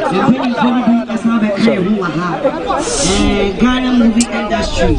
And Eko is always encouraging people when you have a problem with something. Eko will always tell you, it is well, everything will be fine. I know opening my shop, Traffic Shawarma, I told him I'm opening another branch, and I even drove with him to see the sites that I was getting. So he was aware of everything, and he's always been supportive. So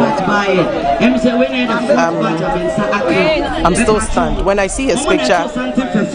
Even when I'm scrolling online, I'm still off. It's hard for me.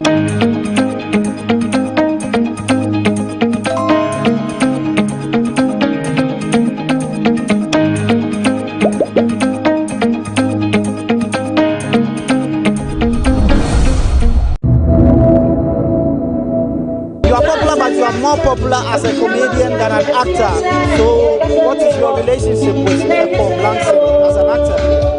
I would say he was like a father to all of us, coming from the background of performing arts. So, anytime that he sees us, he always welcomes us and shares with us everything that he has acquired throughout the years as an experienced actor. Yeah. So, he was like a father. Talking about his expertise as an actor, how exceptional was Eko on a professional level? How would you compare his talent, or what sets his talent apart from others? I would say that our father was like, it was an experience, it was exceptional. You know, I learned something about him doing research about your character. I remember one time I met him, and then it was like, anytime that you are given a role, take your time, do a lot of research into your character and know what you are about, because every little moment counts in acting. So I think that it was exceptional in whatever I was doing.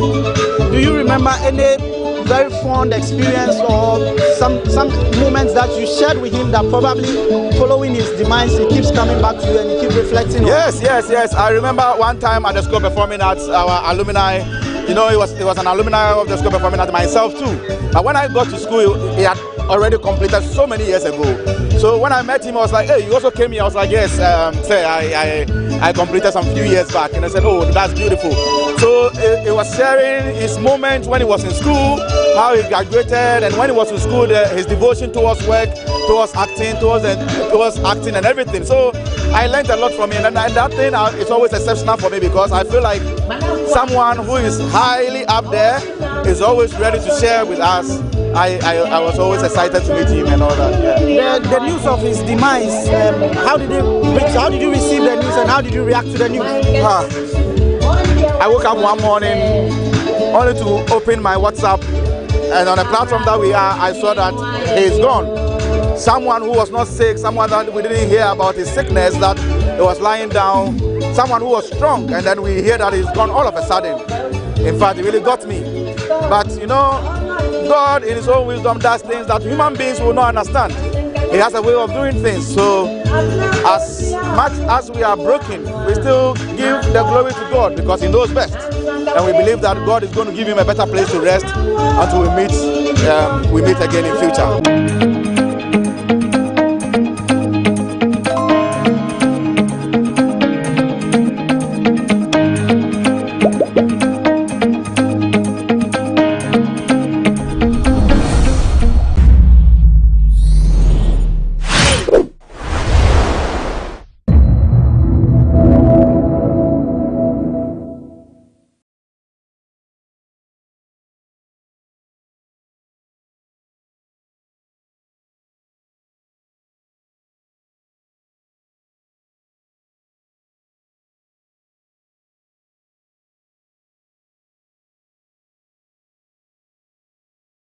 069 Nyadia Haba Mr. A 3D Yadia Ebedja.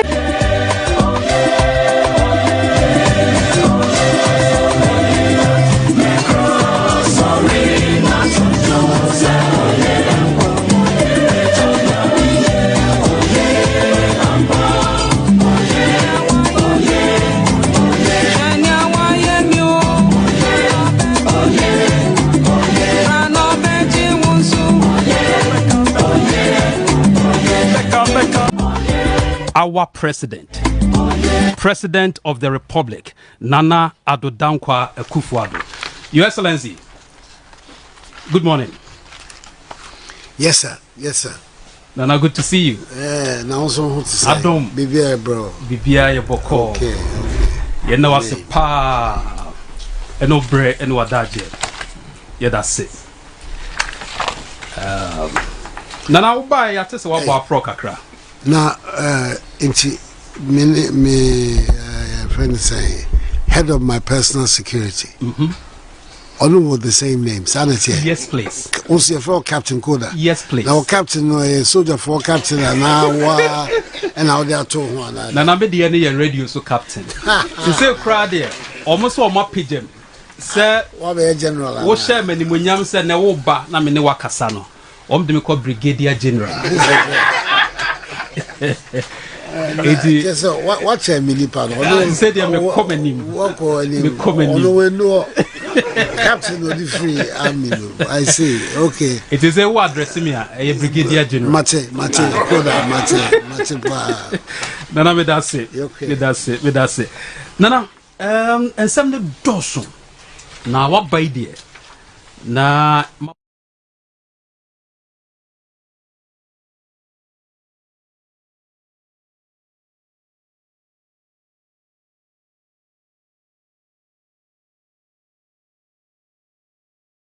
some sort of for reasons we are. If you say Ghana for Dodona and then one chassis. Good. 2021. Yeah, Babaya budget. Budget be our Babayano. One of the fundamental budget be our Babayano. One of the fundamental elements as so Bomodina Usihu price. Energy. The price without of energy. Good. Nothing else. So without energy, nothing else can happen. Whether it's in agriculture, whether it's in industry, whether it is in the digital economy. So that's one calculation that every finance minister makes when they are putting together their budget. Their expectation. So how much will a barrel of oil cost his budget? In order to keep the economy going as it is, or even have the economy expanding. In November 2021, the calculation was that, and the projection, not just the calculation at the time, but the projection too, was that pegging the budget on a figure of $64 per barrel was realistic. When you look at the global economy and the state of we are net importers of oil. Good. Ghana. It is true we produce some 150,000 barrels a day, but ultimately, overall, we are net importers of oil. So the price of a barrel of oil is absolutely critical to our finances. And not to be my budget. And not to be my savings, if there are any, on your balance of payments, and the projection as to how much money you're going to need to import oil, how much money, therefore, you're going to need for the development of your economy. By February of the budget, i.e. 2 months later, the $64 projection, which at the time everybody recognized as being a responsible, realistic figure, had gone to over 100. 2/3 increase, $40 more than we had projected. So you can imagine the difficulties that there was for the Bank of Ghana. So instead of now finding $64 for each barrel of oil, the Bank of Ghana was now having to find 100 100 plus. Good. And it stayed like that virtually. In fact, it is only very, very recently that the price of crude oil has come down under. I'm just using this one very important fact to tell you what drove the government to these very difficult decision of going to the IMF. Going to the IMF. Yeah. Let's say I don't have any difficulty in admitting that it was a difficult decision for me to take, but I felt that in the interest of the country, the interest of our economy, we had to make that decision. All through this year, the average price of a barrel of crude oil has been over 100. I think recently it came down to about 90. Good. But as a rule, it has been within the 100 bracket.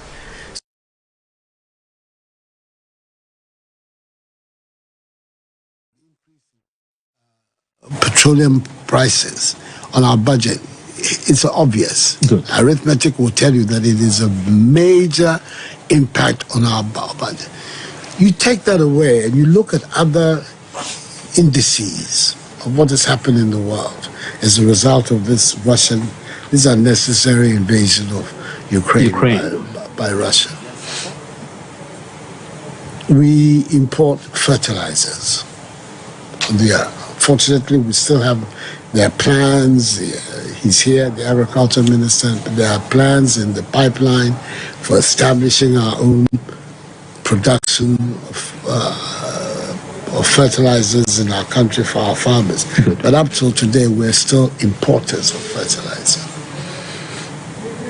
The war meant a huge escalation in the prices of fertilizers across the world, not just for Ghana, but for everybody across the world. Freight rates.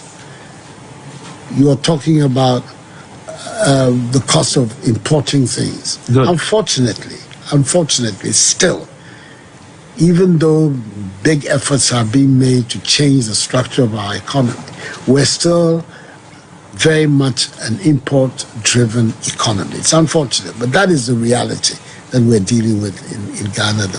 All these factors were these huge increases in prices, freight rates, fertilizer price, commodity prices. You're talking about 3, 4, 5%, 5-time increases in certain essential materials in the world. Obviously, it's going to have a major impact on your balance of payments, your budget, your ability to finance your budget. And these are the difficulties in which our economy has gone into. So it took us some time. Some of my ministers are here. They can confirm to you. We had a series of discussions about it and decided that we have no option but to cash in on our membership of this fund to see what the fund can do to help us in the short run overcome some of these problems. But because of the difficulties there were in being able to guarantee the credibility of your budget, going to the market to borrow money also became a difficulty for us because people are lending you money. They want to see, say, it's kind of more the fundamental. We seek a some new there be Ghana say they be a corner. It is seek a bad So here we are in this situation. How do we get out of it? And what is it that we need to do to be able to come out on the other side? Good. It's very easy for people to say it's mismanagement. I don't accept that criticism. Yes, because the reasons why we got into where we got had very little to do with the Ghanaian economy. Good. The way it was being managed had everything to do with the economists call exogenous factors, things to do that came from the outside. In fact, IMF the first or second assessments they made, they confirmed that statement. They made the statement that COVID and Ukraine war. Yeah, that it was these factors that in some brain.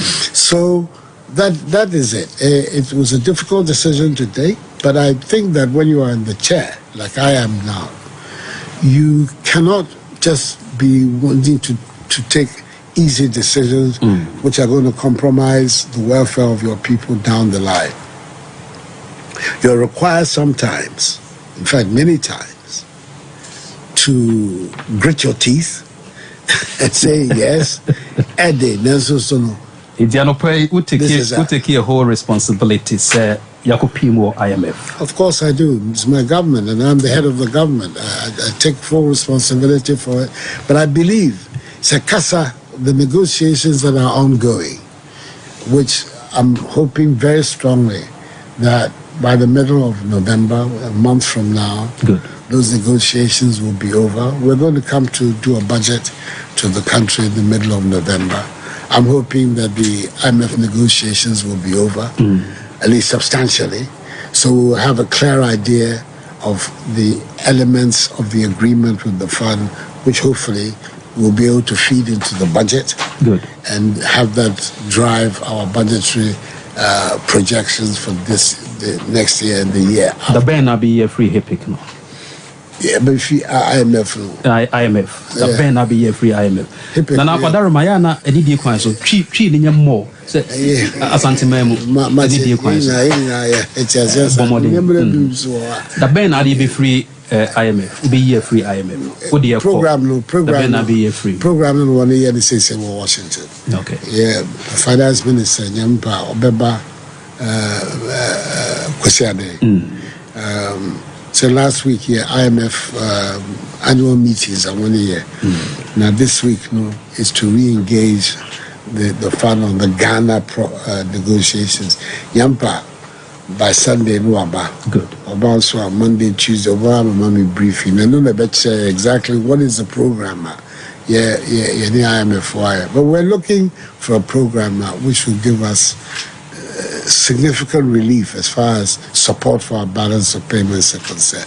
Not just the IMF, but there are other important sovereign funds as well. Good. Yampa, we can, once we have, if you like, the certificate from the IMF that we believe debt management will be in order.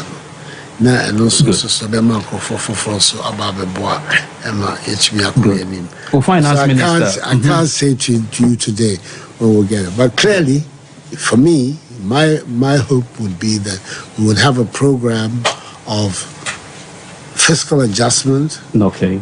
That will take us through most of the immediate budget, but then will put us in a position in 2024 to begin the recovery and the growth. Good. Because the economy cannot be just a question of fiscal adjustment. It has to grow. Because it's the only way you're going to be able to finance Ghana for pay economy and grow up. You don't have the money to do the Sanimano. And this is the way.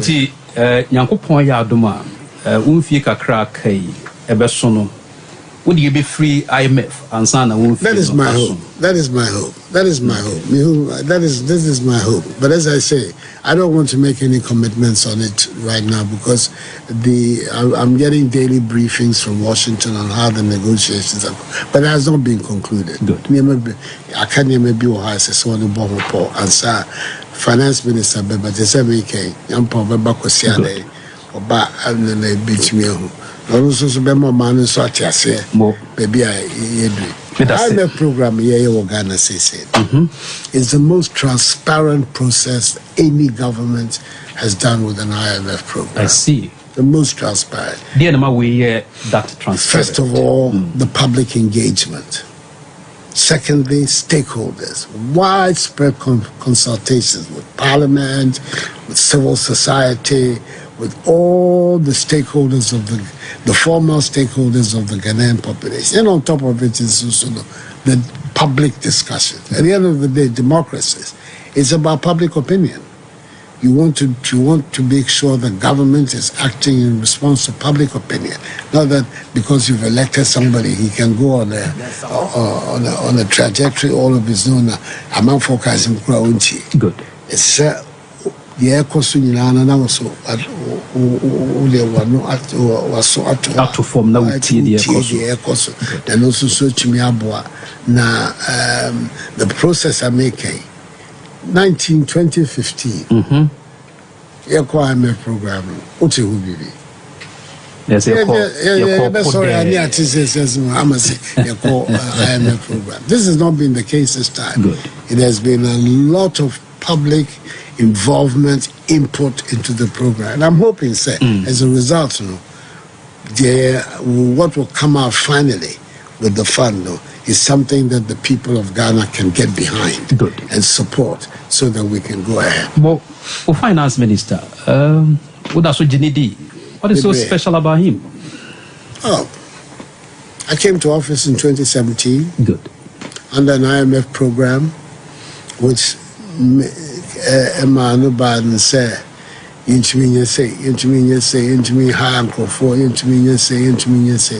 stringent program. This same man was able to manage the affairs of our economy in such a way, sir. The first 4 years of my first term, we were one of the fastest growing economies in the world, an average growth rate of 7% a year from the beginnings of an IMF program, an economy that allowed us to initiate the program Planting for Food and Jobs. Good. A program which was happened in April of 2017. I believe so. I think it's April of 2017. Agriculture Minister Noah Baby. If I'm wrong, please correct me. But I believe it was April that we went to Warsaw. April. Yes. April. 2017. April. There's an April Bosome no. 3 months after I came to office. 2017. 2017. Good. In August 2017, we launched the free SHS program. Oh, then there's also the 1D1F. 1D1F program. These key flagship programs of our manifesto, of our policy, all of them launched in the first year of our program. We were under an IMF program right until 2019. But this man was able to organize the management of our economy in such a way that not only were we able to roll out all these programs in that first year and subsequent years, but our economy's growth was spectacular. And then they be for convenience sake, one in Kai. Says, I can't say Ghana for any Kai.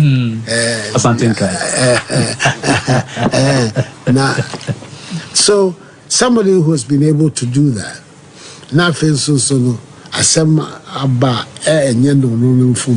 why would I say that? How do I do that? How do I do that? What will be the basis? What is the rationale? Sanka say first time no crown no so that's the format and so any I said Sanka me repeating for my second term. I repeated him for my second term, like some of the senior ministers of my government. The agriculture minister is behind me, the roads minister is here, the trade minister is there. These are some of the major pillars of my government. For me, their performance in my first term was excellent. Let me use that word, excellent. And that is why I had very little difficulty. Look at what has happened in our agriculture.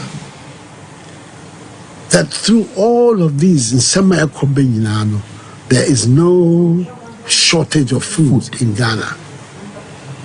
That's not the case everywhere.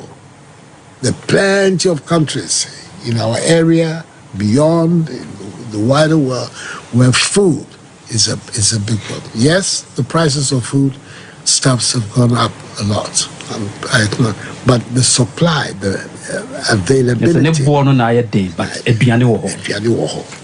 How are you going to say that a minister of agriculture who's able to manage things so that his basic, that's his title, Minister of Food and Agriculture. That the basic mandate he has, he's carrying it out well. Then you're going to go back and say, oh, we mean it. You go to the Trade and Industry Minister. Today we're talking about this 1D1F. The numbers of in industries, factories that are growing up all over Ghana. There are about 290 enterprises that are on the table, of which about 120, 130. 290? Yeah, as on projected, of which about 120, 130 have been realized. Apart from that, it's also these developments that have taken place in the automobile industry. IMF, Nissan, Volkswagen, Toyota are now assembling and producing cars here in Ghana. New plan cry ne asamo ho asantime mu cry no cry so of the Nigeria to ho oba be pekwan and also cry so and then also so betimi aba market. It's all permanent. What would be the basis? I mean, you give people a job. If they can't do it, yes, you remove them. But if they can perform, why would you want to get rid of them? Roads. I don't think there's been a road minister who has a record like Osiamo Akwata. Yeah, he may be here, and I'll say it anywhere. There's nobody. I want anybody to come and tell me what road minister in our country has put together the package of roads that Osiamo Akwata has produced in these 6 years that we've been in office. Unprecedented. Now, so Omafo Kwabre, Manso, and an important. Yeah, but when it is because yen to me at one stage. I'm sorry to have to say. Then yes, as a maker said, be there here, sing will be here, here. But at the same time, see, you see, some so tino. And Manibani said, yen to me at one go. Name me by Ghana for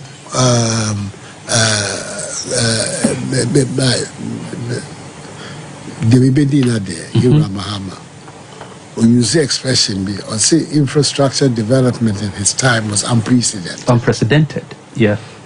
Remember, very soon after me buying a here call round, see, I want to bring a certain new dimension to governance in Ghana. And my uncle who said, yes, Ghana being your so. Then so no, mean to me, my office all the time. Let me show the cause. I said, Miss Memo. Uchini now shed the air Then conforms to me not much as only making. It didn't come near the air cost. Bebia Meko Bessine, acquired that could be Ubiano. Everybody is complaining about roads. So it becomes obvious to me that they can't change. There's unprecedented, no, who said, Nanyano crack. Mean case of what? So Penny Musa, so because Nanyano crack no boy the same. Well, they're not the same. Tree Casam there, Tree Casam Bakumu, yeah. But you have these things. I sent a memoir. The number of road projects that have been completed, 86 projects. Wow. Involving 1,850 kilometers of roads. Asphalted, reconstructed, repaved, etc. in this period. And then there's still another 310 projects which have been awarded and ongoing, which is going to bring into the basket another 3,800 kilometers of roads. Now you have ministers who have performed in this manner. Kumase, 100 kilometers of roads have been done in our period here. Asphaltic overlay, over 300 kilometers of asphaltic overlay in roads in Ashanti. There's a second lot of roads at Air Basso or Kumaseha. Nana, any be across the tree, no? Yeah, Kumasias and Bomodane. And 70 people had the tree can add. So I was do your very best. Yes, Bomodane. Now, Minister for Jumasa, the fund say even some area, there are other areas, a young time Kamasa, but look at it. It's employment and labor relations. One of the things, my period at Misha, as a rule, as a general rule, I can't say there have been no strikes, but as a general rule, we've had a lot of industrial peace in my period. No, Manoko. It's because somebody is working at it. Bafwa, right? Yes, somebody's working at it, or engaging trades unions, or engaging employers all the time to make sure issues are issues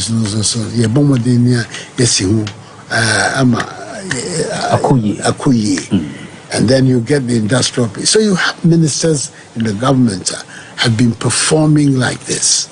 And if they are performing like this, what is the reason why a president is just going to take his green ink and say, "We'll make sure any do you want to be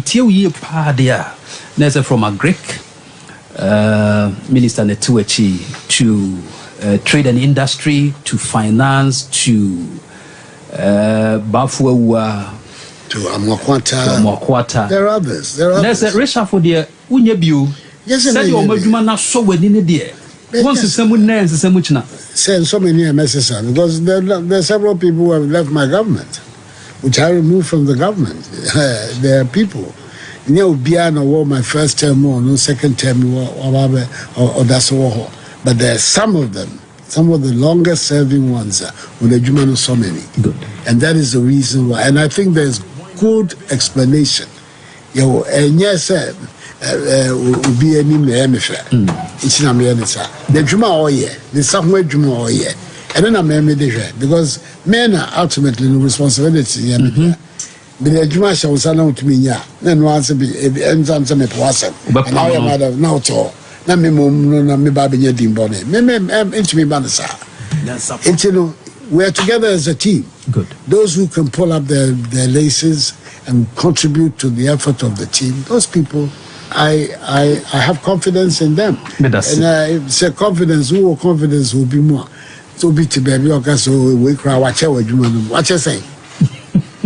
What is it? So what you say? You're okay. Of course, yeah. I have to be okay. Now, say, no, it's a different problem. Now, Ghana, before cancer, you to me, reshuffle. What is it? Is it that there's a reshuffle? They're not performing. There's the output is not good enough, or what? What is it that, or is it just some people are looking to replace them, or what? I don't understand. That's it. Nana minim say we are action man. Na we see form so hwe de ekoso. Ghana for so man ni mu aye hye, o man ni mu aye den. No correct. Nana me hwe say ampa we see form a. Nana is it $1 10.99. A liter of petrol 11 cedis 10 pesos. Diesel 13 cedis 99 pesos. LPG 25 kg no 295. Cement 68 Ghana cedis. Unim sa no ma we nyina. Na dia na wo ya fa ho. The data nyina se me ho na ba. Ba me ho ansa na ba ho. Ba me ho ansa na ba ho. I'm very, very much aware. When you send him a Musoya day, you send him a Moya day, I'm a Ghana for. But two things are making me good. First of all, program a year to try and find a way to resolve these programs. And then we have committed ourselves to this IMF program. It's part and parcel of a larger program of development. Good. Then you just say, Asama Bana, a mouth for which is government yet to we're working hard to try and find a solution to these problems because they say, I'm out for a bread. No man who's so a shit. I'm a Chassis Sosa. Ghana, I'm a heavy. Air comfort to me because I just a moment and I'm a baby for the president. Into me, Banasa may Debbie. Into me, Banasa. There could be a winning. I say, me, now, no, Ghana for Debbie. I say, me, the Ecos, and I mean, the Ecos. You are the game changer. I have to be. Yeah. That is why I'm called the president. Yes. And that is why I have the mandate to be able to change things. Until empathy, understanding where we are. Some women will be able to say, and yet to say, me person, a bayama Ghana for. That's what I'm saying. Consider pain. No, planning, near my year, and she say, and check. The program will finish the discussions. The program will be put before the country, and the measures the government has to take. Between now and the middle of November, we're going to bring out a budget which will address many of these issues and show us the way forward for the country. Meaning, say, government, so catches a mouth on shed and chimase, and Mama Enya would say this animal. Who can I say? You yourself, you're aware that things are, yes, I can say, and Nelson Sono, minim say, plans a year war. Because here, Kenya now, so all the projects are, the first term. Bibri so are coming on stream now. Good. Yeah, so you're talking about developments, road sector developments and industry developments are all things that are still ongoing. We're going forward. And Rabbi called Bonkra, now forces say, yeah, but you should see the development that is going on there. I'm determined to.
Because you want to find more money.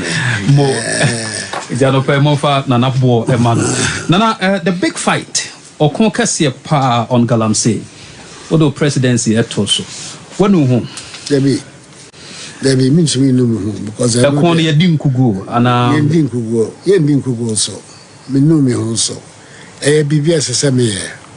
Surpassed my baby say, Kubiano say, me share on my new year. GhanaWeb no there. Yesterday, where's the place we went to where the priest was talking? The chief. Konongo. Now Minister for Sanitation and Water Resources. Oheno Beka. Mami Dapa. Yeah, Oheno Beka. The friend saying GhanaWeb Konongo. GhanaWeb now 1 year or hono. Amana Bane said, and there. The cost of producing water by Ghana Water Company has gone up from what was before 7,000 cedis per day. Wow. To 80,000 cedis a day. 7,000 to 80,000. Because of the pollution of the water bodies. I see. Over there, and therefore all the chemicals and all the processing that you have to do to be able to get decent water out of the process. I mean, it's a small little indication how costly this GhanaWeb is to our nation. Mr. GhanaWeb no boyaka. And let's remember one thing. Ghana.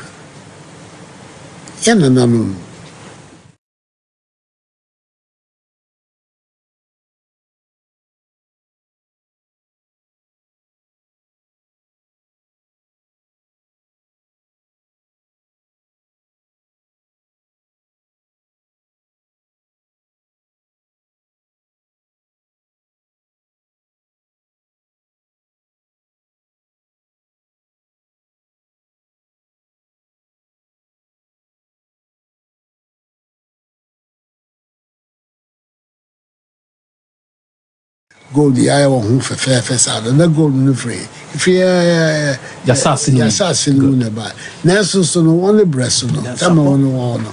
Ya assassin no. Ukutua you have a responsibility so be any. You see no so they want to make ko kra. Usro. Brem no na bosom. What has changed? Dear Nasisa. Machine not Chinese for the briar. I don't know my name on Shanfine and the excavator. That has been the major transformative aspect about our land. And the widespread use of it and the Asama bread. Mining, we have to continue to be a mining country.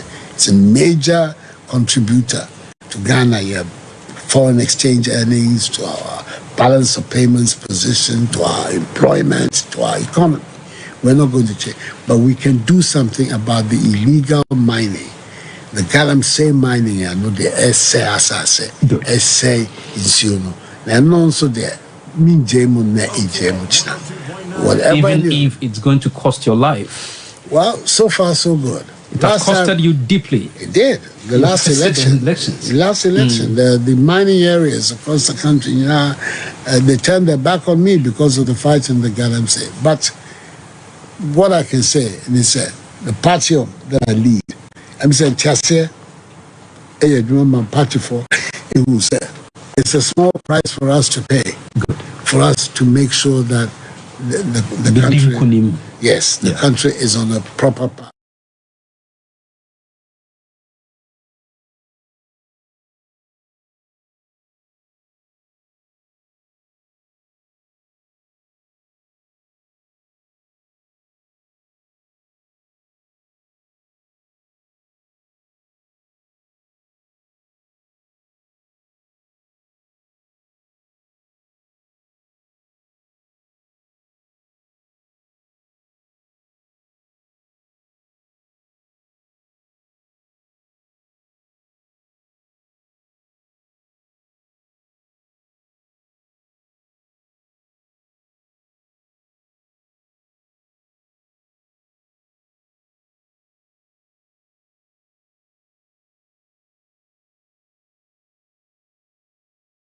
Yes, consistently, going back and forward, until we can see, say, any air done and then we're recovering. Well, I think it's a bit early for us to tell, but we will be working on it. I'm not going to retreat on it today or tomorrow. Abusuafo anopai yene omampanyini Nana Addo Dankwa Akufo-Addo ena edin komoi. Ghana mampanyini wabesraye ye show mining puntu ne nkanko. Nana, the fight against corruption obekai pass 2016. Dewra boye omaya fana baby biara.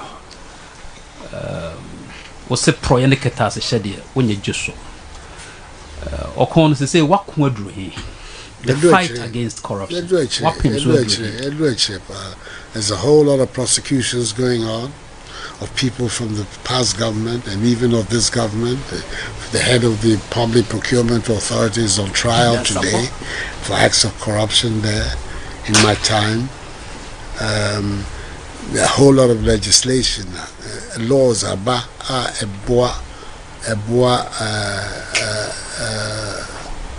your friends say strengthen the legal framework for dealing with acts of corruption. Good.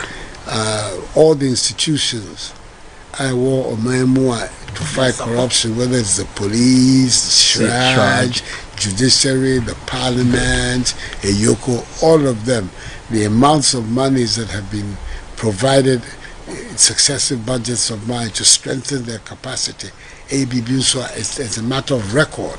So all through the various prosecutions,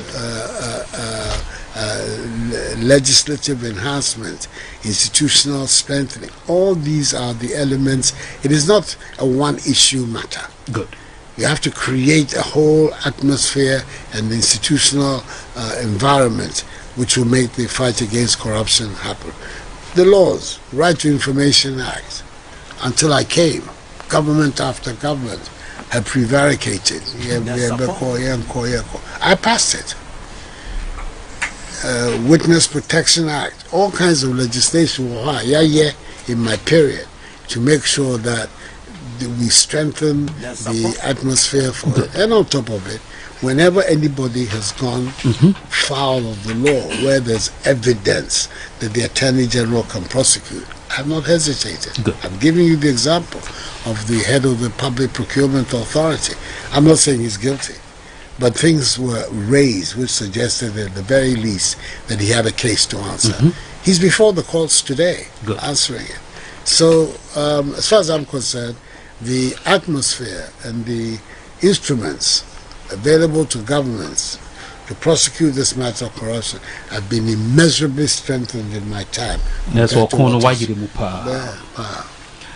special prosecutor. And also, that's another one. Yeah, he's trying. This is why he's been. This is why he has been created. It was a response that said we thought it would to find somebody who was not a direct government MPP Attorney General, so he's using, but somebody who is there who would have the courage to strike where he has to strike. You can speak to him and find out how many times he's spoken to me since he became special prosecutor. He's doing his work. He's doing his work. He's doing his work. It's not just for me, but I mean the country. He's doing his work. He will make mistakes. Who doesn't make mistakes in life? He will make mistakes. But he's doing his work. And I think that the reasons why you can't see a special prosecutor, the way I know,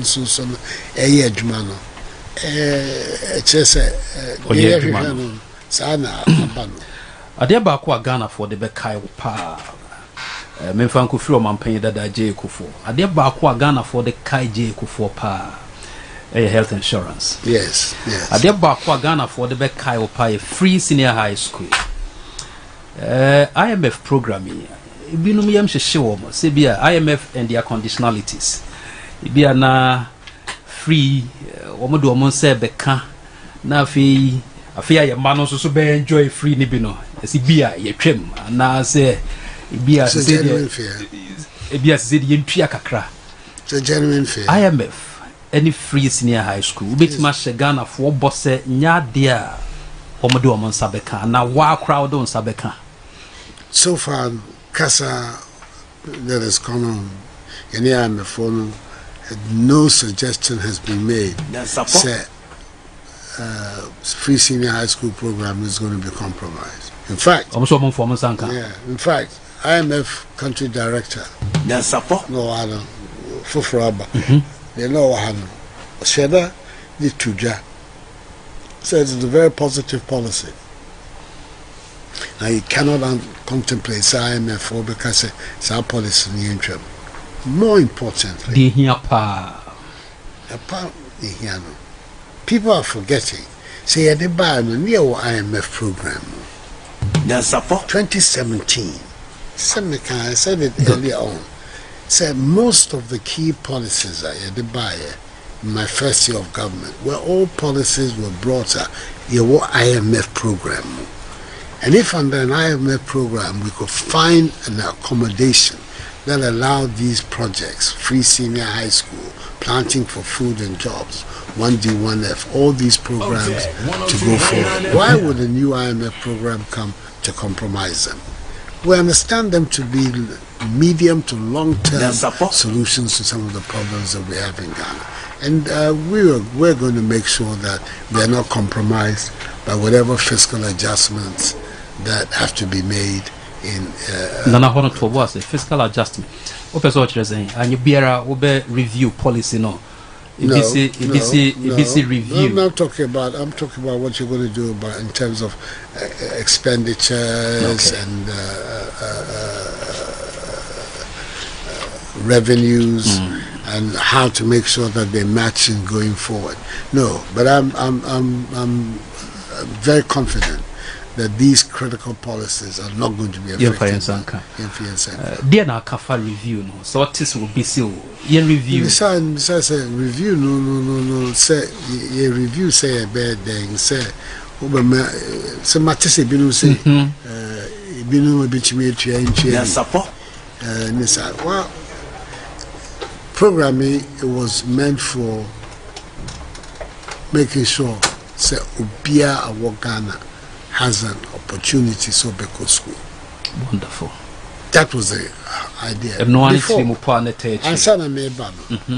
Every year for the 5 years before I came, 100,000 school students could not go from junior high school to senior high school because one grades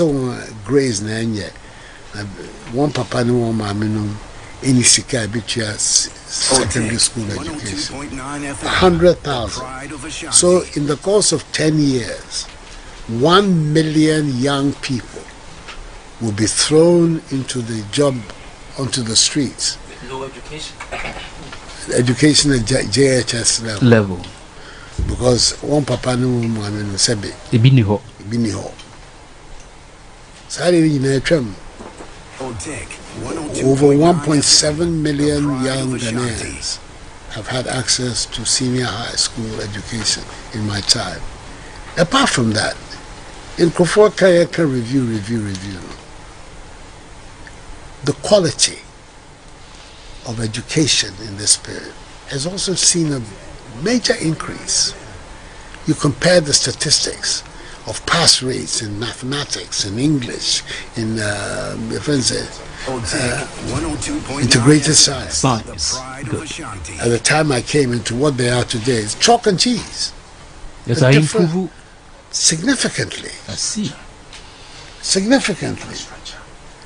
Yeah. On top of it too, of course, it's the whole infrastructure expansion of the schools. And then the double track thing that we did to accommodate the numbers, but we're working systematically to come back to the single track system.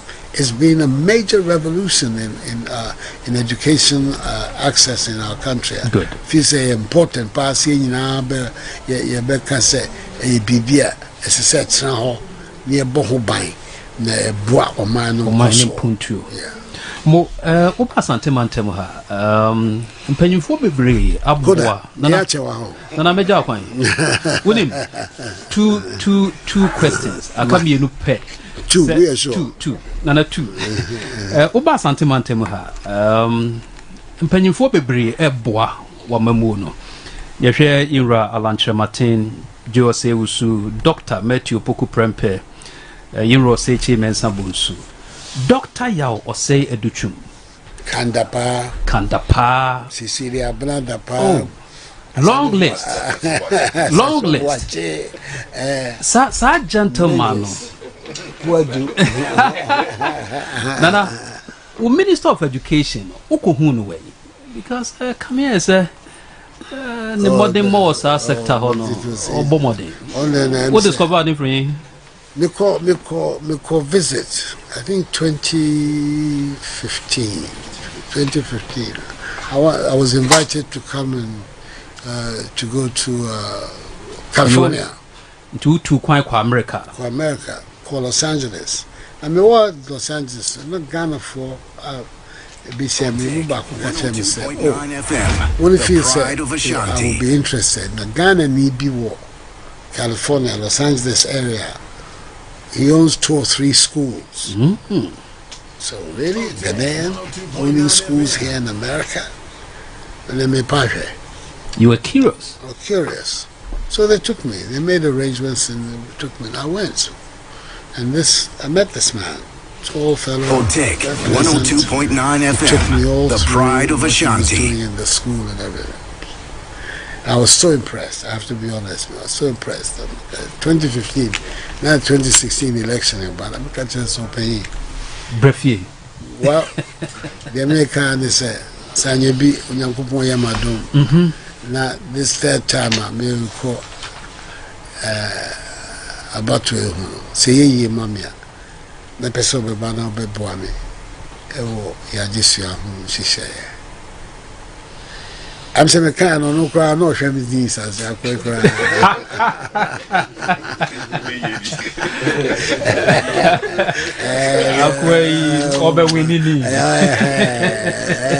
But anyway, Mate, that's what he said. And then here we came. I was in my office one day, he turned up, said Baba Bija from Bosumche, and had won the primaries in Bosumche. You know, wow, so fantastic. When I come on 2016 year winning year. And I paired him up with Matthew Poko Prempe. So Nuno is brand new in our system. So I thought it would be difficult to make him a minister straight away, but he should do some apprenticeship. Fantastic. The second term, now he's had the opportunity to be a full minister. More. Yeah, that's it. Now, me 2 questions now. Interchanges. Okay. Why you back with that? And agenda 111. Mahu say bar pro. Agenda 111. And Sanya be view interchanges. Nane. ABC overly ambitious. We are sure pass agenda 111 which maybe and Sana. Ambitious. I know there's no 2 ways about it. I prefer to be ambitious than to be under ambitious. I prefer to be over ambitious. That's my attitude to life. Now, agenda 111, no, there are 16 in Ashanti. 16 16 16 that are under construction, threaded. I'm saying never call. Oh, okay. And never call. And why I call their work Kokobing for recruitment. And they are calling him Papa. And you know, Boamai, you call. Minim se beko hold this trip but the in Sutan so ye baako or manso dubia mankranso kwabena kwa brakese kodie esiwa akrufu bijama 102.9 adanse asokwa asokwa mampo bantama ene nyinahi eno 16 agenda 111 projects what Asante Memoir. They are all in different stages of vacations and so the program was that those districts or areas that do not have a district hospital are those that in agenda 111 are capture all and no it's in no chance baby so there are plenty of places district hospital or but when we are the places where there are no district hospitals and we're determined. I'm still 2 years away from completing my term. Good. Whatever can be done to make sure that by the time I go, virtually all of them, if not a substantial number of them, and also a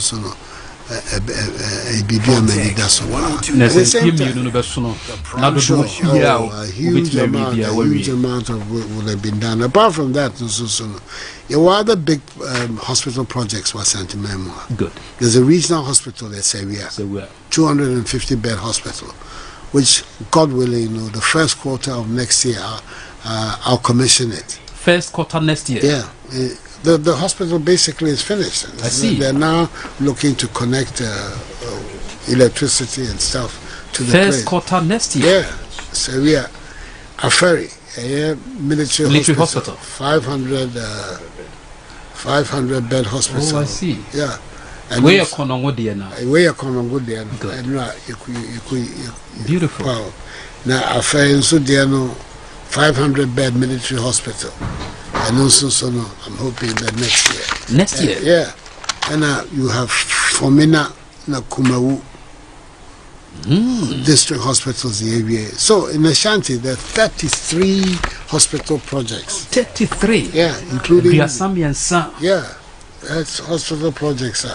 102.9 FM, the pride of Ashanti. So could I say this? No. And what talking? Yeah. Politics. Now what they buy? They don't want to be. Want to buy? They you want to be. Say 1 million hospitals, interchanges. Yeah, interchanges. The famous one, interchange.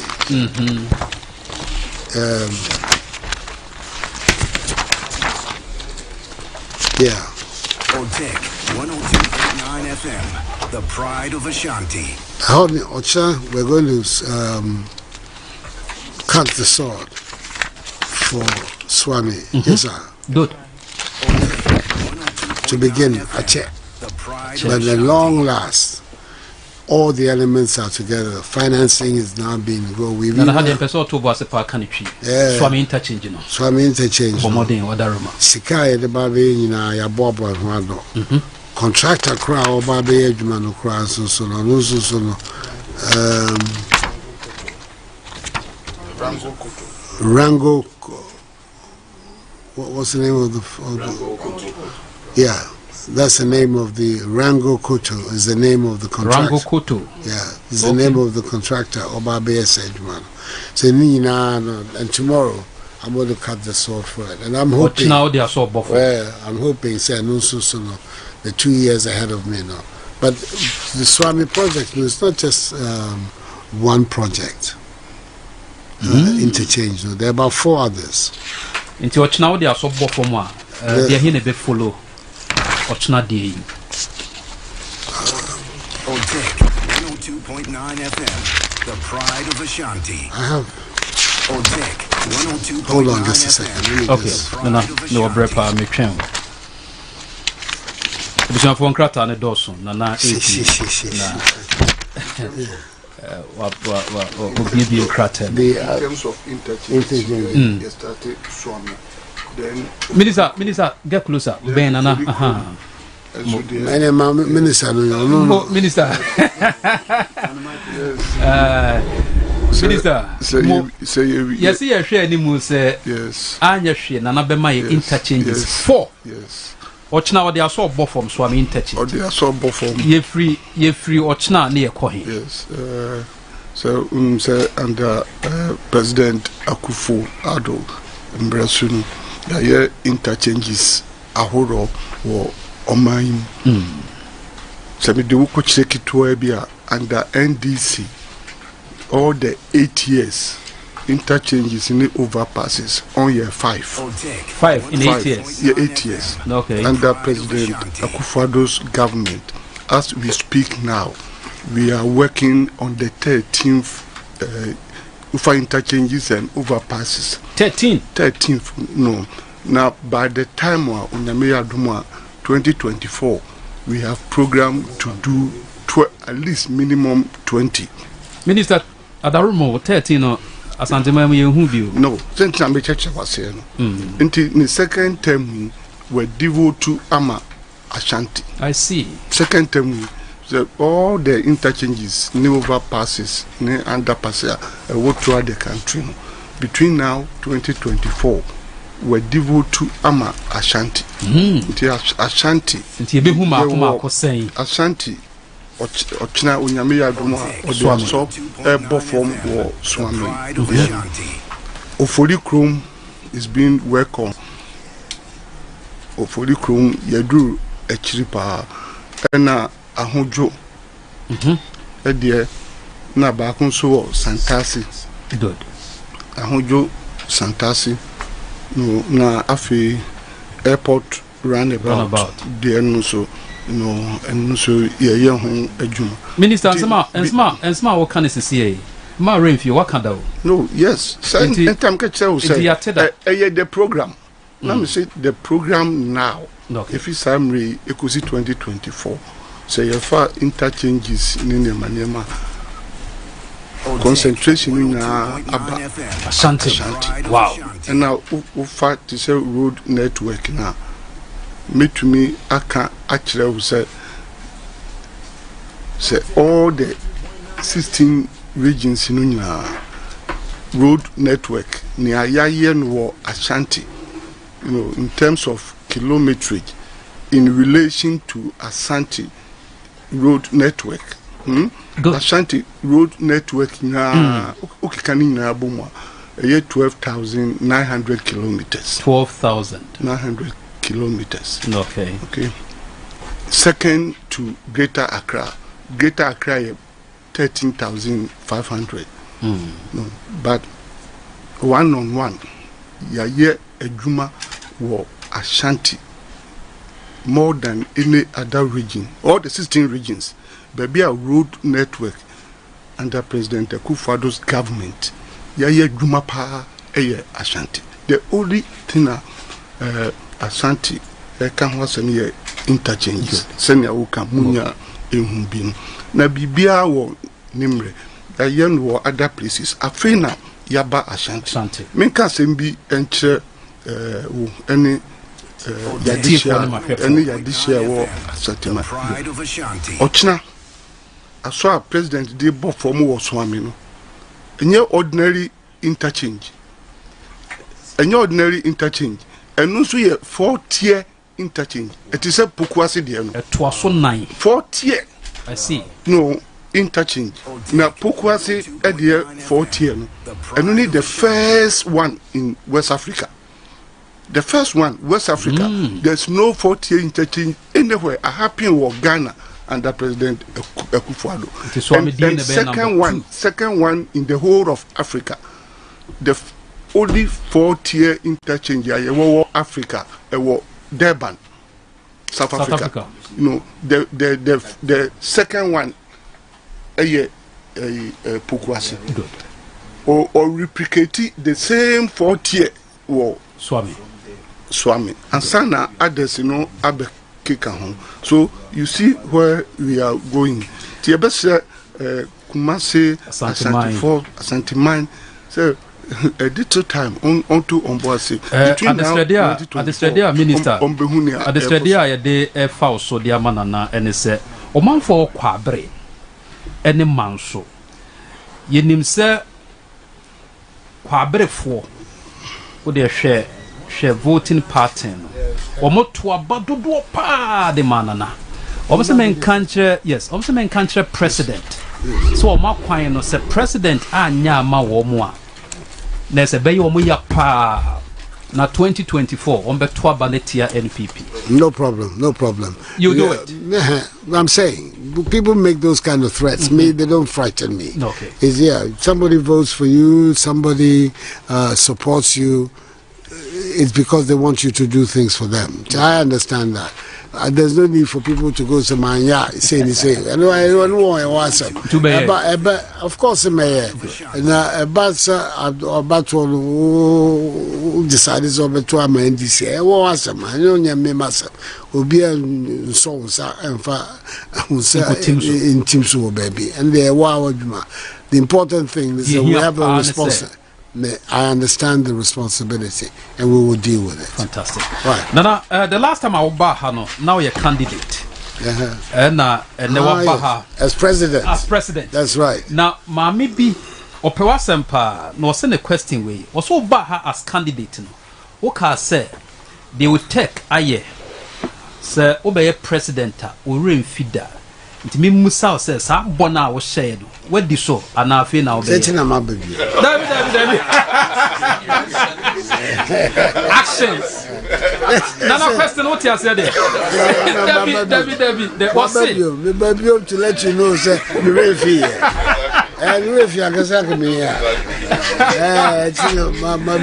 my baby. Oh, I'm pay Minina stationing. Empenyu for anemu Nana Pukwajiman and na Irakufinti. The producers near Juma Funya na nemu na Yanawase. Nkaminwe dear Nanso Eugene I have my drain sa wo ko baby here. Man ru baby a. What do baby say? Na me no captain brigadier general. And son Marion Mr. Madebako ene BC. Fantastic. Your money now because when you control Moshahano, Memobia Chinko. I want to wish them the very best. So one more than the one sharing and you good papers. So now you more now when you are senior high school. Good. Why? Yeah, that's it. I wish them all the best. Yeah, that's it. Na me bonyumi na me ne wabidi asansa wako. Me bonyum na me no. Abusafo anopay the president Nana Addo Dankwa Akufo-Addo obesrayen ya bon komo kakra ya ntimi ani nkomo ni nyinara anya biara wo question ma musa afato Nana certainly obesia babio ne dwumni Nana dwumi still do akoma so papa dia na madwum we that special can't was name fantastic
Mon chéri.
Is your colleague and probably a friend as well. What kind of relationship did you share with Eko? Eko was my brother, and I still hold him very dear as a brother. From first year at the university, we were in the same room together. We lived in the same room until we graduated, and did all sorts of foolish things together, did all sorts of beautiful things together, and studied together. I remember him very well as a bigger critic. Eko was a very big critic because I used to write poetry and scripts. Eko would read a script or read a poetry and said, no, ask you questions, and then before you are aware, your script has taken shape, a very good shape. We used to act together on the stage, in film, and most importantly, it got to a point where we were managing together. During our multimedia days, I was managing Adum FM as an events and promotion manager, and I was also managing in Kumasi. Later, I was doing events. He was also at Accra Brewery, and so our paths will cross now and then. We came back and we're working together. There's one thing I like to say about Eko, that I have a show that I produce on TV Africa. It's called Teacher Move. Thank you, teacher. Eko was the one that engineered for us to do that show on TV. Because he said, Ricky, this idea, it beats my imagination because we don't have to wait until people are gone before we, oh, he was good. Let's appreciate our teachers or people who helped us while they are alive. That is how come we started that show. And he has never ceased to ask. In fact, the last time I had a conversation with him, he was blaming me. That was 3 days before he passed. He was blaming me another event that our project I said we should be doing have not started. And he said, oh, the following week, it was Friday, he said, oh, the following week he will come for us to sit down and talk. Unfortunately, Monday morning I heard he's gone. A real pity. Forgive me, but it's a real pity. I'm really, really sad because I don't know. There's nothing Eko will not do for you if you ask him, and he can. And he was so lateral. There's nothing he can do. Because he won't do something there. Eko can be a software. If you have to do sales, he will do it. If you have to do marketing or branding, he will do it. If you have to act, he will. He's managing. And most importantly, his personal relationship between people. Problem. And that's so human. He was the kind of person that will leave his impression on you whenever you come into contact with him. Now, talking about celebrating people whilst they are alive, have you taken notice of the presence of your colleagues in the industry here, and how enthused are you or otherwise about that? I told TV Africa this, and I'll tell you the same thing. You hardly will see me at funerals of industrial people. This is because he's a person I want to celebrate. He is gone. How do I celebrate the person? Whilst he is alive, sometimes I'll pick a phone and call. If I meet in person, if you've done something that is good, I'll tell you, oh, this is good, keep it up. When I come here, apart from family members or the same friends who will see I came, what is it worth of? I believe we need to celebrate people while they are alive.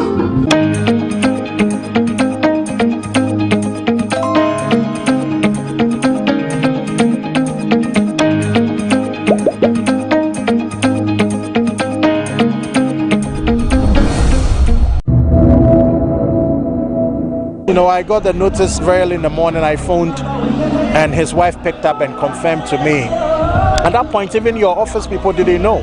It was Daniel Odro who saw it on my status and called me to say my office is not aware because I spoke to them on Saturday. And I said, that's how it is. It's like a rupture. Boom, it's gone. So, yeah, I mean, I can't help but have to come and sympathize with the family. And I think we can only wish the family well, wish them God's strength to be able to survive this moment. It's a very difficult moment, but I guess we pray he's in a better place right now, and it's left for us to take good care of ourselves and prepare for, that is, if we can even prepare adequately for a moment like that. You've spoken at length about Eko's persona, and you ask, let's say, 10 people, and about 8 will first go for Eko's smile, how welcoming, and how he would just leave his impression on you whenever he comes into contact with you. For you, as having such a personal relationship with him, what would be that one very moment that actually has been coming to you ever since you learned of his passing? You know, so Eko and I have a term when he see you this guy, you know, so when he sees me, you this guy, so you this guy. And he's always smiling, like you said, he's always smiling, so full of life. You know, I remember before the walk, you know, the road safety walk, you know, he came by with his colleagues and said, look, when my name was mentioned in the office that, oh, we're doing this partnership with Yao Sichi, Delicious Restaurant, was like, ah, that's my brother. So he actually joined them to the meeting. They came and said, look, we want to do a long-term partnership with you. And I say, if Eko is involved, it's a done deal, no long talk. Tell me what you guys want to do. And that's how we started. You know, so, I mean, he's a human being, such a good guy. So the wicked people are walking around and the good people are dying. It's not fair. right? Yeah, so I think that for me, it's its totality as a human being and a very warm, affable, kind, always there for other people. For me, those are the memories that I want to keep. You know, very cool guy, full of life.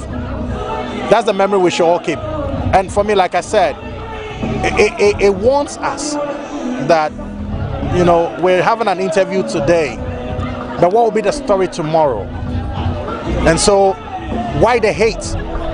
Why are we so overly competitive? Why are we ready to go every mile to every length to hurt another person and to kill because we just want to be the only successful people? You know, moments like this hit you and say, look, we are on a journey. We should be nice to people. We should love one another. We should be kind to other people, because the next day we will not be here.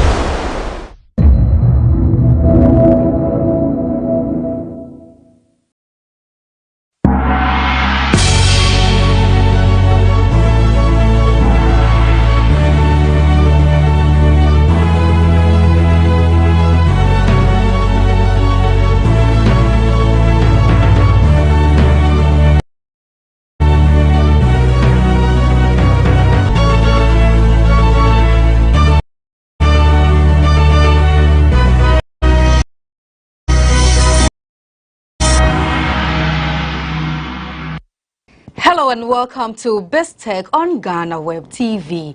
As usual on BizTech, we serve you some stories that made headlines in the week and an interview a member of the business desk had with an expert. I am Ernestina Sewa Asante. Today's interview focuses on a student-led group using gaming tournaments to bring social change, as well as create awareness on the positive impact of gaming. Here is the full report, followed by my colleague Mauli Aholumega.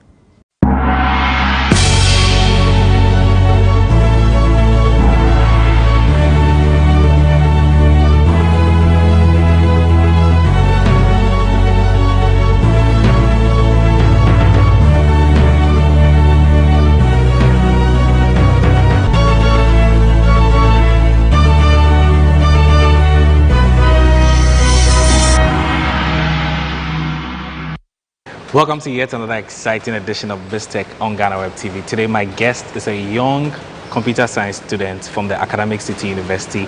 We're going to be talking about the impact of gaming and gaming tournaments happening right here in Ghana. I'll take a quick break. I'll introduce him when we come back.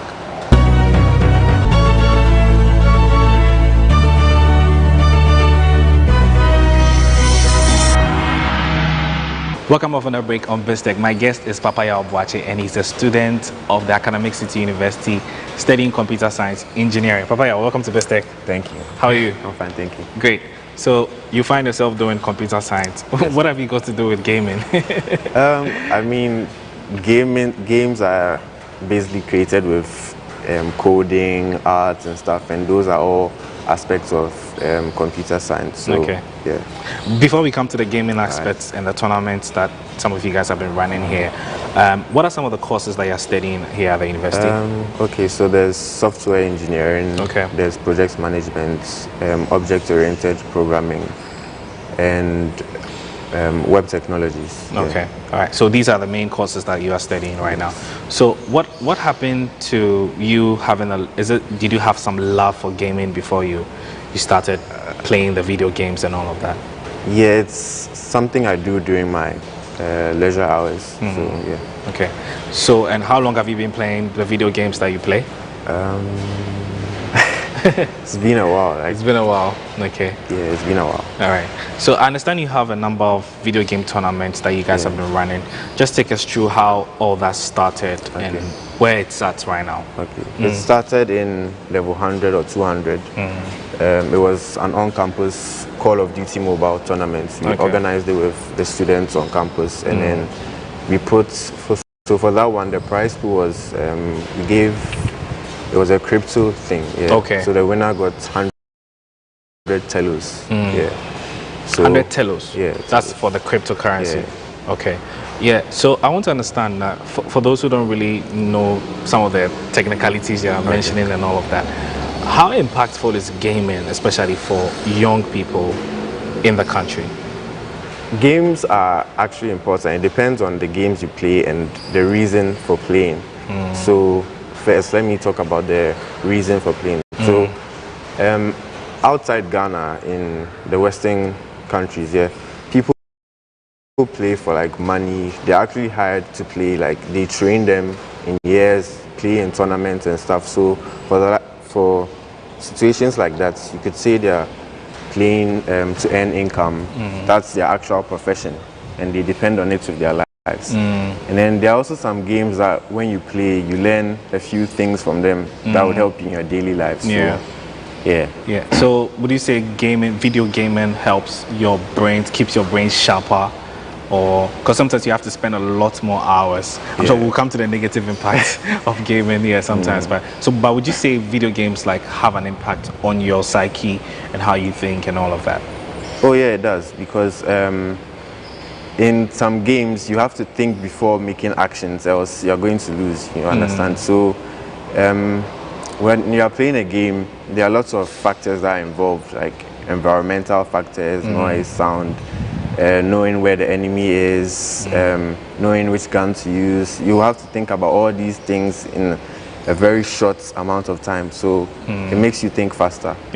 So I know outside Ghana here, the gaming tournaments are quite huge. They're huge. But it also has some negative impact. People spend a lot more hours on the game, and sometimes it takes a toll on their mind, their body, and all of that. From your point of view as a gamer, what do you make of this, and how do you think we can solve this situation? Well, for that problem, I think if gaming isn't your profession, or if you're not making money from gaming, then you'd have to like make a schedule or timetable for when you play your games, like have breaks in between, do something else. You could read a book or learn something. Don't just be playing all the time. Okay, now let's come to the business of gaming. I know it's quite lucrative. It's beginning to be lucrative here in Ghana, but I know it's quite lucrative outside the world as well. How expensive are the games that you guys play, and what's the monetary value from the games, for the tournaments that you guys have here? So for the games we play and the tournaments we organize, they are free games on Play Store. So they are mobile games, so no one buys them. Just that you have to buy in-game purchases like battle passes and skins and stuff, but those things are not necessary. Okay, so I want to come now to connectivity in itself, the internet and all of that. You have to buy data. Oh yeah, you have to buy data as well. So how many persons can play, like for instance, like you said, Halo or Call of Duty? How many people can be on that game for? Like, is there a threshold for the number of people that can play that game? So for Call of Duty Mobile, there are two modes. There's multiplayer mode and a battle royale mode. So for battle royale, it's like 100 people in one land, and you're all fighting for one person to survive. So and then for multiplayer, it's 2 teams, 5 players on each team, and you're just fighting depending on the course of the game. So there are different modes. So there's a hard points, search and destroy, normal team deathmatch, and other things. Okay, all right. So Papa, I've been having a very interesting conversation. I'll just take a quick break and I'll be right back. I've been speaking with Papa Buache of the Academic City University, a computer science student, and we've been talking about the impact of gaming on young students, and also how gaming tournaments are also impacting their lives socially and also economically. I'll take a quick break. We'll be right back.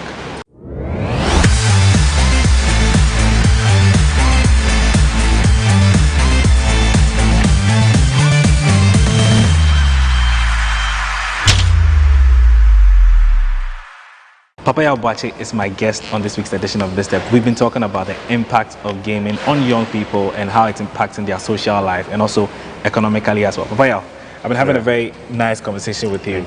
I understand you have some gaming tournament. Just run us through how the tournament came about and what it entails. All right, so the name of the tournament is called Squad Wipeout. Squad Wipeout, yeah, okay. So it was organized by me and 2 other friends, Barnabas Nomo and Michael Ampa. Okay. So it's Call of Duty mobile multiplayer tournament. Yeah. So for this tournament,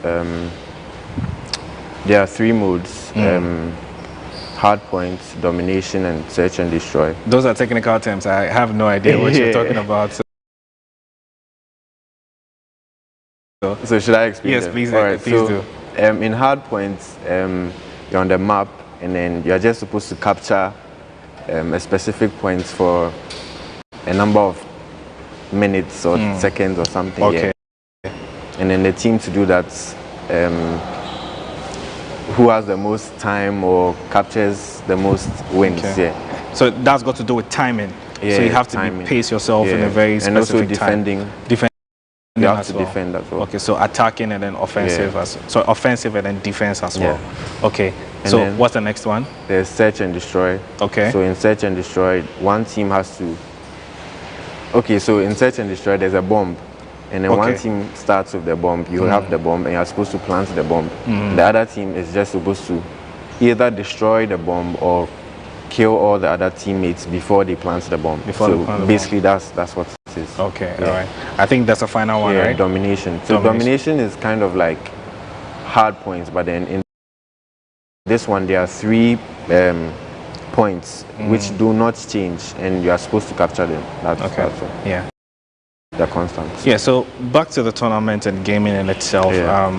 You've been running this for some time now. Yeah. How does the patronage be like for you guys? The what? The patronage. How's the patronage been for you? Like the number of students? Okay. So for Squad Wipeouts, season 1, it wasn't really for just students on this campus. We did it for everyone in Ghana. So we sent out flyers to different campuses, Tech, Legon, UCC, even people from Takra, they came for the tournament.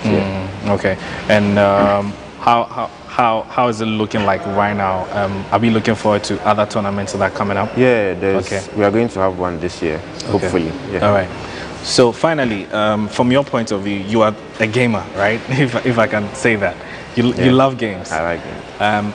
Why should anyone be glued to a video game? For those who maybe they are now learning how to love games and all. Well, depending on what you do with your life, sometimes games come in handy. Like if you're working the whole day, you get tired, and then at the end of the day, you just pick up your phone or your computer or laptop, start playing a game. It releases stress. Yeah. And then there are also people that don't have anything to do, sorry to say, but then it's fine. And they want to make money out of games, so like they start playing games, making content, or playing professionally, playing in competitions and stuff. So yeah, games actually have advantages. Okay, all right. I've been having a very interesting conversation. Thank you very much. Thank you. I've been speaking to Papaya Obwache on this week's edition of BizTech. We've been talking about the impact of gaming on young people and how it's impacting their lives socially and economically. He's been my guest on this week's edition of BizTech. Many thanks for watching. My name is Maoli Ahonemeka.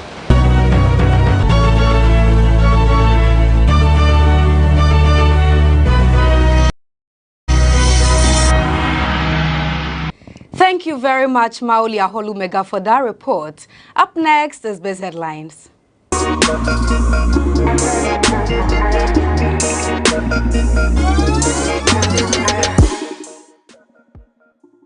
Now to our very first story. Some traders in the Ashanti regional capital, Kumasi, have on Monday, October 10th, closed their shops in protest of the free fall of the local currency, high cost of doing business, collection of exorbitant taxes by government, among others. According to the traders within the Central Business District, the demonstration will last for 3 days.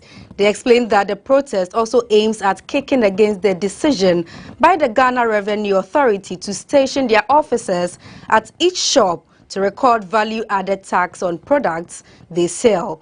Most of these traders in the demonstrations deal in food commodities, among others. The traders are, however, calling on government to reduce the taxes on businesses. Meanwhile, traders in Mangasin, Sokoban Wood Factory are expected to join the ongoing protest. Still on closure of shops, the Ghana Revenue Authority, through its enforcement team, has closed down all branches of China Mall. The team said the action was taken due to the shop's refusal to work on its electronic VAT collection system.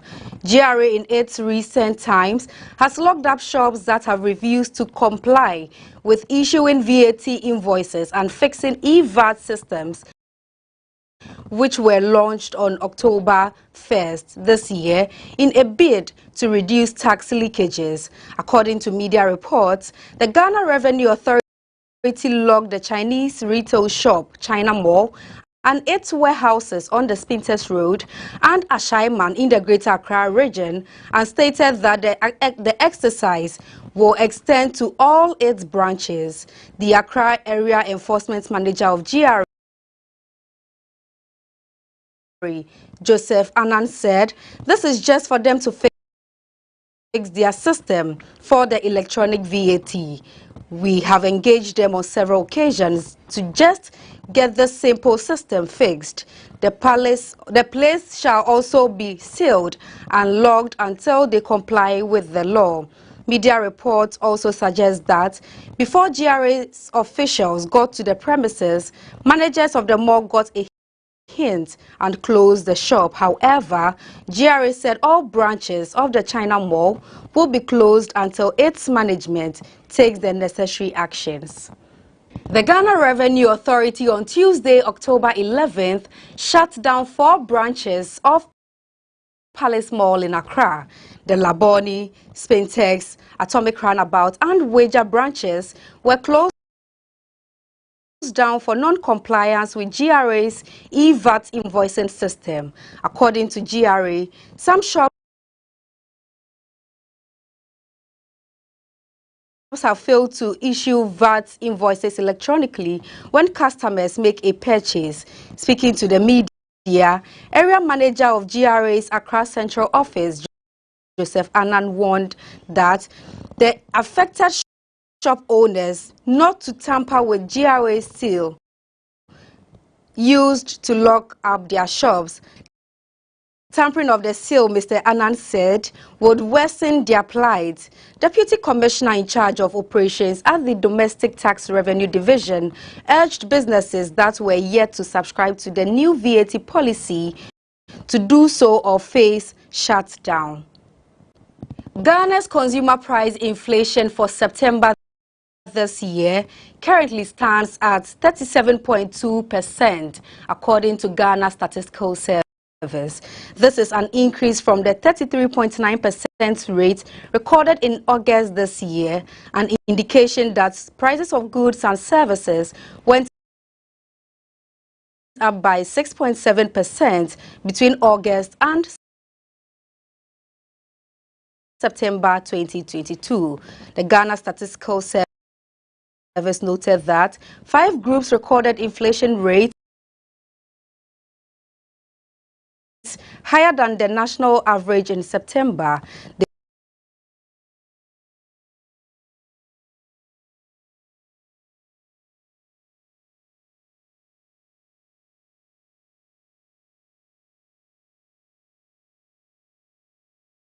They were housing, water, electricity, gas, and other fuels, furnishing, household equipment, and routine household maintenance, transport,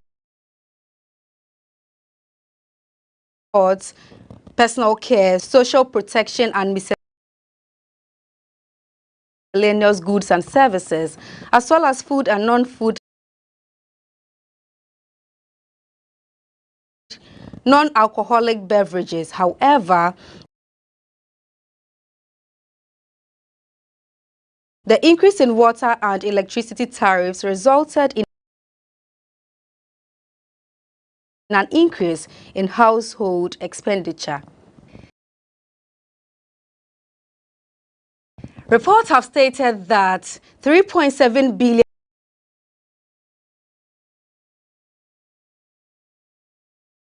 cedis of the 3.9 billion Tier 2 pension contributions, representing about 94%, held in government securities, have the probability of being affected by a debt restructuring program. Conversation on a possible debt restructuring program have begun popping up as Ghana strives to ensure its debt is sustainable. This is because the country is seeking a financial bailout from the International Monetary Fund. However, a debt restructuring will affect the returns on investment when the yield to maturity period is extended or a haircut policy is implemented. Debt restructuring simply means when a country or company reviews the terms and conditions of the payment of loans in order payments easier or make more flexible. A haircut policy in debt restructuring, on the other hand, refers to when interest rates on outstanding debts are reduced. From this narrative, in the case of Ghana, when debt restructuring happens, returns on Tier 2 pension contributions will reduce, thereby affecting the maturities of the securities. The Tier 2 contributions have been largely invested in government bonds due to their low risk factor. Meanwhile, a 5-member committee has been constituted by government to lead discussions with financial sector players on Ghana's debt management.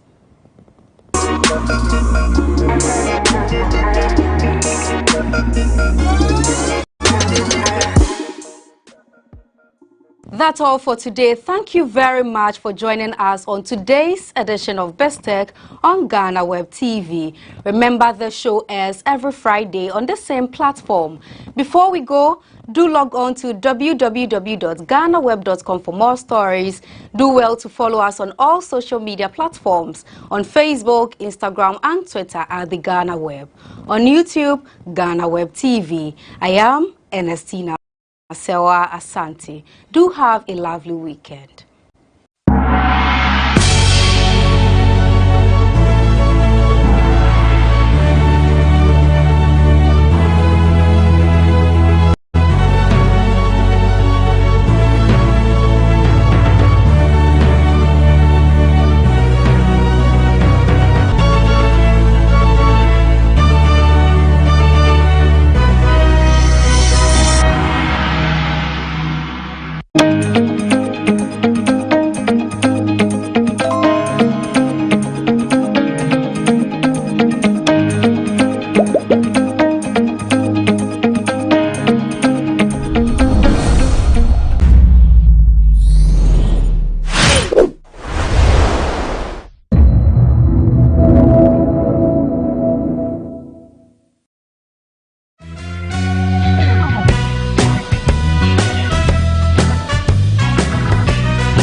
Remember my trip to SA, right? On my first trip to SA was an invitation from the South African tourism, and I had an awesome time. If you missed that video, don't forget to go back, watch all my vlogs from SA. I'm going to South Africa for the second time, and the fact that I've been invited for the second time means so much to me. I want to give a big shout out to the South African tourism for making this experience happen. I want to say God bless you, and to my subscribers, the love and support is real. I want to say I loved you all. Don't forget to subscribe, like and share.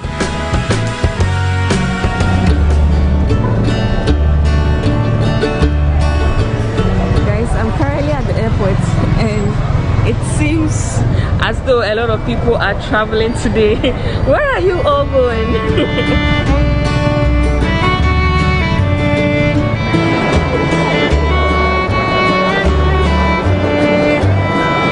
Guys, I'm going to South Africa.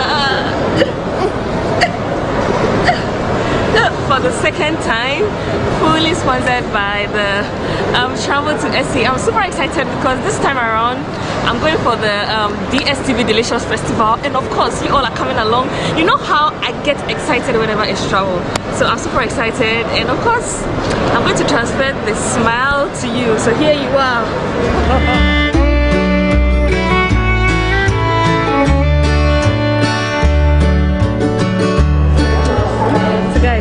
One thing I didn't tell is I'm on a trip with girls trip. Guys, Stella is my destiny helper, okay? So when you pray, say extra prayer for this girl. Thank you, Jesus. We blessed, girl. We finna turn up. Yeah, we just came from Rwanda, and guess what? We are going to SA together. Double. So we have about an hour to chill, relax for our flight. So I'm super excited. Are you excited? I'm over the moon. I'm ecstatic. It is going to be my first time going to SA, but imagine I put up my vision board at the beginning of the year. So everything I put on my vision board is really coming to pass. So yeah, we are currently at our gate, and this is how it looks like from here.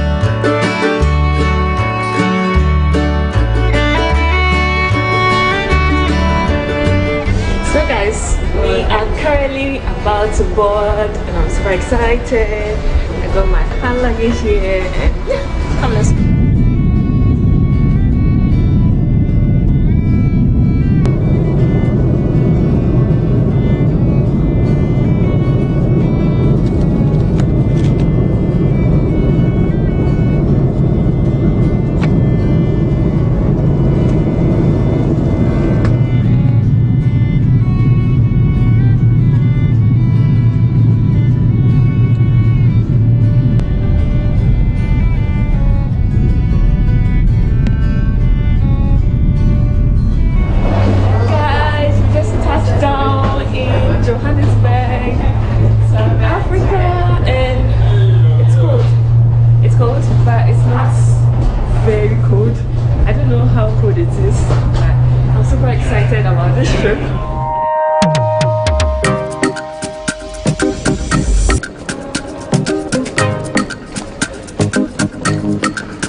For everything that is in stock for us. I can't wait to see Johannesburg. The last time I came, I experienced Durban, but just a day here in Johannesburg. So I'm super excited. This time around, I'm here to experience Johannesburg itself. So I'll keep you guys posted when I get to the hotel. Let's go, guys.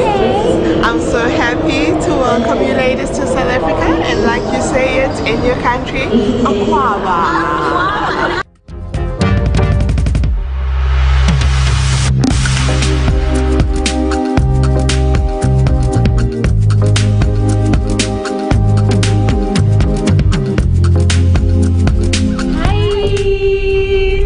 Guys, this is the first day and they are already spoiling us. We are currently going for a massage, a spa date, and I'm super excited about it. And are you excited?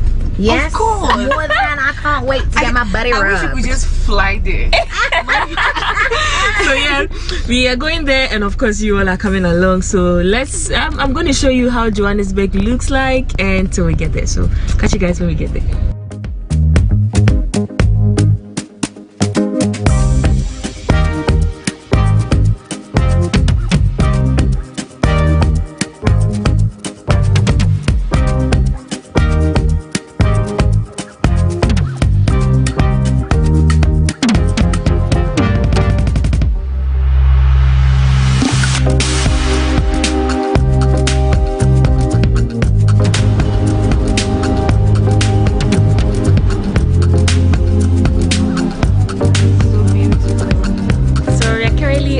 Hotel Sky, where we are going to have the massage, and this place is really beautiful. And yeah, this is how it looks like. And yeah. Oh wow! Yo! Wow, this is my first time seeing a robot actually working. Let's show you how you ask her a question.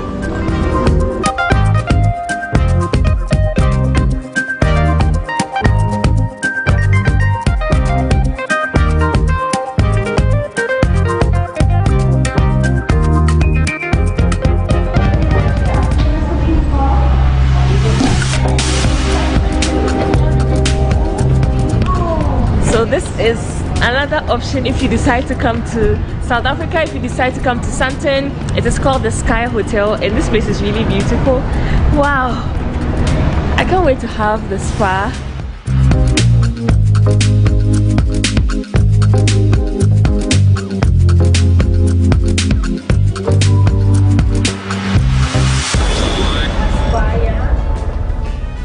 Day spa.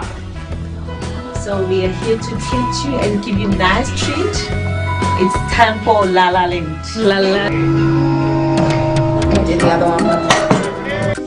So guys, I had a very good massage at the spa inside the Sky Hotel, and it was really good. You can tell from my face, I really had a good massage. I think this is a good welcome from the South African tourism. They are doing amazing, and we are currently here in Sandton, still here at the Sky Hotel. We're about to have lunch, and of course you all are coming along. This is my view from here.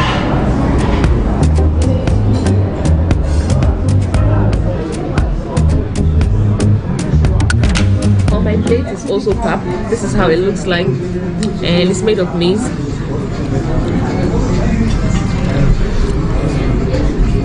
This tastes like abolo. No taste. You have no just taste. Have to add like the meat giving. It tastes like it tastes like powdered rice that has been brown rice. Yeah, no, not like omutuo. Omutuo, yeah, it tastes like no taste, but the concept is like abodo. When you buy abodo, you have to buy like the 1,000. All the meat, yeah, the fish.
Thank you.